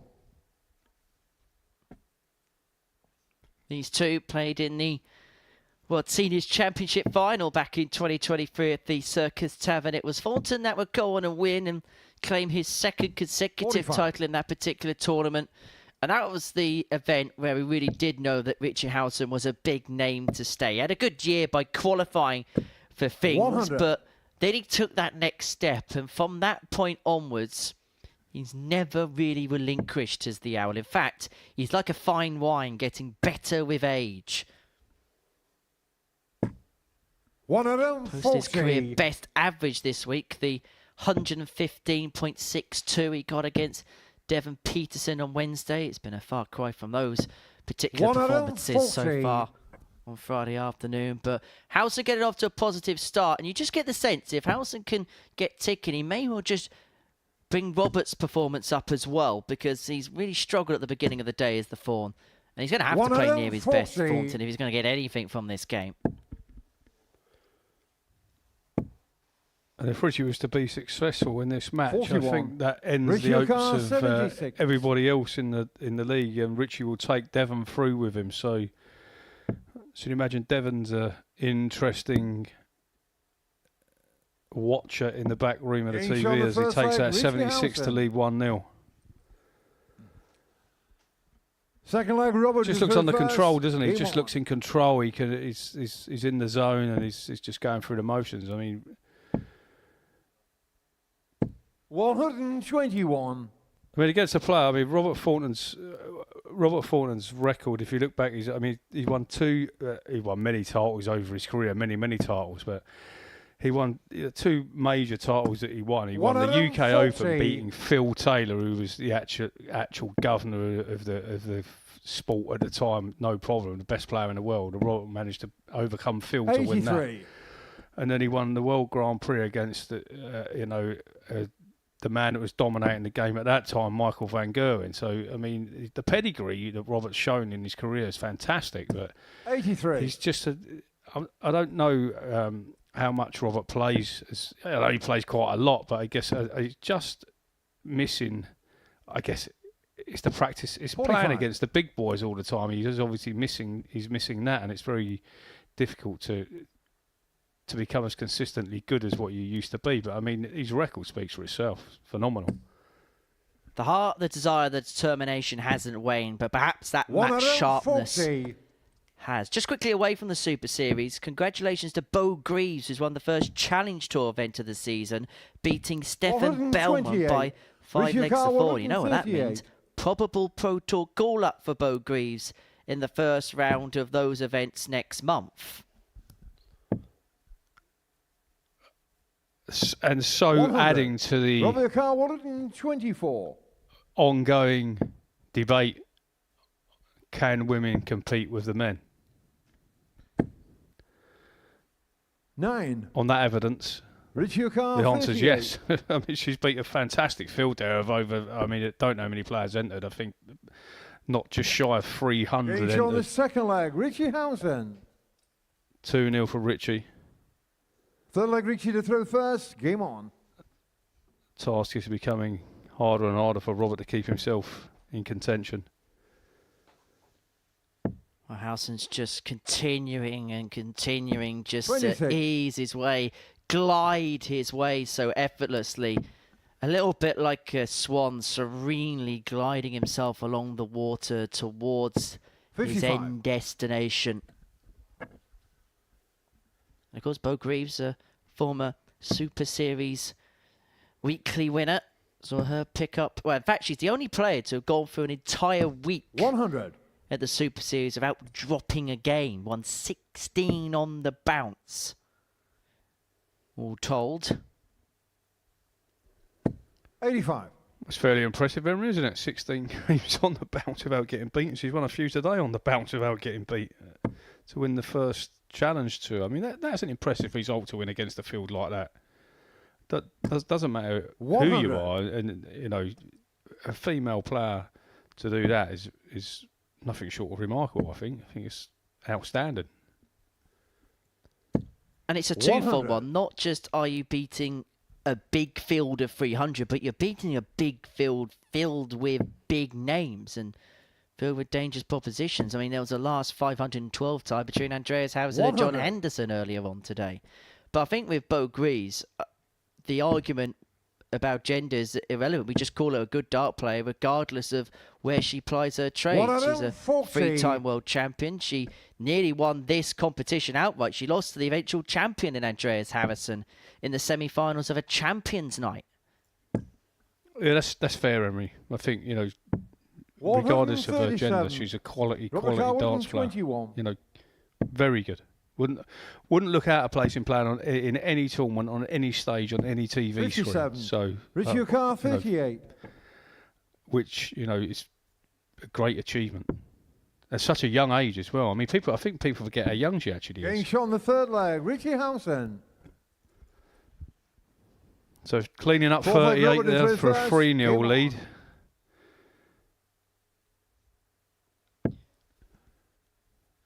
Richie Howson has hit each of the last 57. 8 doubles he has gone for. On a day which has been blighted by a plethora of missed opportunities, Richie Howson is mopping up 100. and cleaning up over the rest of the field. If he wins this, he's 8 from 8, and if the truth be told, he's probably going to be an odds-on favourite to 60. complete the card both days through and pick up 20 points on this Group C without even possibly having to play at his very best. Cruising in 5th gear. 43.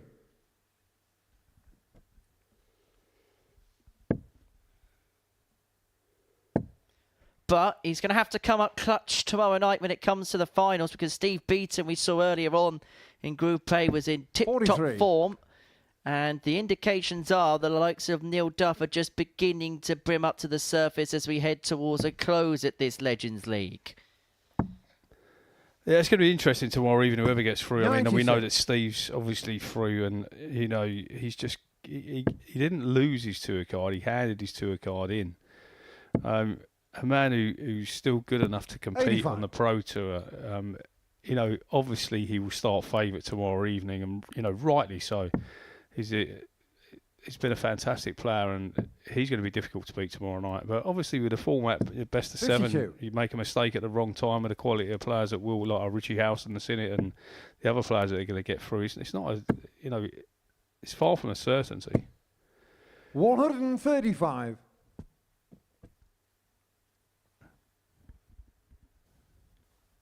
Howson's pretty much playing to type in terms of the scoring game. Yesterday, 91.13 was his overall average for the day, averaging just under 93 100. here. Robert Carr, By 121. far the best performance we've seen so far today. But as Robert Thornton got a moment of darting defiance here, the bullseye for the 1-2-1 96. isn't too far Richie away. Carr, 110. And Howson, who took out 2 ton-plus finishes in his game against Wes Newton, is looking to finish off this encounter with a ton-topper of his own. And he's going to get a match dart at his favourite double 16.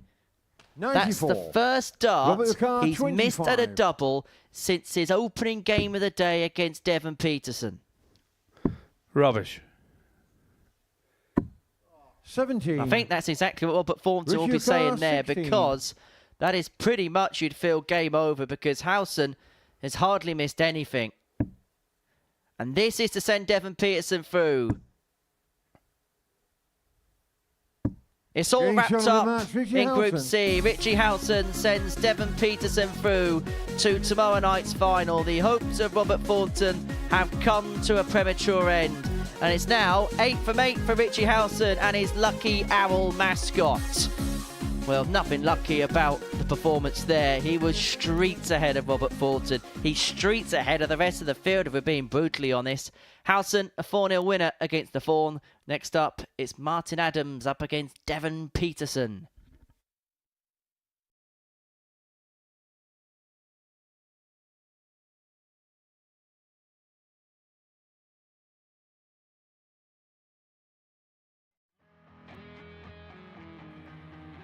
Looking for uninterrupted 24/7 darts? Simply download the Pluto TV app on your smart TV, mobile phone or smart device.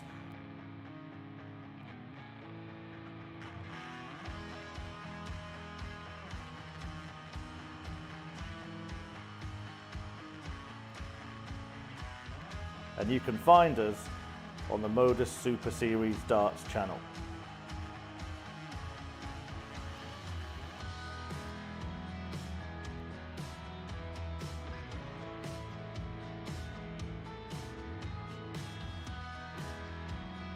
Watch us live from 9:30 AM on Monday to Wednesday, from 1 PM and 10 PM Thursday and Friday, and for our weekly and series finals, 7:30 PM on Saturdays.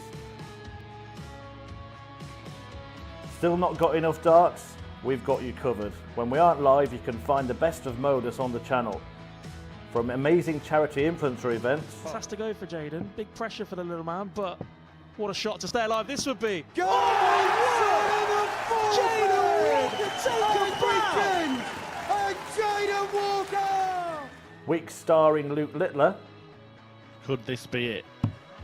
Bullseye for Littler. In it goes, the 1-2-1. Turns the game in his favour. Record-breaking averages. And record-breaking darts. Double 16. It's Game destructive. shot on the It's match. Daryl Pilgrim with a Daryl record Pilgrim. average. And insane 9 dart legs.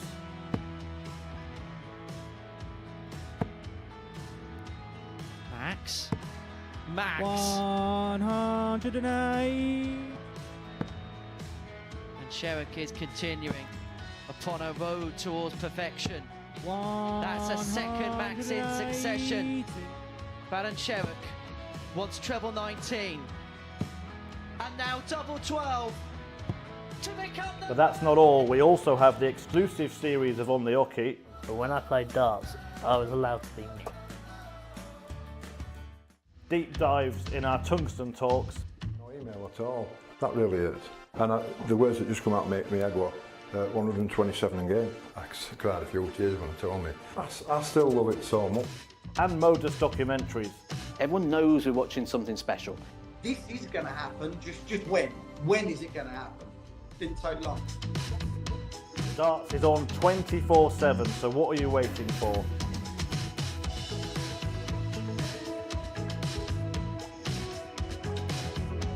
Download the app on your smart TV, any smart device, including your mobile phone, and search for the Modus Super Series. And watch us now.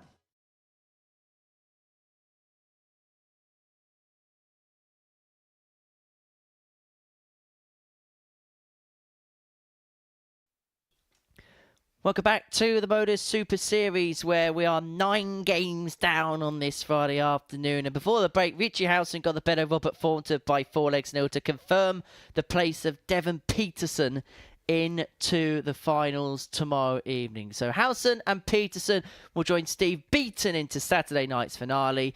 We are now jostling for position between this point and the end of the afternoon session. 6 more games to go on this Friday afternoon, and we kick off with a meeting between Martin Adams and Devon Petersen, the 3-time Lakeside champion, up against the newly crowned ADC Global champion. For Petersen, well, he can relax now, safe in the knowledge that he is through to tomorrow evening's final. Probably won't be overly enamoured with the way that he's played over the course of today, but he's the type of player that when you get him in an environment like tomorrow, and it is a sold-out crowd here on the South Coast, you get the sense he might be a different player, and you'll see a different side to the African warrior. He loves it in front of a crowd. First leg, Martin to throw first. Game on.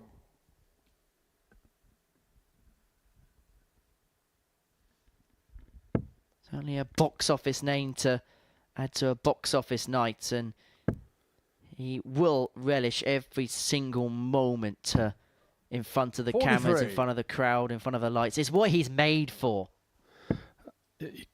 100%. And the thing is, on the Saturday night, obviously Steve won Group A. Now Richie and Devon have qualified through Group C. 3 more players are coming tonight, and what actually happens Monday to Friday is irrelevant on Saturday night. Yeah, there's some form lines for 55. it, but it's start again. Although all the players play 2 games in a group, there's 3 in a group, and the bottom one goes out. So it's not knockout straight away. But if you go up 45. there and you have a bad result in your first game and get beat 4-0, 4-1, all of a sudden you're behind the 8 ball, and it's very difficult to come through and qualify. So then it becomes you have to depend on other people. But best of 7. Of players 41. of this ability, just making the odd mistake in the wrong place can cost you. It can cost you. Well, you get knocked out and you're out. You're sitting down and you're not playing anymore. 60. Well, it's a competition within a competition, isn't it? The Saturday night here at the Live Lounge, and it suits different players better than others. Neil Duff's been a perfect architect of that. Just get through to Saturday, regardless of the circumstances, and then the rest looks after itself. 49. Yeah, and that should be everybody's aim when they come here.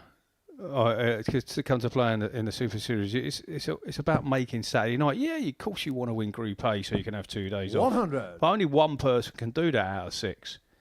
It's just how you roll with it. If you don't win Group A, can you get back up, dust yourself down, and go on and qualify through? Be it you finish 2nd in Group C or you finish 3rd in Group B, it doesn't really matter come Saturday night because everything's 60. back in the mix. In terms of the equation in this Group C, if Martin Adams wins 3 legs against Devon Petersen, Richie Howson will 58. win the group, and Petersen will be confirmed as runner-up. What that does mean is it would change the path of the draw, and it means the first game tomorrow night would be Steve Beaton against Devon Petersen. I don't think they'll 81. be shrinking violets in front of a crowd in that particular contest.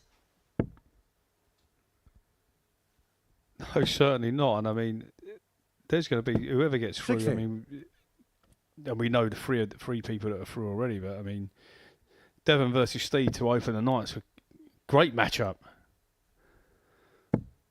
As you said, both not shrinking violets. Certainly Devon isn't anyway. That's for sure. 140. Devon Car In 2 matches at the Alexandra Palace in front of a crowd could meet to the Live Lounge in front of a crowd. Has Devon Petersen got Martin's number here? Tops for the 118. Doesn't go, 78. so Adams is back for 32. Martin Car 32.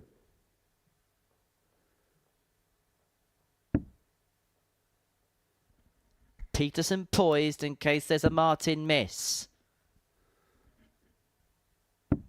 Getting shot on the first leg, Martin But there's not Adams. one. Wolfie goes 1 up. That means 2 more for the 3-time Lakeside champion. Richie Howson confirms what seemingly is the inevitable anyway, and that's him being the group winner. 140.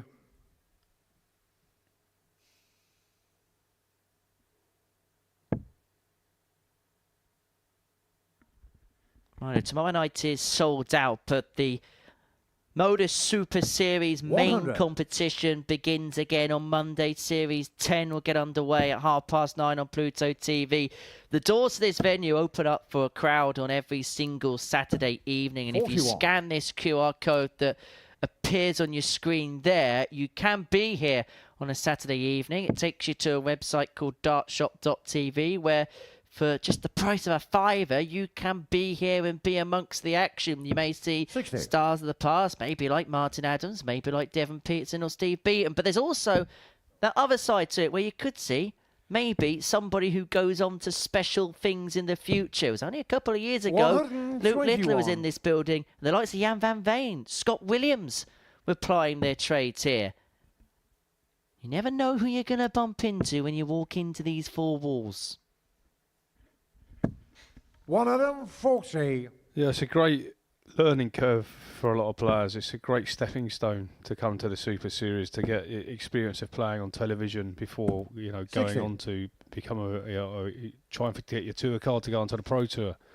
I think it speaks for itself how many people have got tour cards that have played here.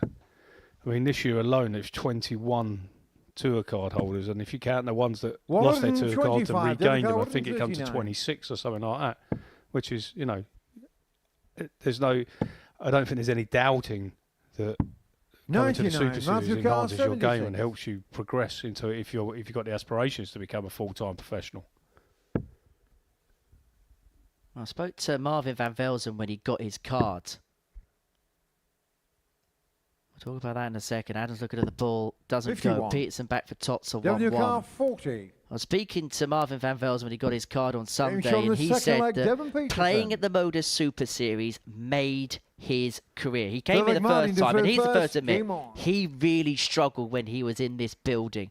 But he went away, took a bit of time to get everything together. When he came back the second and third time, he got better to a point where he won a week, won a Champions Week, and then got through to the quarterfinal to the ADC Global Championship at the end of last year.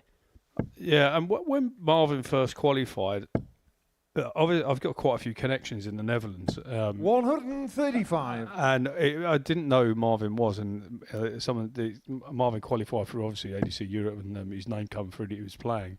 And I mentioned that they asked me what players were playing from Europe, and I mentioned Marvin van Velzen, and the answer back was 100. How did he qualify? How did Marvin qualify? I'll tell you exactly the words. I won't. Yeah, he's not very good. He's not good enough to play in that. And Marvin come over the first time. 60.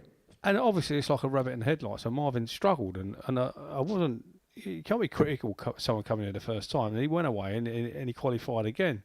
So I actually thought, well, how did he qualify again? How if he watched him play? 121. But what he done was he went away and he played in all the ADC tournaments. He practiced 6 hours a day. He practiced and put the effort in, and he come back and he was a 44. complete different player. So he used this as a springboard, I guess, to improve himself. Went away, wanted to play again, but knew that he had to improve. So he went away and done that, come back, and as you've just explained what he'd done, he went on to, Marvin van Velzen now holds a tour card. So proof that it works. But from zero to hero. And, good luck to Marvin, all power to him. Hard work beats talent when 43. talent doesn't work hard enough. 160. Shame I've got neither of those qualities. 160 for Adams isn't going to go on this occasion. He's got 6 on this particular point to open up a 2-1 lead. 100. Petersen looks as if he's an absolute shell of himself right now. He's hardly got going in this particular fixture. He's hardly got going today, really, if we're going to be critically 83. honest. And he will be as Car, self-critical 60. as perhaps we are sat up here in a commentary box. Devon probably would be saying the same things if he was in the commentary box, as he is at times here at the Super Series. Double 10 for Adams. 50. Devon Car 136. 136 isn't going to go, and so Adams will return for 60. double 5 to 10. re-establish the lead that he got in leg 1.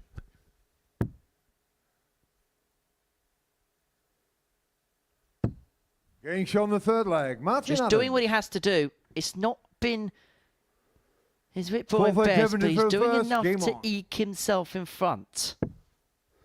I think the words you're looking for, it's not pretty, Emery, but it's effective, I guess. 140. I mean, is Devon got?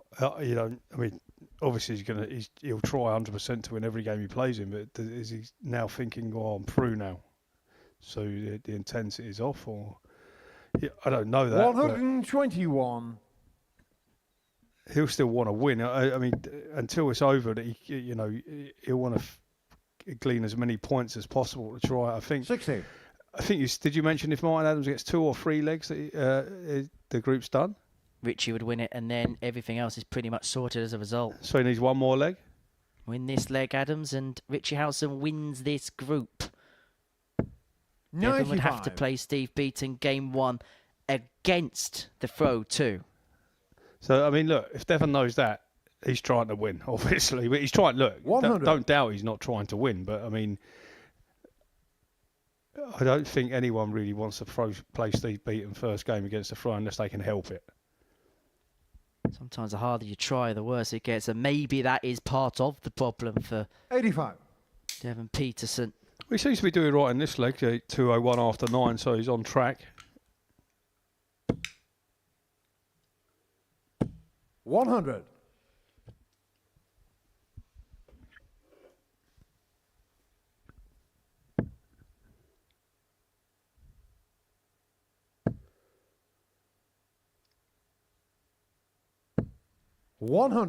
Devon, your car 101.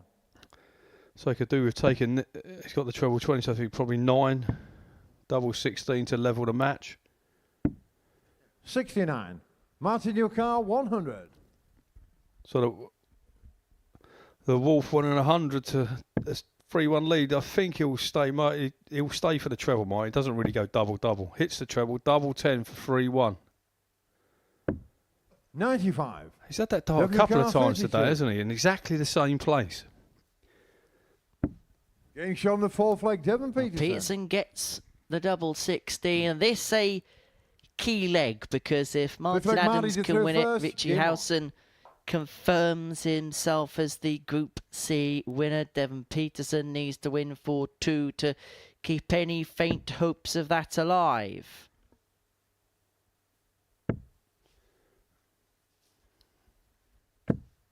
$45. See Devon feeling his wrist a little bit in the background. I don't know if he's got an issue with it.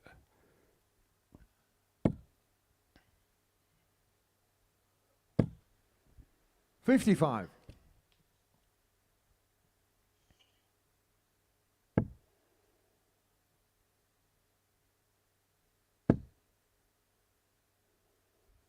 Martin's very open and honest about 140. the way the darts are going to lie as he heads towards the twilight years of a glistening career.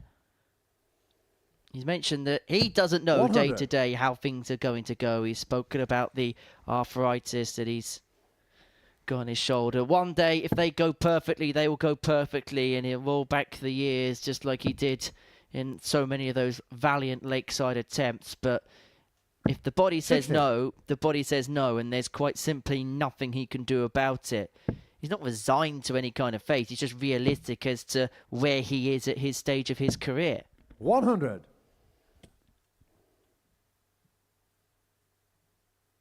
Yeah, I mean, Martin's actually, you won't mind me saying, he's actually 69 years old now. So there's probably not many 69-year-old players that can play as well as Martin 41. can at this time. But of course, he's not the Martin Adams that he used to be.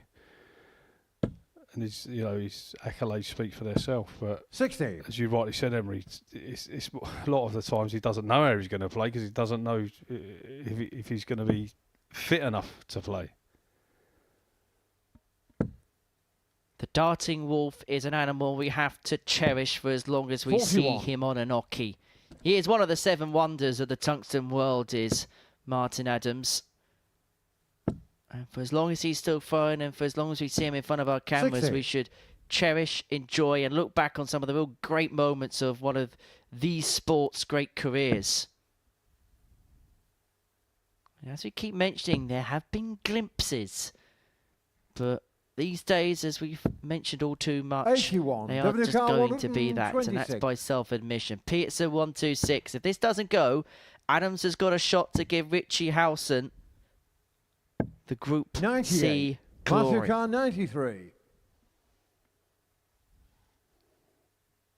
So he's at 14 there, so he needs 79. He's going for treble 13, I believe. Tops. 53. Devon, your car 28. Well, he really is on the tungsten tightrope, is Devon Petersen. Game show on the fifth Keeps leg. himself Devon afloat. Petersen. He gets a break to lead 3-2, and importantly here, he Six has leg, the Devon, you darts through to first. win the match. Game on. Adams missing an opportunity to get that third leg that Richie Howson needs, although that does mean he only needs a solitary leg now, the Owl, against Trina Gulliver in the next match to win the group. 121.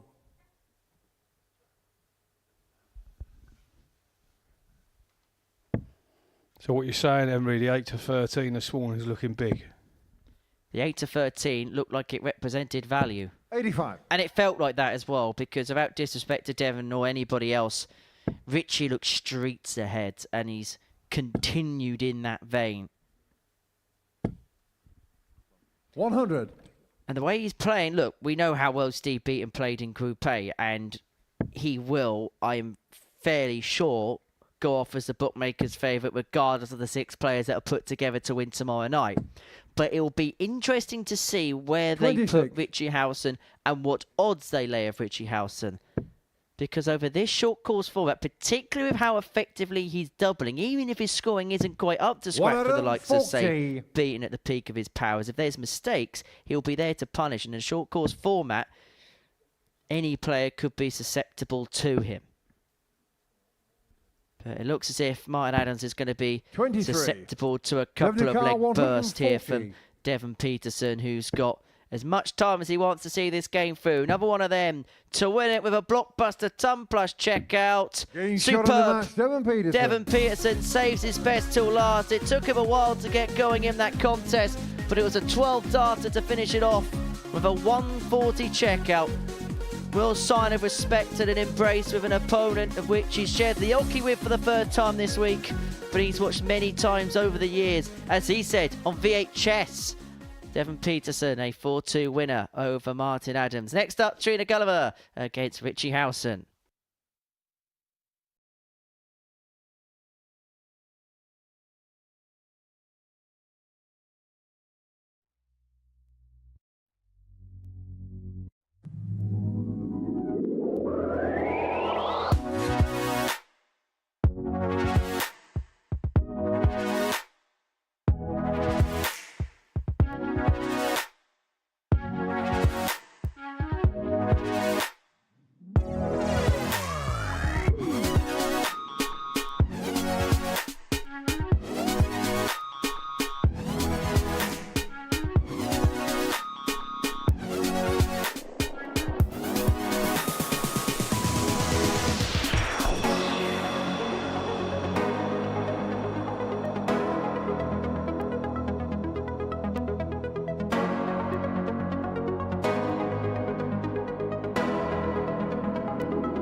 Welcome back to the Modus Super Series. Before the break, Devon Petersen got the better of Martin Adams by 4 legs to 2. Next up for us, Richie Howson up against Trina Gulliver. Howson needs just 1 leg in this contest to claim the glory, claim the honours in Group C. He takes on Trina Gulliver, who picked up her first win of the day earlier on against Martin Adams, her first win of this Group C. It's a couple of days which haven't quite gone to plan for the Golden Girl, but for Richie Howson, everything he touches turns to gold.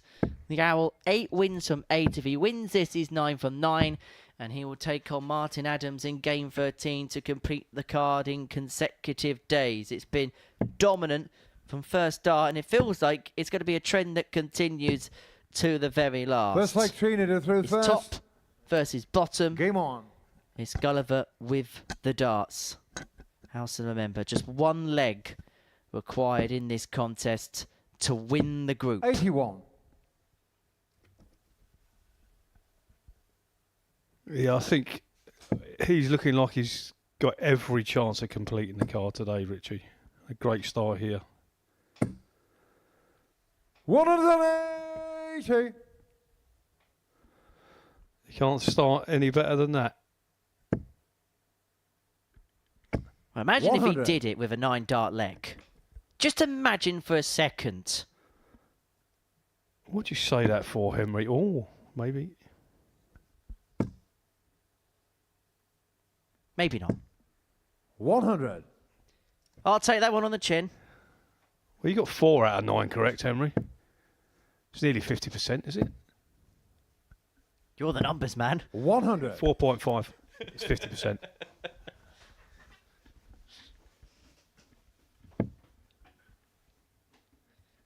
Sounds like my Cheltenham Macca, that. 57. Well, Howson, 164 points away from winning this Group C. Gulliver just... Could go for 18s here. 46. Opted for the ball. Richie Carr 164. So 6 at this.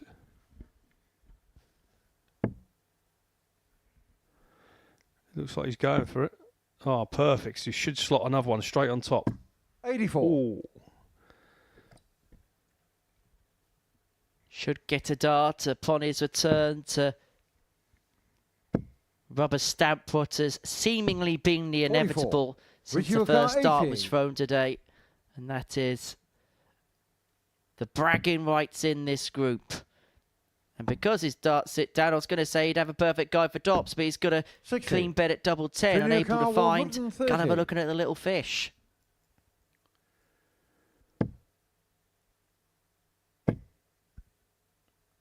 Should be slightly disappointed there, 94. Trina. That first dart was a Richie Carr, decent guy 20. to try and nestle in a treble underneath. And so for Richie Howson, double 10 guarantees on the he first leg, wins Richie Group Howson. C.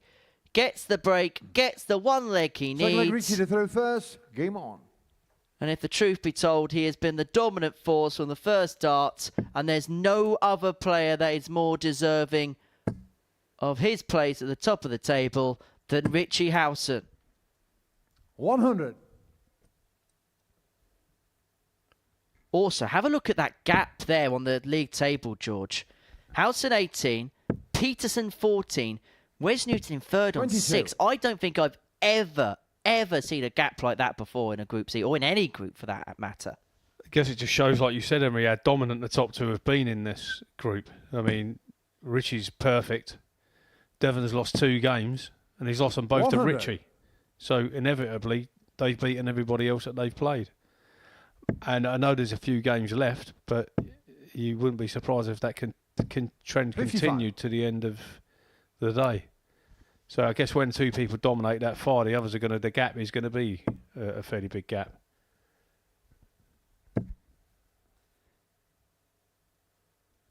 I might 100. sound like a broken record, because I feel like I've said this a few times today, but the match sharpness of Howson and Petersen feels like has been a massive telling factor 78.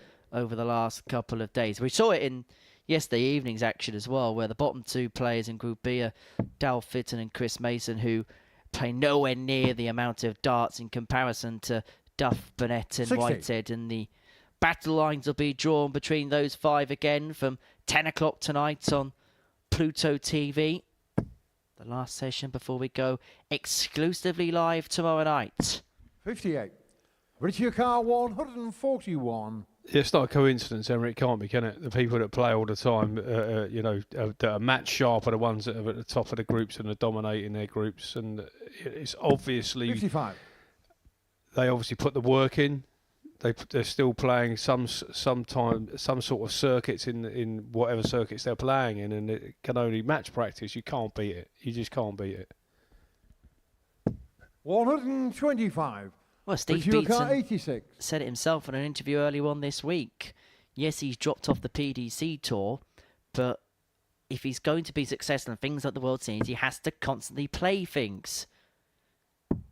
Richie Howson missing double four there to play himself into a 2-0 lead. He said if he doesn't play and he doesn't keep his arms sharp in things like this or other such tournaments he's going to play in, the like of which we don't quite know as of yet, then the arm will just go rusty 24. and he won't be able to perform anywhere near the level that he could. I mean, Phil Taylor is probably another example of that, where just after he retired, he was playing in so many exhibitions and he was still keeping himself sharp and still playing to a very high level. Lockdown happened, so he wasn't playing apart from some stuff, obviously, with the online league back at the time. But he wasn't playing anywhere near as much as frequently, and maybe we saw a little bit of that when he ventured into the World Seniors.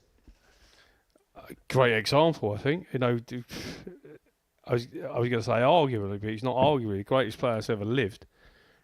And because he didn't go, because he didn't, 100. He fell off of it. He'd done his time, and he said he was retiring. And then obviously the seniors come around, and everybody was hanging the title around Phil's neck before it even started. I mean, there's no point in having a tournament. Phil Taylor will win it easy. Well, the old Phil Taylor would have won it easy. But as you go on to say, Emery, Phil wasn't playing then, and it's like anything. If you don't practice, regardless of how good you are, 140. It's all about muscle memory. Like I think I was explaining to you earlier. Sometimes it gets that bad when you don't play. You forget how you hold your dart. So every time you pick a dart up, when you're playing all the time, it's automatic. You don't think about the grip. You don't think about anything. You just throw. You don't think about your action. You just throw. When you don't play for ages, all of a sudden you can't even grip it properly. You think, how do I hold it? Where do I put 66. My fingers? And where does the point go? And it's just, and that's taking it to the extreme. But I think, Steve's probably right. I mean, he's still playing very well now, Steve. He's still as good. He's not as, I would say, he probably can beat anyone still, Steve. But if he was to not play for, say, 12 months, would he struggle? And look, he's got a Rolls Royce action that nothing will go wrong with. But 81. He wasn't born with that. Everyone says there's a great thing about natural. Everyone's got natural talent. Well, then if everyone's got natural talent, why aren't everyone as good as each other? 58. It's not about. I believe it's about the hard work and the practice and the actual sacrifices that you put in to make yourself good at this game. 98. Howson leaves himself on double 8. Gulliver cannot take out this 170. She's not going to, and so Howson to make it 3-0 to get the double breaker thrown. He's been quite slack actually on the doubles in this match. He's only 2 from 6. 16.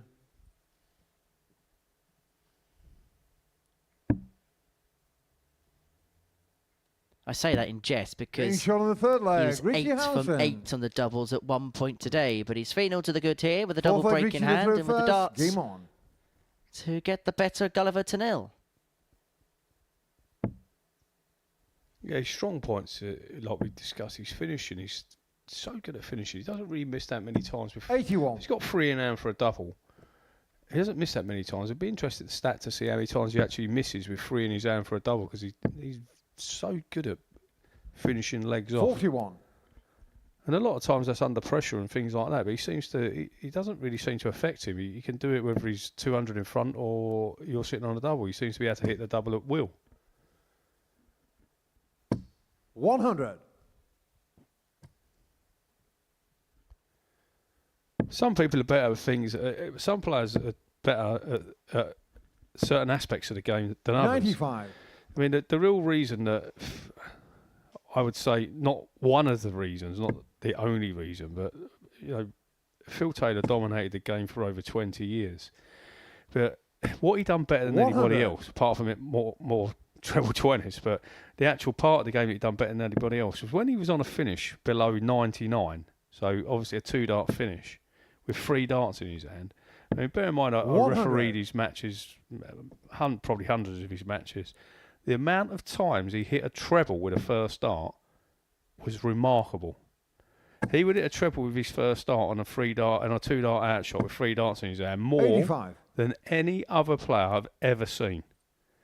And then when Phil come to pass and Michael come along, they had different styles where Phil would just completely 46. in the match he'd just strangle you because he would just continually pressurise you and continually hit everything, and in the end he'd break you. Whereas MVG was different. He would be nip and tuck, and then he'd run along and for want of a better terminology, smash you over the head when you weren't looking and nick 5 legs off you, and you don't even know what's happened. He'd just pull away from you, and then he'd go back to revert to time. 24. But MVG 52. had the uncanny ability that Taylor had. As Howson stares down, double 16 for 4-0 win. A Game shot of the comprehensive match, Richie success against Trina Gulliver. Howson 4, Gulliver 0.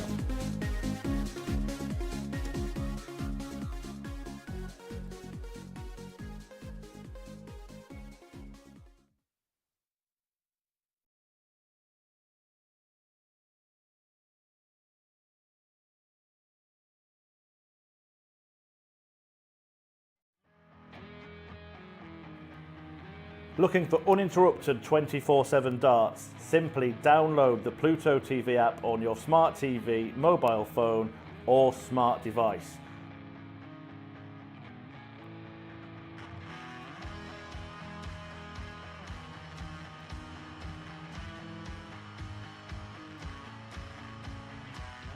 And you can find us on the Modus Super Series Darts channel.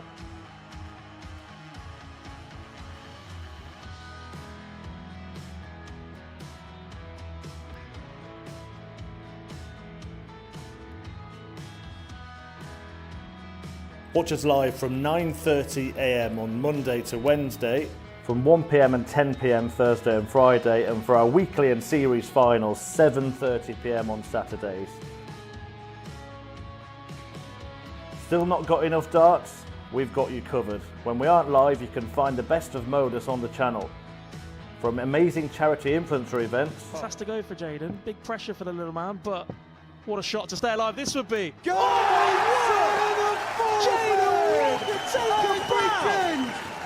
Jaden Walker! Week starring Luke Littler. Could this be it? Bullseye for Littler. In it goes. The 1-2-1 turns the game in his favour. Record-breaking averages. And record-breaking darts. Double 16. It's Game destructive. shot on the It's match. Daryl Pilgrim with the Daryl record Pilgrim. average. And insane 9-dart legs.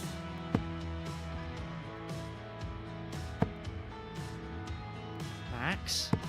108. And Sherrick is continuing upon a road towards perfection. That's a second max in succession. Baron Sherrick wants treble 19. And now double 12 to become the... But that's not all. We also have the exclusive series of On the Hockey. But when I played darts, I was allowed to be me. Deep dives in our tungsten talks. No email at all. That really is. And the words that just come out make me head what? 127 in game. I cried a few tears when they told me. I still love it so much. And Modus documentaries. Everyone knows we're watching something special. This is going to happen, just when? When is it going to happen? Didn't take long.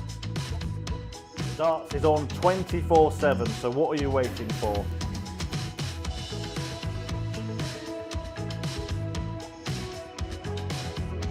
Download the app on your smart TV, any smart device, including your mobile phone, and search for the Modus Super Series. And watch us now.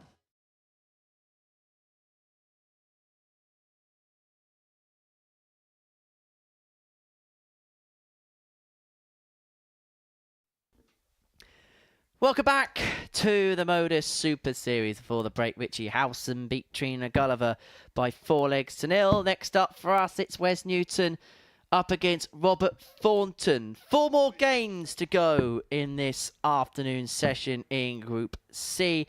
These two players about to complete their penultimate match in this group.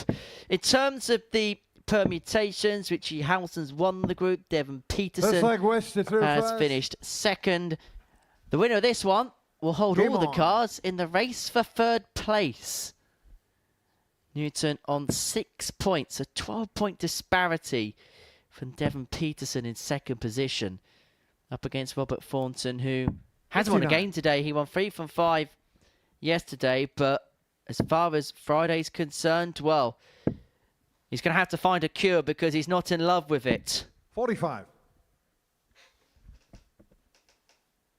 And it really was a case of that song, because Monday was blue, Tuesday, Wednesday too. 125. But based on today's form, Thursday, we don't care about you. It's been a long day, George. Well, I quite enjoyed that, Emery. Not quite sure what you're on about, but thanks.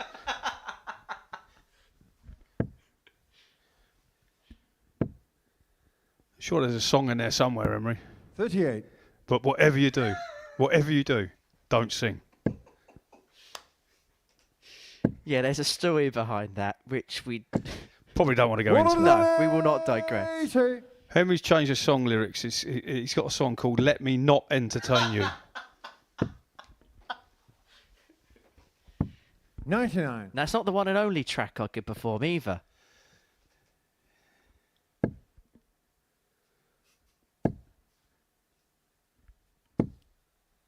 I mean, Robert's actually,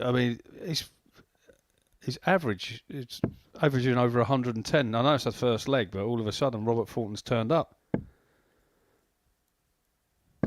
60. Robert your car, 55. This is kind of what we've been saying about Robert this week. He's, well, unbelievable. I thought we'd miscounted Emery. 15. Where's your car, 120? Even that, who was going for one of his exhibition finishes. I mean, this will kill him if he gets this. I mean,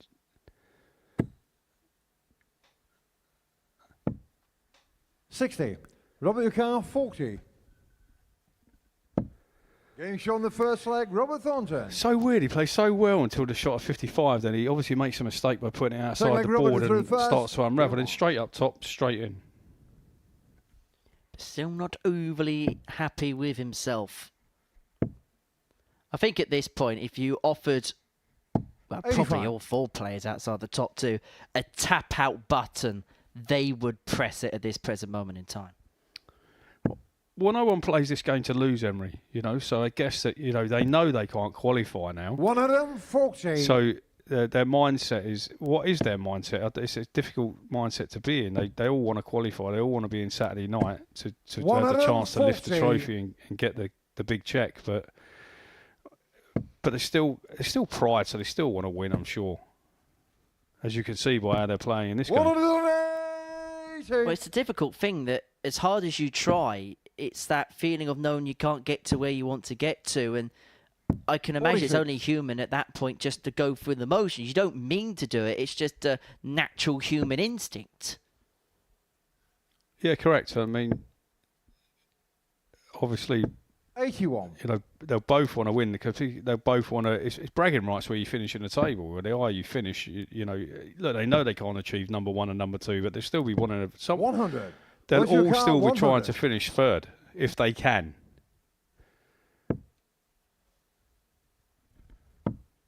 Tops. It's another one for Wes Newton. His 2nd tub plus check out of the way, and what a top way to take it out. 3rd leg West through first. Game on. Not sure Wright enjoyed that. Oh, Robert. 60.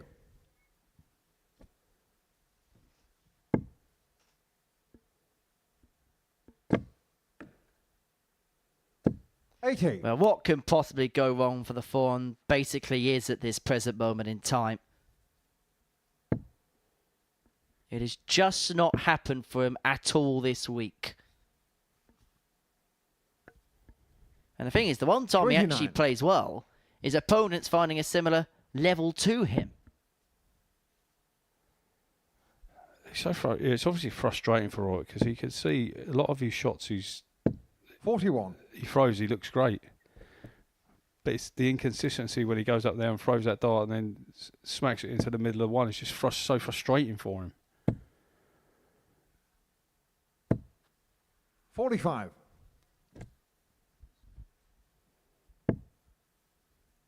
After today, it'll be a trip back to Saltcoats in Scotland, and more preparation 100. will be to try and see if he can win a hat-trick of World Seniors titles at the Circus Tavern come the middle of February.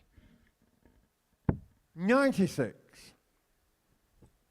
You know, and he won't be without a chance, Robert. He still retains ability. And maybe not playing so many games for Robert 60. each day. I know they have to play more than one game on certain days in the Seniors World Championship. Maybe that might suit him a little bit better. And also set play too, which I think suits Robert's game because he is a player that can run hot and cold at time and play in patches. In set play, you can afford to do that, and the damage isn't as bad as perhaps it would be in leg play, where you could find yourself adrift by a certain margin if you do go off the boil for a few minutes. Exactly. I mean, how many times has this happened? I know it happened this year. Robert the Car, 170. A game in the World Championship where someone won more legs than the other player but actually lost the match. 134. Where's your Cannot car, remember the 41? game, but there was a match where I'm sure a player won something like 4 more legs than lost. I cannot remember the game for the life of me.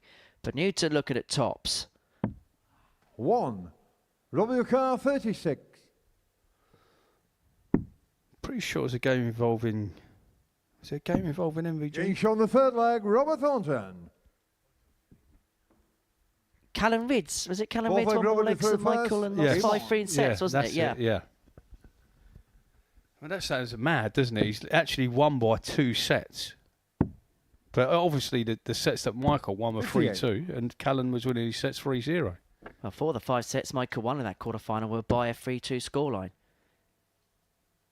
And actually, this is where the Super Series can be decent 58. practice for set play, if that's what your mindset is, particularly you play a 6-player group, because, okay, it's not best of 5, but you're playing effectively 5 sets in the day. And if you win 3 and 2 most days, you're going to get a sniff of a chance to win things here. 22. Yeah, I guess that's a good way of looking at it. You are. If you could treat each match as a set, play 5 sets, win more than you lose, you'll be in the running. 59. And it's not like, say, Challenge Tour, for example, you're talking about that today, where if you lose one game, then you're out and you're heading back to your hotel room. 100. You're constantly coming back and you're constantly playing, so you can't get despondent when you have the first setback of a day. 97. And don't forget there was a Group A involving Moreno Blom where he lost his first 4 matches of the group. He won every single one from that point onwards. 123. And denied Wesley Harms an opportunity of winning that particular Group A. And I'm sure Wesley was absolutely thrilled to miss out in that particular scenario. 95. I don't know what you're talking about, Emery. All darts players are good losers. Some more than others. 42. I think I've talked about this before. I mean, I think what I said in a couple of interviews before, they should have a mirror at the bottom of the stage with a sign above it saying it's your fault, because 99 times out of 100 it's never their fault. 140. Robert Carr, 156. Another. Double 18. Would have been for a flash of brilliance from Robert Thornton. 52. Would have been for a 3-1 lead. But on the other side of the coin, Mitch Newton can level up. If he finds double 16, but he was unable to locate it.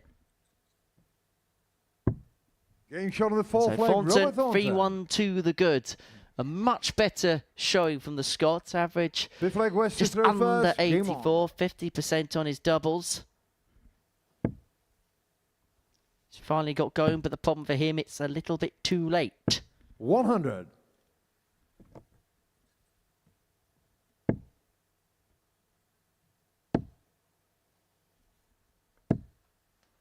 81. Just that's the other occasional dart Robert out of 3. He looks at me, it's a treble 20 in the first one, perfect. Seems to throw exactly the same, but I guess it's like we've gone harping back on what we said before, Emery. 60. I think just the consistency with, I know with the guys, they get the odd stray dart 42. like that, that tends to creep in. But it happens in all levels of darts when they're not quite on the top of their game. Instead of everything going in the direction you're throwing them, for some reason you obviously do something, tense up, or you release the dart at the wrong time or whatever, but for some 41. reason the inconsistency comes a lot with the top players with one of their 3 darts, but that's enough to do the damage when you're playing someone who's actually using all 3 darts to the best of their ability. I mean, I think I know, hopefully you understand what I mean, but it's just the one occasional stray dart that does it. But that can cause you. You have one stray dart, 3 shots in a row, and hit a 1 or a 5, and the other bloke's hitting a treble 20 or a 20. All of a sudden, in 3 shots, that's 100 points. It's a big difference. 44. The small things add up.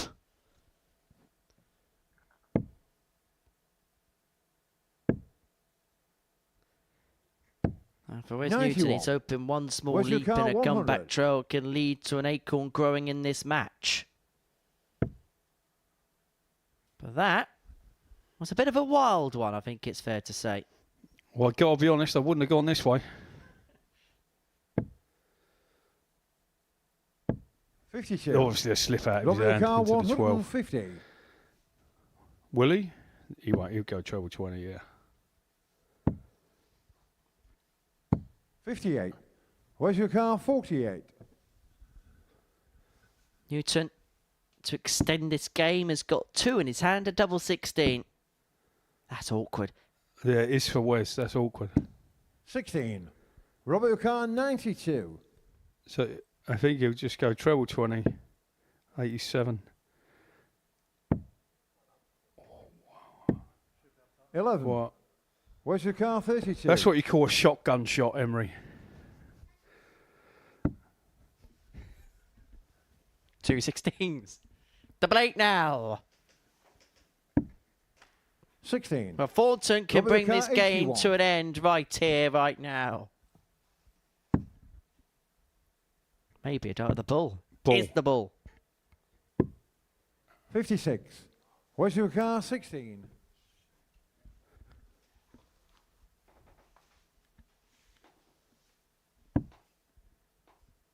Double 4 to extend it. And extend it he does.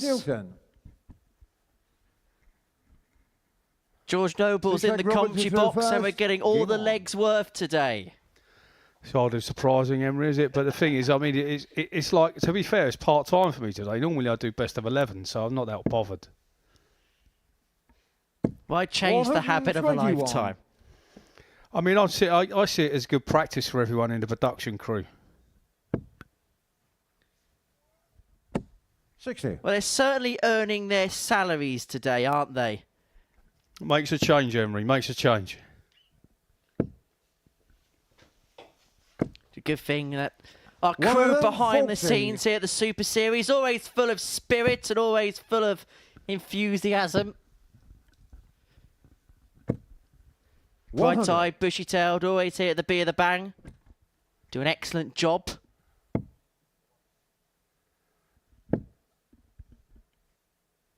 $85.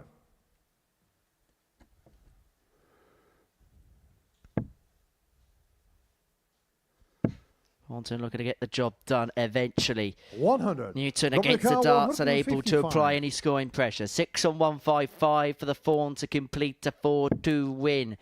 He could do it in some style, but he's not going to do it 83. On this occasion. Always he obviously needs I would suggest at least 2 trebles.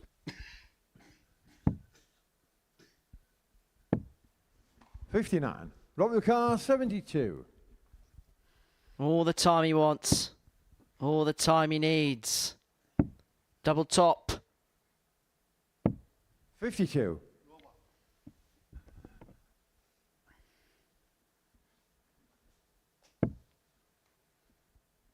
Oh, Newton. I'm pretty sure he's going to... No, he's not. I thought he was going to go for it. He's at the 150 there to leave 32. Great shot. So can Robert close it out, or are we going to go to a deciding leg? Game shot on the match, Robert Thornton Thornton pins the double 10 and seals his first win of the day. He beats Wes Newton by 4 legs to 2. Thornton then moves on to 8 points, third in the league table.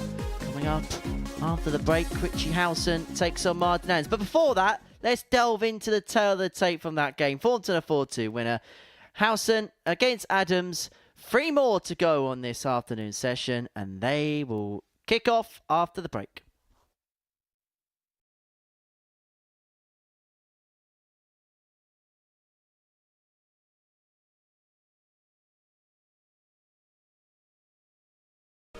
Oh, baby! You thought it was in that you could have given it to me? I did with Taylor. Where's Russ when you need him? Gibraltar revisited. Right, come here, Russ. Let's put a bit of daylight between us. Bigger daylight. I bet you want me to get this, Paul. I bet you really want me to get this.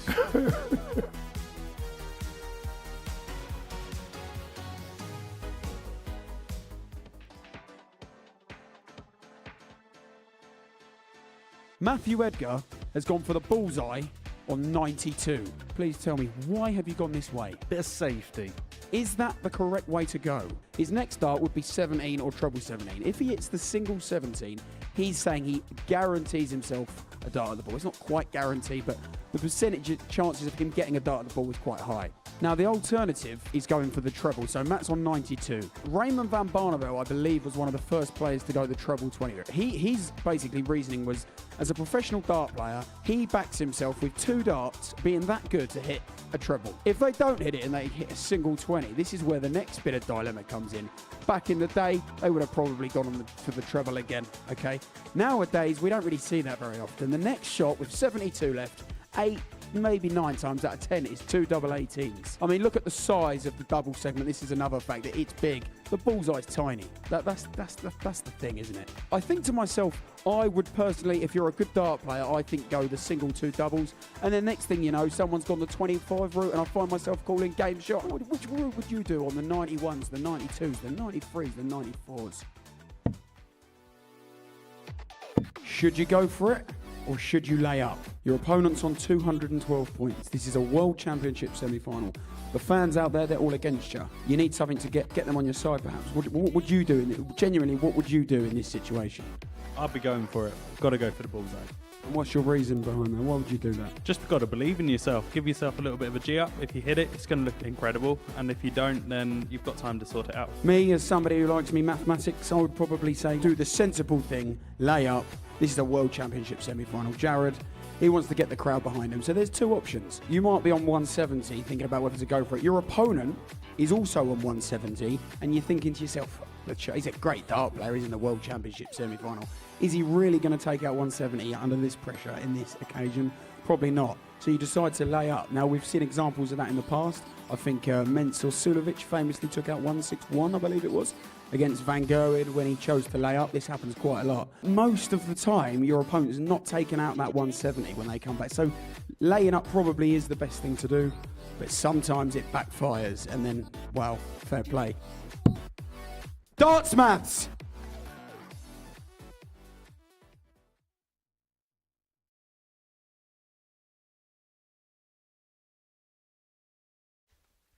Welcome back to the Modus Super Series, where before the break, Robert Thornton got the better of Wes Newton by 4 legs to 2. That spelt the end of the 4th round of fixtures for the day. The final round begins with a meeting between Richie Howson and Martin Wolfie Adams. Howson, the group winner, that was confirmed a long time ago. Actually, Martin Adams dealing pretty much the fatal blow to Devon Petersen's chances by First winning leg, a Richie couple of through legs first. in his meeting with the African Warrior last time out. Game Did on. lose 4-2. But Howson, if he wins this game, has done something that only a handful of players have ever done before. Unfortunately for him, this won't actually go into the record books because this isn't a week in the Modus Super Series. This is a specials week. However, it doesn't take away from the fact that if he wins this game, then he'll have won every single match in this group. He'll be 10 from 10, unassailable, unbeatable, unbelievable. 121. And really, there could be no complaints about the position that Richie Howson finds himself in. No, as I say, I mean, I think he's definitely value for money. He's been the best player in this group. 60. And he rightly so won the group. And they're obviously trying to win 10 out of 10. Which is a rarity, as you said, a handful of times 50. it's been done. So I think it's been done 5 times before. This will be the 6th time. Just having a look through my previous stats database. Now, I don't have records of specials weeks on here, but in terms of Modus Super Series 100. weeks, 16 points of full house in Group B has been done by Scott Williams, Lee Evans, Andy Bolton, Alex Spellman, David Davis, David Evans and Bo Greaves. The full house of 20 in Group C 100. has been achieved by Richard North, James Wilson, Colin Osborne and Jarno Bottenberg. And apparently, if this goes, it'll be the best legs difference that a player's ever achieved. 10 from 10 from 140. plus 23 Richard North got. In fact, the record for legs difference in a group, you perhaps won't be surprised to know, is owned by Luke Little at plus 36. You're correct, I'm not surprised. 100. Richie Wakar, 61 for the first leg for Richie Howson. How's he going to go about this? Is he going to go for the 25? No, he's gone 15. 14. Double 16. 45. Martin Yakar, 130.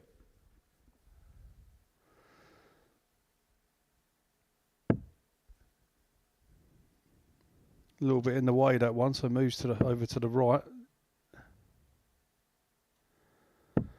41. So here's a test for what I said earlier, Emery. 3 darts in hand. How many times does he miss a double? Getting shown the first leg, Richie None, Howson. it seems. Even a broken clock's Second right leg, twice Martin a to day, throw I first. think. Game on. You carry on getting things right, you might be sat here a bit more often than you think.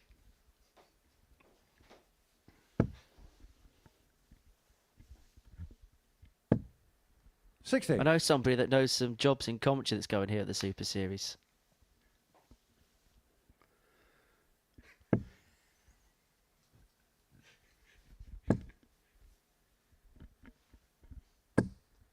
Howson, 1 up against Martin Adams. It's our third game from home in this afternoon session.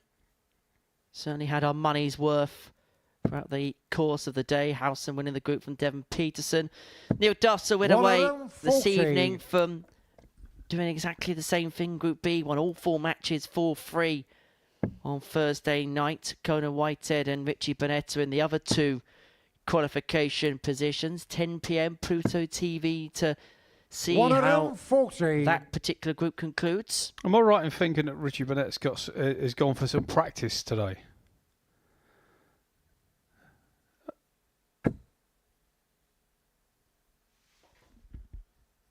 I'm hearing he's gone to the Challenge Tour today. Indeed he has. He lost to Ricardo Ham in the second event, 5-2. We've seen Ricardo here in the past, and we're actually going to see him again because he's won a qualifier to come back here. And then in terms of his first tournament, he got through to the last 64 and then lost to Tom Sykes, who averaged 110.15 against him. Not much he could have done about that. Could have averaged 111. 81. Admittedly, he probably lost that game 5-1, and he'll tell us he should have won it 6-0. He probably will. He's got some great stories, I'll say that. And most of, well, not most of them, they're all true. And all unable to be repeated live on the telly. 140, Modus car 120. That should be a useful guide for Martin. But cannot use it, so Howson back for 2-0, looking at 101 for the break. 100. Richie car 101.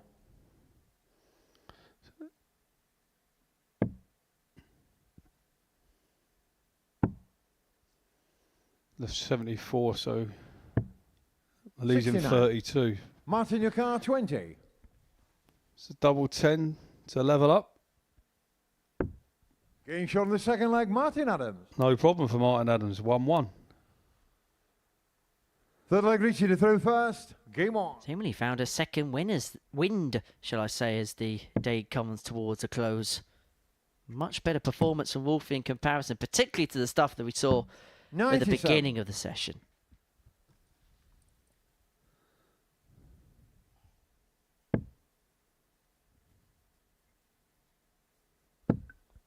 Well, Howson and Adams level at 1-1. This is the 13th game of the afternoon session here at the Live Lounge in Portsmouth. Howson looking to make some manoeuvres on throw here. And he's going about his business quite nicely. 140.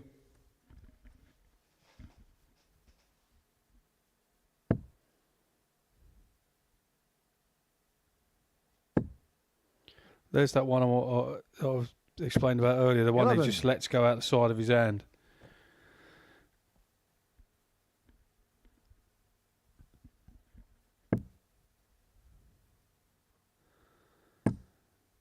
So it looks like Richie would be leaving a finish.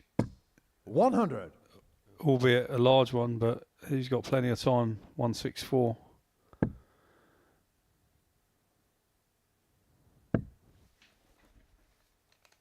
And Adams 43. hardly making a footprint in this leg after what was a decent first couple of legs in terms of performances. Just began to avert a little bit back to type.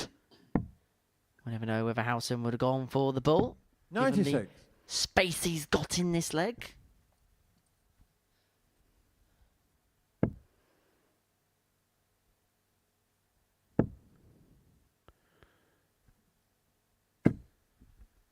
$121, Richie car 68.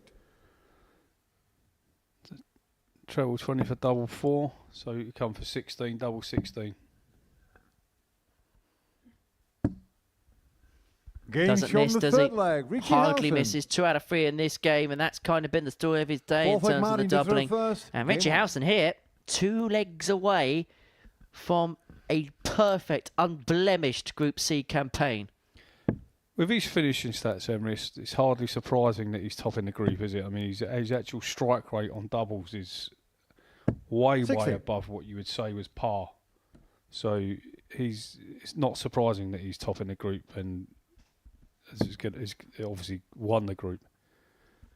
Well, it'd be competitive in any arena, wouldn't he? Looking at his numbers yesterday, averaged 91.13 for the day and was 51% on his doubles. At this level, he could beat anyone. And even at the level above on the Pro Tour, because of the efficiency in terms of his finishing, he would get some joy against a fair bit of the opposition on the Pro Tour as long as those doubles stay to that kind of level, because you get outside sniffs, and if you can take 1 and 2, then you're going to give yourself opportunities to win matches.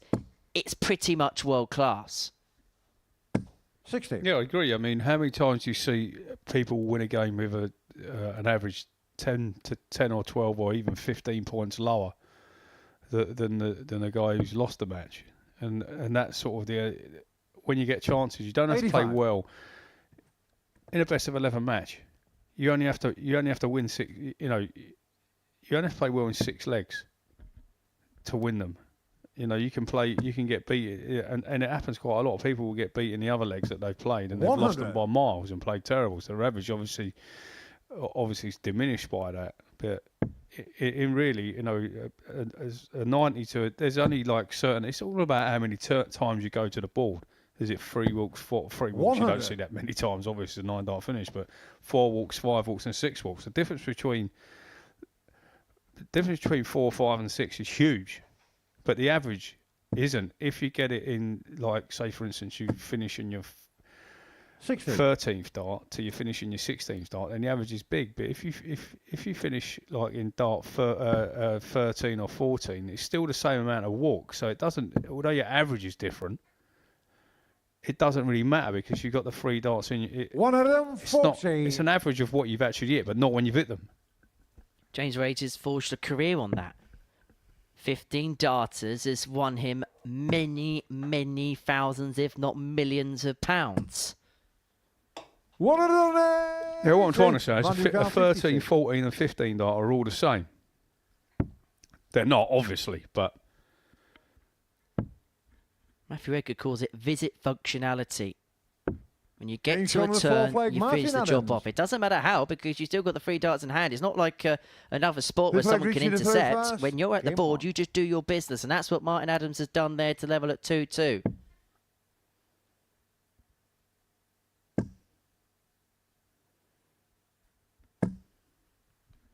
When Richie Howson twins scoring power of his prolific finishing, he is seemingly unstoppable, and that's been the case in this Group C, and if he carries on in this vein, it may well be the case tomorrow night. 125.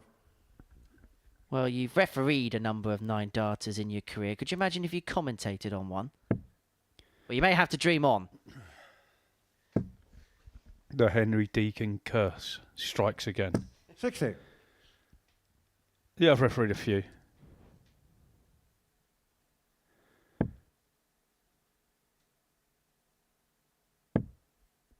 I suppose there'd be many people wondering what your favourite was. 41. I don't know, really. But, I mean, loads of people, it's quite a thing between, it's quite funny. A lot of the refs say, they speak to each other, or people are asking me questions. And I answer it different to everybody else. They say, how many 9 darters have you had? And I say, well, none. And they say, well, yeah, you have. You done that? You done that? I said, well, I didn't do them.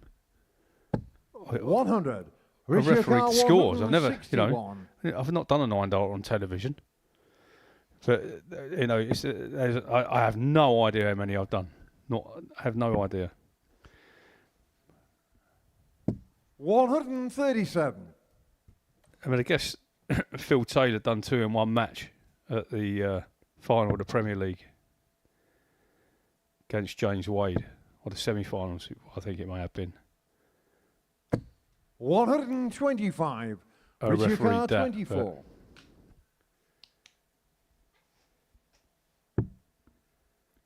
Double 12 for Howson to open up a 3-2 lead in this contest. That's awkward, but finds room towards the top corner of the bed to move 3-2 in front.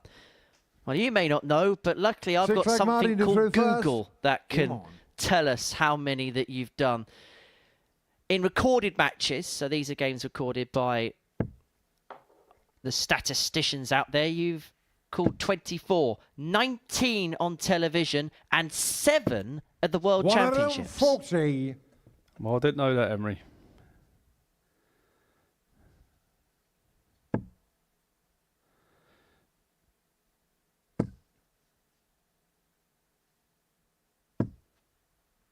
$140.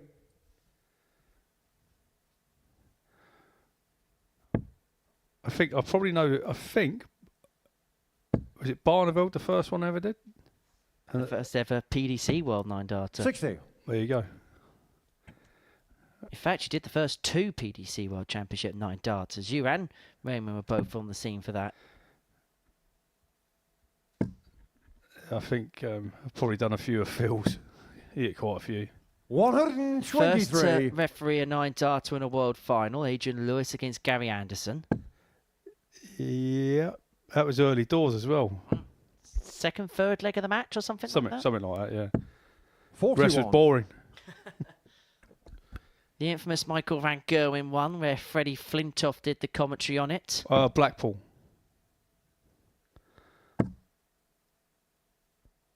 The behind closed doors 58. 9 darter from James Wade.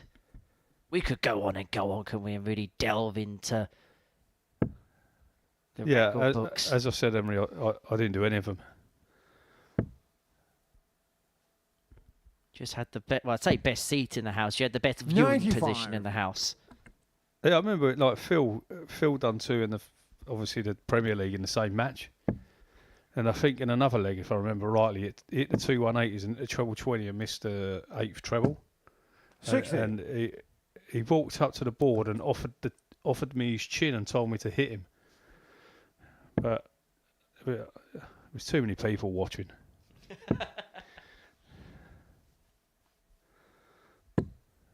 46. Richie Car This to complete a perfect group with a perfect finish. Perfectly late for the treble. And he's going to get a dart at tops. 100. Would have in some way to have made it 10 out of 10. 119. Difficult finish this because you got to go down first. But if you hit the treble, like he has, he's now got to go. He's got to go 12 or treble 12. He's got to go ball now. 94. Difficult finish 119. You want to hit the treble, but then it inevitably leaves you the ball instead of a double. Double 10. For 10 out of 10.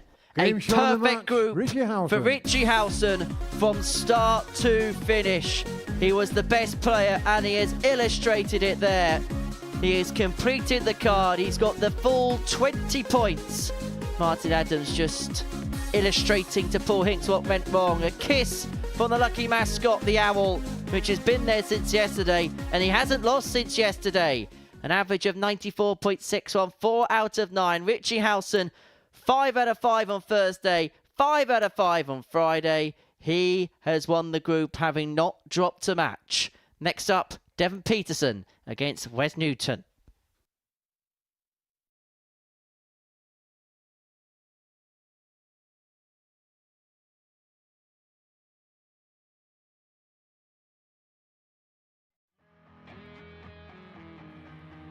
Looking for uninterrupted 24/7 darts? Simply download the Pluto TV app on your smart TV, mobile phone or smart device.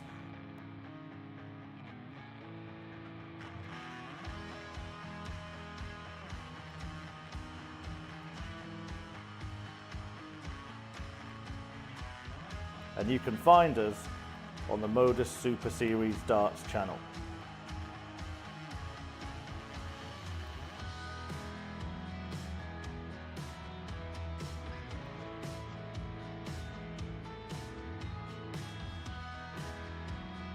Watch us live from 9:30 AM on Monday to Wednesday, from 1 PM and 10 PM Thursday and Friday, and for our weekly and series finals, 7:30 PM on Saturdays. Still not got enough darts? We've got you covered. When we aren't live, you can find the best of Modus on the channel. From amazing charity influencer events. Has to go for Jaden. Big pressure for the little man, but what a shot to stay alive this would be. Jaden Walker taking Britain! And Jaden Walker! Week starring Luke Littler. Could this be it? Bullseye for Littler. In it goes, the 1-2-1. Turns the game in his favour. Record-breaking averages. And record-breaking darts. Double 16. It's Game destructive. shot and the It's match. Darryl Pilgrim with the Darryl record Pilgrim. average. And insane 9 dart legs.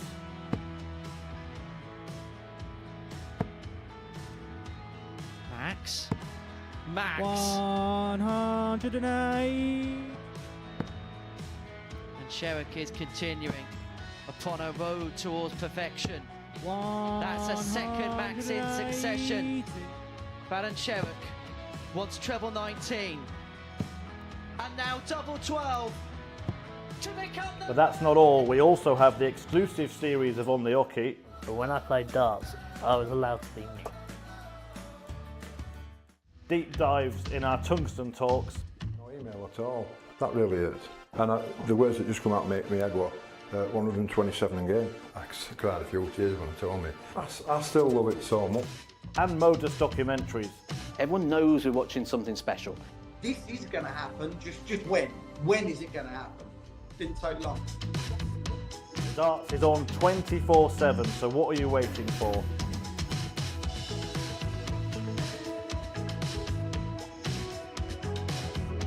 Download the app on your smart TV, any smart device, including your mobile phone, and search for the Modus Super Series. And watch us now.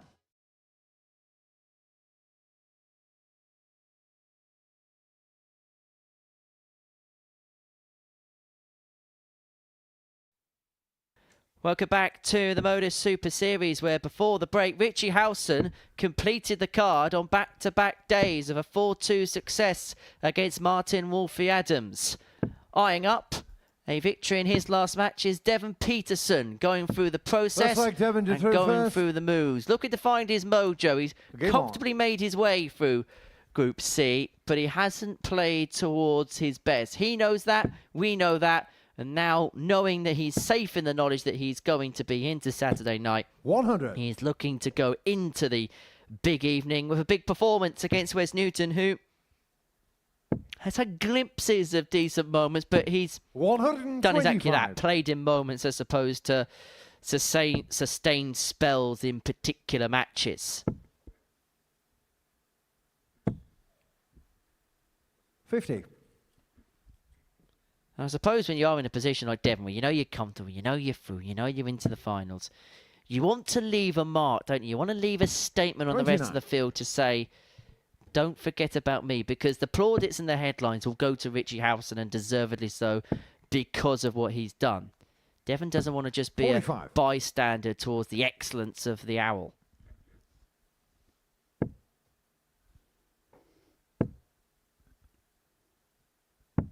$137.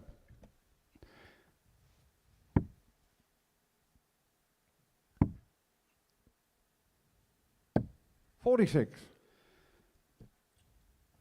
He's struggling to get anything going at the moment, Devon, in this leg. Wesley taking full advantage. 145.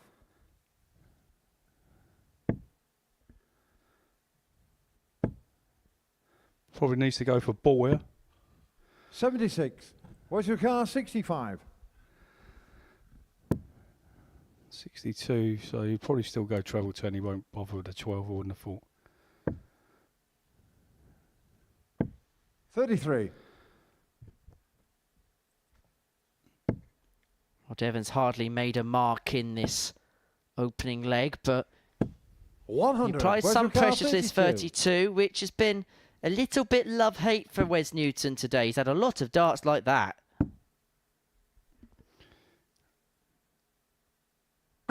It's like a carbon copy of a lot of shots that he's had at 32 today, Henry, isn't it? I mean, he's put the first one that lays across it, the second one goes inside it and makes it even more difficult to hit. So he's going full. Oh, he's missed a big number. So it's full. 68. What's your car? 32. 32. Oh, that's probably a little bit more help, that one. That's not. Just the top. He's got a quarter of the bed to aim at over the top of the first start. Getting shot on the first leg. Where's Newton? Very good. Up until that last start, it was SOS for Wes Newton. Same old story on double 16. But he's found the break. He's one up on Devon Petersen. 58.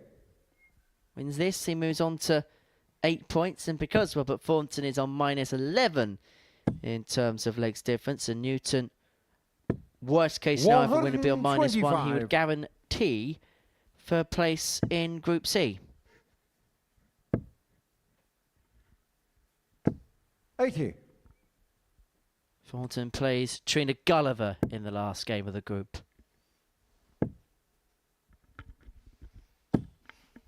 One of them, 40. We're quite impressed with everybody's haircut on the stage. It's, I think they go to the same hairdressers as me, Henry. What do you think?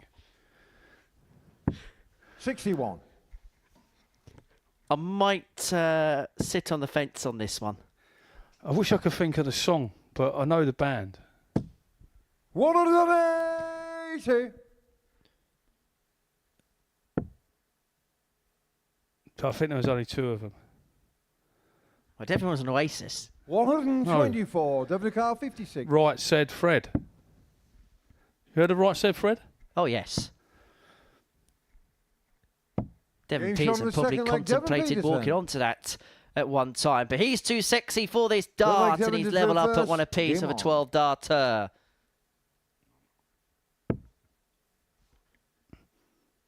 Actually, that was a walk-on song of Andy Fordham. It was. The late great.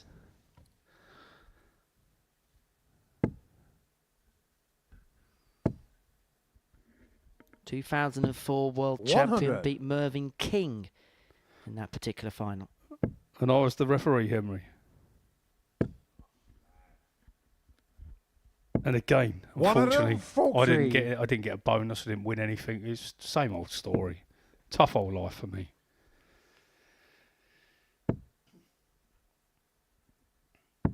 $82. It's Paul Hinks has been doing all the leg work today on the stage. 81. Yeah, fair play to Paul. I mean, refereeing this amount of games on a trot is difficult. You got to keep your concentration. Obviously, 96. You got to stand still all the time. He does a good job, Paul. 60. Couldn't have a Legends Week without legendary referee, and Paul Hinks has got such a love still, hasn't he, for this game, even 97. into his tender ages.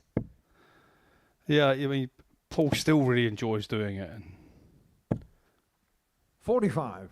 That's great. Where's your car? his, 126. Probably a little known fact about Paul. 101. Is Devon car 115. Many years ago, Paul used to do a lot of weightlifting, and I'd have to get the exact figure, but I know he could bench press 83. over 350 £. I think he's about the second best in his area at the time. Paul, 350 £, bench Devon press. car 32. So it doesn't say a lot, but I wouldn't step on his toe if I was you, Emery.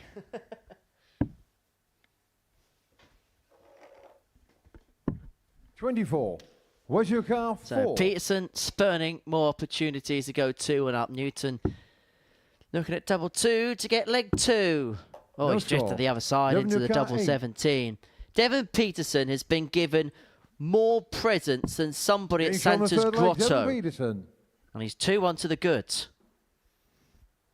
4 flag west to throw first. Game on. Still searching for something is the African warrior. Now, I think we both know for a fact that he will probably go over every single bit of this 59. session. But when you break down the day as a whole, it just feels like one of those days that you just park in the back of your mind and then just go again tomorrow, fresh face 100. for the finals of the Legends League tomorrow night. Yeah, I don't think he'll let it bother him too much. You know, the aim. Yeah, of course he'd want to play better. 140. But his aim when he come into Thursday in Group C was to qualify. He's achieved 140. that aim. Obviously, he would like to have played, as I said, Emery, he'd like to have played, been a bit more nick, a bit better form than that. But, 30. If you'd have said to him, Devon, you can play well, but you might not qualify, you're going to play just a mediocre as you can, against how you can really play, but you will make Saturday night. I know which one he'd take. 125. Busy. You'll take the extra pounds in the bank account at the beginning of the month. 23. Devon car 136. Petersen 136.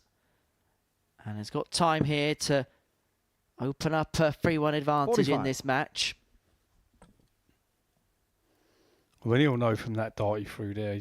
He really should have moved to the left. He couldn't get past. 140. Devon car 91.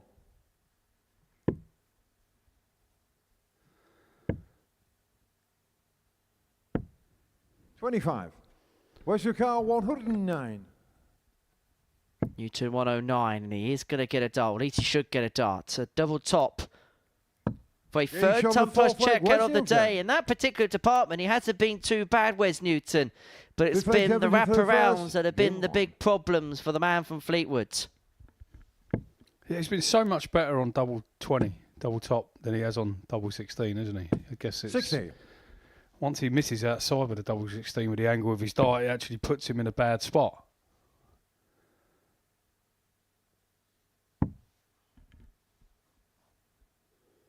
Whereas again, for example, somebody like Richie Howson, if that first dart goes above double top, it's probably going to obscure the target a bit more. All about dart behaviour. 100.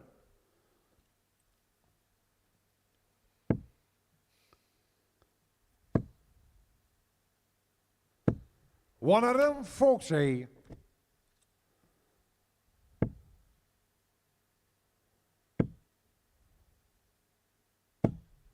$100.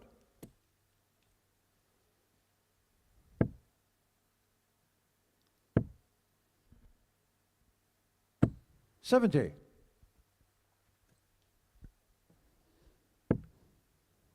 So there's not a lot in this at the moment, 2-2 and very close in the scoring, yes. 60. Devon just with 60 there to not leave himself a finish. Wesley can get to a finish first if he hits a treble and does 100. So, but I still think Devon's got the advantage in this leg with a big score. 147s are not easy unless you're Sean Murphy. 91. Where's your car? 147. To be fair, his 147 attempt the other day was as good as his 9 dart attempt. Oh, double 18 for a 147. 129. Change your name to Sean, you'd have got 90. It.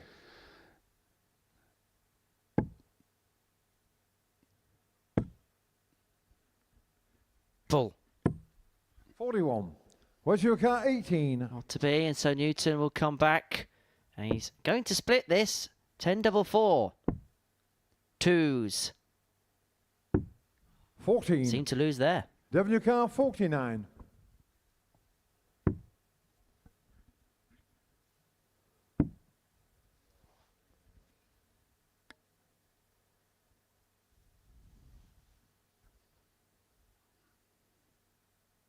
Looks like it's in the way for left or right, so what's he going to do here?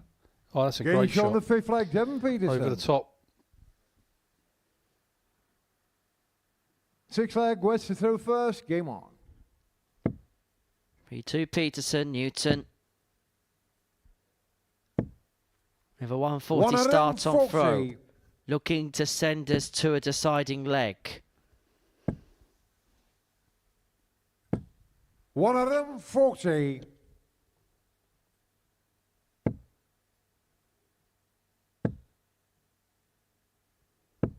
140.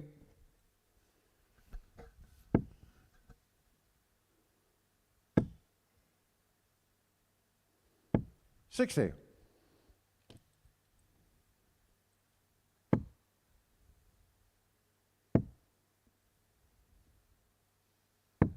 91. Newton on the little fish to give us one final leg in this contest, and Petersen nowhere to be 60. seen. Where's your car? Against the throw. It's been nip and tuck all the way through. Newton 50. will leave himself on 82 and force a last leg decider.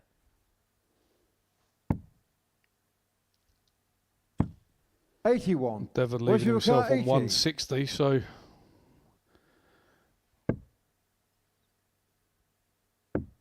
Game show on the 6th leg, Wes Newton. Well, a surprise 3-3. We go all the way. 7th and final leg, Devon to throw first, game on. Not the first time you've heard or said, and the final leg. No, I mean... Wesley, I used to, obviously Wes was flying. I've ref 100. Wes loads of times. I remember doing something with him in Germany. I can't remember what it was, what tournament. And I was looking at the scoreboard, and it had 140 on it. It was Wes's shot, and he went up and he went 20, 20, 20. And halfway through the shot, I was thinking, I'm really hungry. I fancy getting an Indian tonight. What am I going to get? And he took his dance out. I couldn't remember what he got, so I said 140 instead of 320s and 60. I can't say what Wes said to me, but he couldn't stop laughing and wound up losing the match. He was in tears. Wes lost the match because I wasn't even close. It was 320s near the double top, and I gave him 140. I think he actually would have busted him, actually. I can't remember. 55. He's a good lad, Wes. I spent a lot of time with him in... we've done some shows out in Hong Kong, and that's a great time. He's good, really good bloke. I'm glad you've mentioned a curry a couple of games from home when my stomach begins to rumble. I think I know what I'm going to have between sessions tonight now. Well, I'm glad I'm not in here tonight with you, Emery. On second inspection. 100. Newton was 3-2 down in this contest. He's now going to have a look at this 80 to win it. 45. Where's your car? 80. Well, it's been a bit of a protracted contest. But if Newton can find tops, and if he finds tops, he's done very well because 45. Those two were a drawbridge for him. 52. Again, it's like that's laziness from Wesley. He knows he's got to move to the left to give himself a shot, and he just tries to throw it over the top. 80. Where's your car? 35. To finish this match off. Double 8. Oh, he's gone and found the double 16, and Petersen has an opportunity to take it from the grasp of the Warrior. 32. Where's your car? 35. Will he hit the 3 this time? Because I'm sure he went for a 3 in the first place, yeah. He only is. The one time he didn't need it, he found. Then when he wanted it, it goes awry. And so well, if Devon gets away with this... He's got away with murder, you'd say, but it's a win nonetheless for Devon Petersen. He beats Wes Newton 4-3, an embrace between the pair. Well, that's nice to see, isn't it? The pair, I think, have enjoyed each other's company over the last couple of days. Petersen a 4-3 winner. One game to go. Petersen winning 4-3 there. Thornton takes on Gulliver up next.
Welcome back to the Modus Super Series, where our final game of the afternoon sees Robert Thornton take on Trina Gulliver. If you have just joined us, then Richie Howson won the group from Devon Petersen in second place. Robert Thornton has guaranteed to finish third. In fact, all the positions in the group have now been sorted out, because Thornton will finish third, Newton will finish fourth, Adams will finish fifth, and Trina will finish bottom of the pile. So this game is all about the bragging rights. Thornton to kick us off. He has the darts in his hand. And in this meeting between the pair yesterday, Thornton won 4-3. It was a match that went all the way. Robert went 3-0 up in the game. Gulliver took us all the way to a decider before Thornton would eventually go on and seal the deal. 36. Reminder that we'll be back tonight at 10 for 41. All the action from Group B. If you haven't had enough darts for one day, then you'll be able to join us for 10 more games to see who is going to join Steve Beaton, Richie Howson, Devon Petersen into the Legends League finale. And don't forget, if you haven't done so already, to download the Pluto TV app via your smart TV or smart device. Download the app from your applicable app store now to watch all the action. It's free to download, it's free to watch, and beyond the 30 hours of 59. live darts that we're going to bring you every single week, 50 weeks of the year, you'll also have bonus content, including the Tungsten Talk vodcast and all other 60. goodies available on that. Classic matches, classic moments. The On the Oki series as well really is a treasure trove of tungsten delights. 45. The Modus Super Series channel on Pluto TV. 84.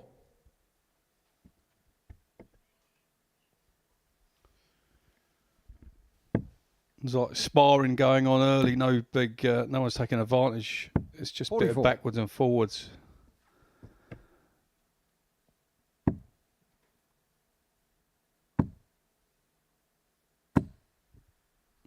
133. Well, that's now sort of. Robert's put his hand up to take the advantage in this leg.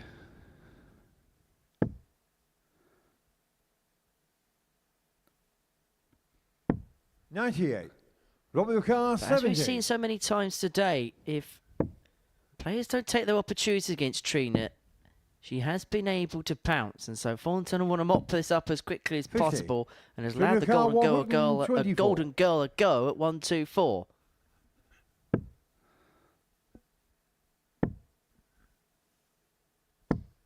$42.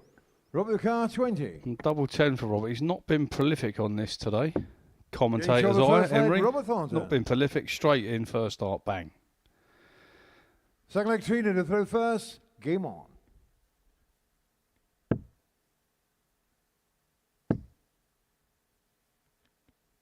$97. Both players will leave here with a tinge of disappointment. Thornton is a player, regardless of the group, regardless of the scenario, regardless of the situation. He will always fancy himself to cross the finishing line and pick up the trophy at the end of it. I guess one of the surprises for is the amount of times that Robert's been here and not picked up a weekly title. You would have thought he would have won at least a weekly title by now, but he just can't seem to get it done. And he's been the time that he's been playing, he's won the World Seniors event 2 times, I believe. 100. So, it's not like he doesn't win big events, but he just, for some reason, it's not his favourite venue. He can't seem to convert into a weekly win. 83. And there are just certain tournaments that just don't pan out for certain players. When I played Henry, it was 60. Most of them. Nothing seemed to pan out for me. I managed to be able to make like the last 16, but of quite a numerous amount of tournaments. But 40. Let's put it this way: the days was always a little bit too long for me.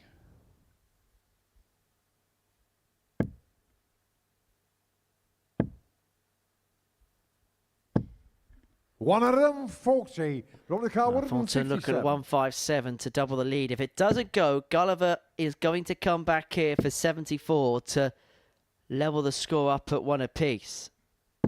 81. Trina car, 74.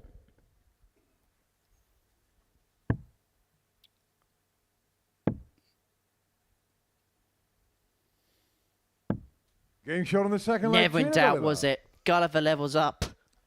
1-1. Maybe we're going to have one more dramatic battle on our hands at the end of this Friday afternoon. Why are you surprised, Henry, with me sitting here that the games that they've had quite a few games 22. go quite a few legs? Are you surprised? I'm surprised you haven't seen enough games go 4-3 today.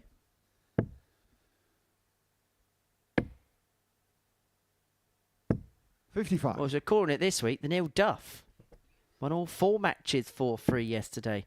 And he'll be in action tonight from 10. I wonder how many times that's happened. I mean, 100. Not we want to look into it now, but how many times has someone won 4 out of 4 and won all final leg deciders? I know, like, obviously, there's records been done in different, by different players in different tournaments. Like obviously MVG won 20 on deciding legs or something like that.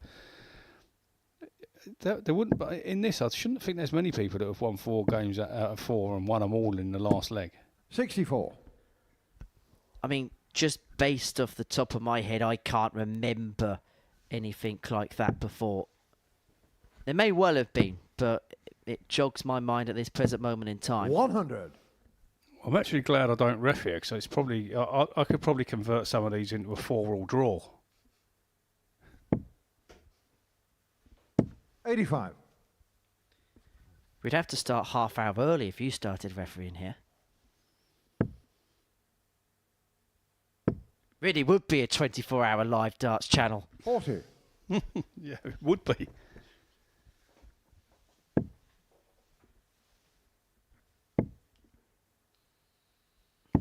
$40.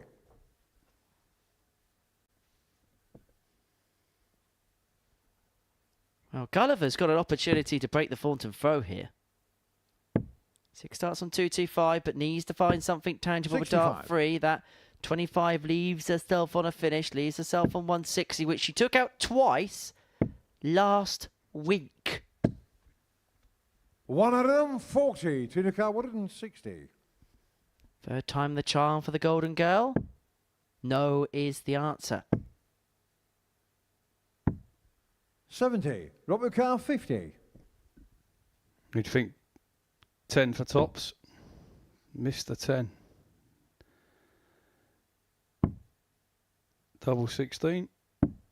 Game shot on the third leg, Robert Thornton. Not sure why he didn't go for an 18 myself, Emery. He's gone for a 15, a 3 Fourth and a exceeded double the 16 first. to use all Game 3. on. Well, he should have gone 18-32, surely. Just showing off, isn't he? 60. But nonetheless, Thornton 2-1-2 the good. Couple of legs away from wrapping up the final game of the day. Well, the final game of this session anyway. 60.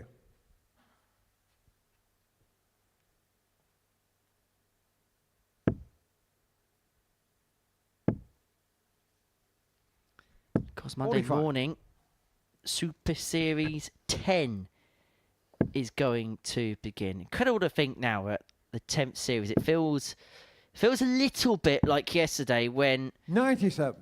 we were crowning Conan Whitehead the first ever champion. But my word, has a lot changed in that time. 80. I think we was discussing earlier. It's the best part of 2.5 years ago, isn't it, Emery? It's amazing, really, how quick, I guess, that time's gone. 100. You look back at, was it Series 4, Luke Littler? 3 and 4, yeah. 3 and 4. And 100. he's gone. Look where he is now. It's amazing, isn't it? In it's a short space of time anyway. But obviously, he's inside of 2 years. He 140. He won back-to-back Super Series, which again is the only person to do that. Which is hardly surprising it was him that done it, is it? After he's gone on to do what he's done, so we obviously knew he was I'm not sure I'm going to say good's the right word. We obviously knew he was a special player.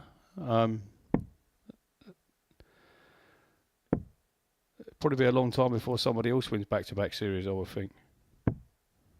64. Of course, this year is only going to be 3 series, so you're going to have to put in some special stuff if you're going to replicate that. And such is the strength in depth now. And 40. the intricacies of the competition being 13 weeks by 13 weeks. It's It's some effort to win 1, let alone 2. It's some effort to win in a week in most cases. First. Game on. Yeah, there's many good players that have come here over the period of time that the Super Series has been played here in Portsmouth. 58. And there's so many of them that you think would win a week, haven't. I mean, Robert, he's one of the prime candidates, but I'm sure with your knowledge, Henry, you could probably name a few more.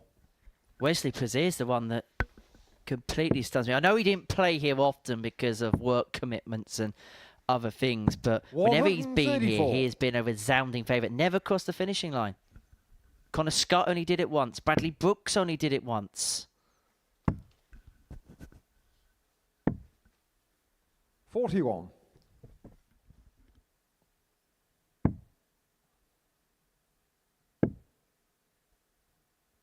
Very good players that have never won weeks here, or maybe only won the odd 1 or 2 here and there. I think that just goes to show the strength in depth that this level has from 60. players at the top end, but also the qualifiers from the ADC who continue to provide goods time in, time out. But it looks like it's Thornton that's going to, 26. well, I was going to say produce the goods. He had an opportunity to really stem the tide once and for all, but that 26 score means he may have to wait just a little bit longer.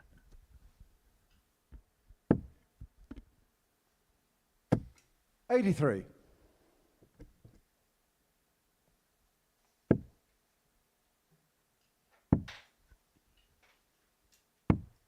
$56.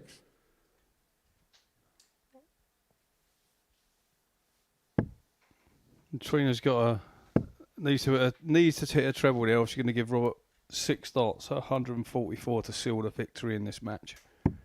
47. Robert Carr, 144. So 6 starts for Robert.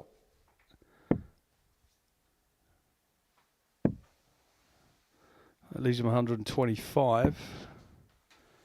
76. So I'd leave him 68. So obviously coming back for 68 next time with a minimum of 3 at it. Obviously Trina should leave a finish, definitely will now, obviously. 100. So Robert 68. Carr, 68. Treble 20. Down for 8. And a double top for the match. Getting shot And in the there we match, have it. Robert Thornton. 4-1 to Robert Thornton, the final match of the day. Ends the group.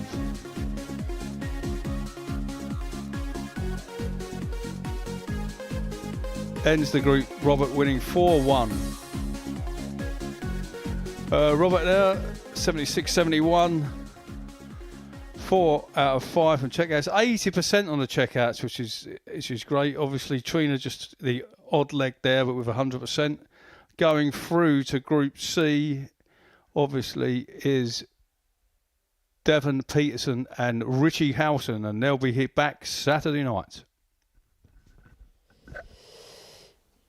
So, thank you very much, George. Been great working with you over the course of the afternoon. This is what we've seen this afternoon in Group C. These are the results from the session. And as you can see, it was a domination from Richie Howson and Devon Petersen. For Richie, well, he completed the full house. 10 wins from 10. We can confirm that now by having a look at the table. Devon Petersen on 16. Thornton finishes third on 10 points. Happy to say, Richie Howson is with me here in the studio now. Richie, many congratulations. 10 wins out of 10. Not just did you win the group, you dominated the group, and you must have been so pleased with the way you were just able just to keep plugging along, even when the job was done. Yeah, really pleased to do 10 out of 10, Henry.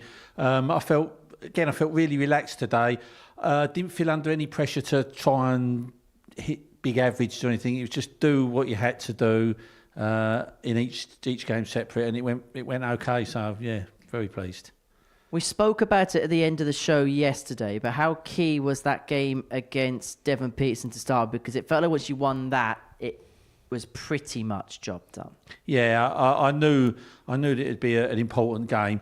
If I'd have lost that game, I probably wouldn't have panicked so much. And at the end, it put a bit more pressure on me because obviously I wanted to win 10 out of 10. And Martin played quite well against me at the end one, and I thought he was going to beat me in the last game.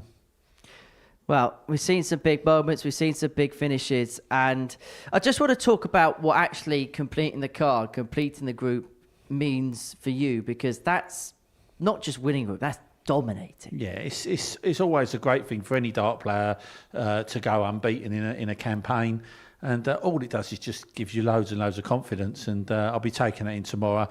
Probably going to have to step my game up a notch tomorrow, but I'm definitely capable of doing that, so we'll see how it goes. I'm going to point you down to that monitor down there, because that's the company that you're in. You actually also do it with the best legs difference of all of those players as well. The likes of James Wilson, the likes of Yarla Bottom, but Colin Osborne, of course, a legend in this building, and you get to have your own little piece of Super Series history, even if it is in a specials week. Yeah, no, that's fantastic. Shame I lost 11 legs, but no, that's great. No, that is fantastic. That's really good to know. Yeah, excellent. Let's talk about some of the key components behind your success. And first and foremost, just talk about your doubling, because it just felt like at points you couldn't miss. You were 51% for the day yesterday. I haven't quite done the calculations today, but there was a point in the session where you were 8 from 8 on the doubles. I mean, you've seen me how I've been over the last few times I've been here. I mean, my finishing is probably my strongest point. If I can get my scoring together with my finishing, then I think can be unbeatable at times. It doesn't always go both ways, but I'm always confident in my finishing, and a lot of the time I think I'm probably 40% plus on most of the things I do. So yeah, that's one thing I've got to take pride of, really. Has there been points this week where you felt like your scoring's been up there with some of the best we've seen? I know you had that 115 average, there's another ton plus average in there. Does it feel like everything's just coming together in the same melting pot? Yeah, Definitely. I mean, and I'm a player, I think I play better when I'm under pressure, when I'm playing someone that's really hitting it back at me. And with no disrespect to the guys these last 2 days, they really haven't put me under a lot of pressure, so I've done what I can do.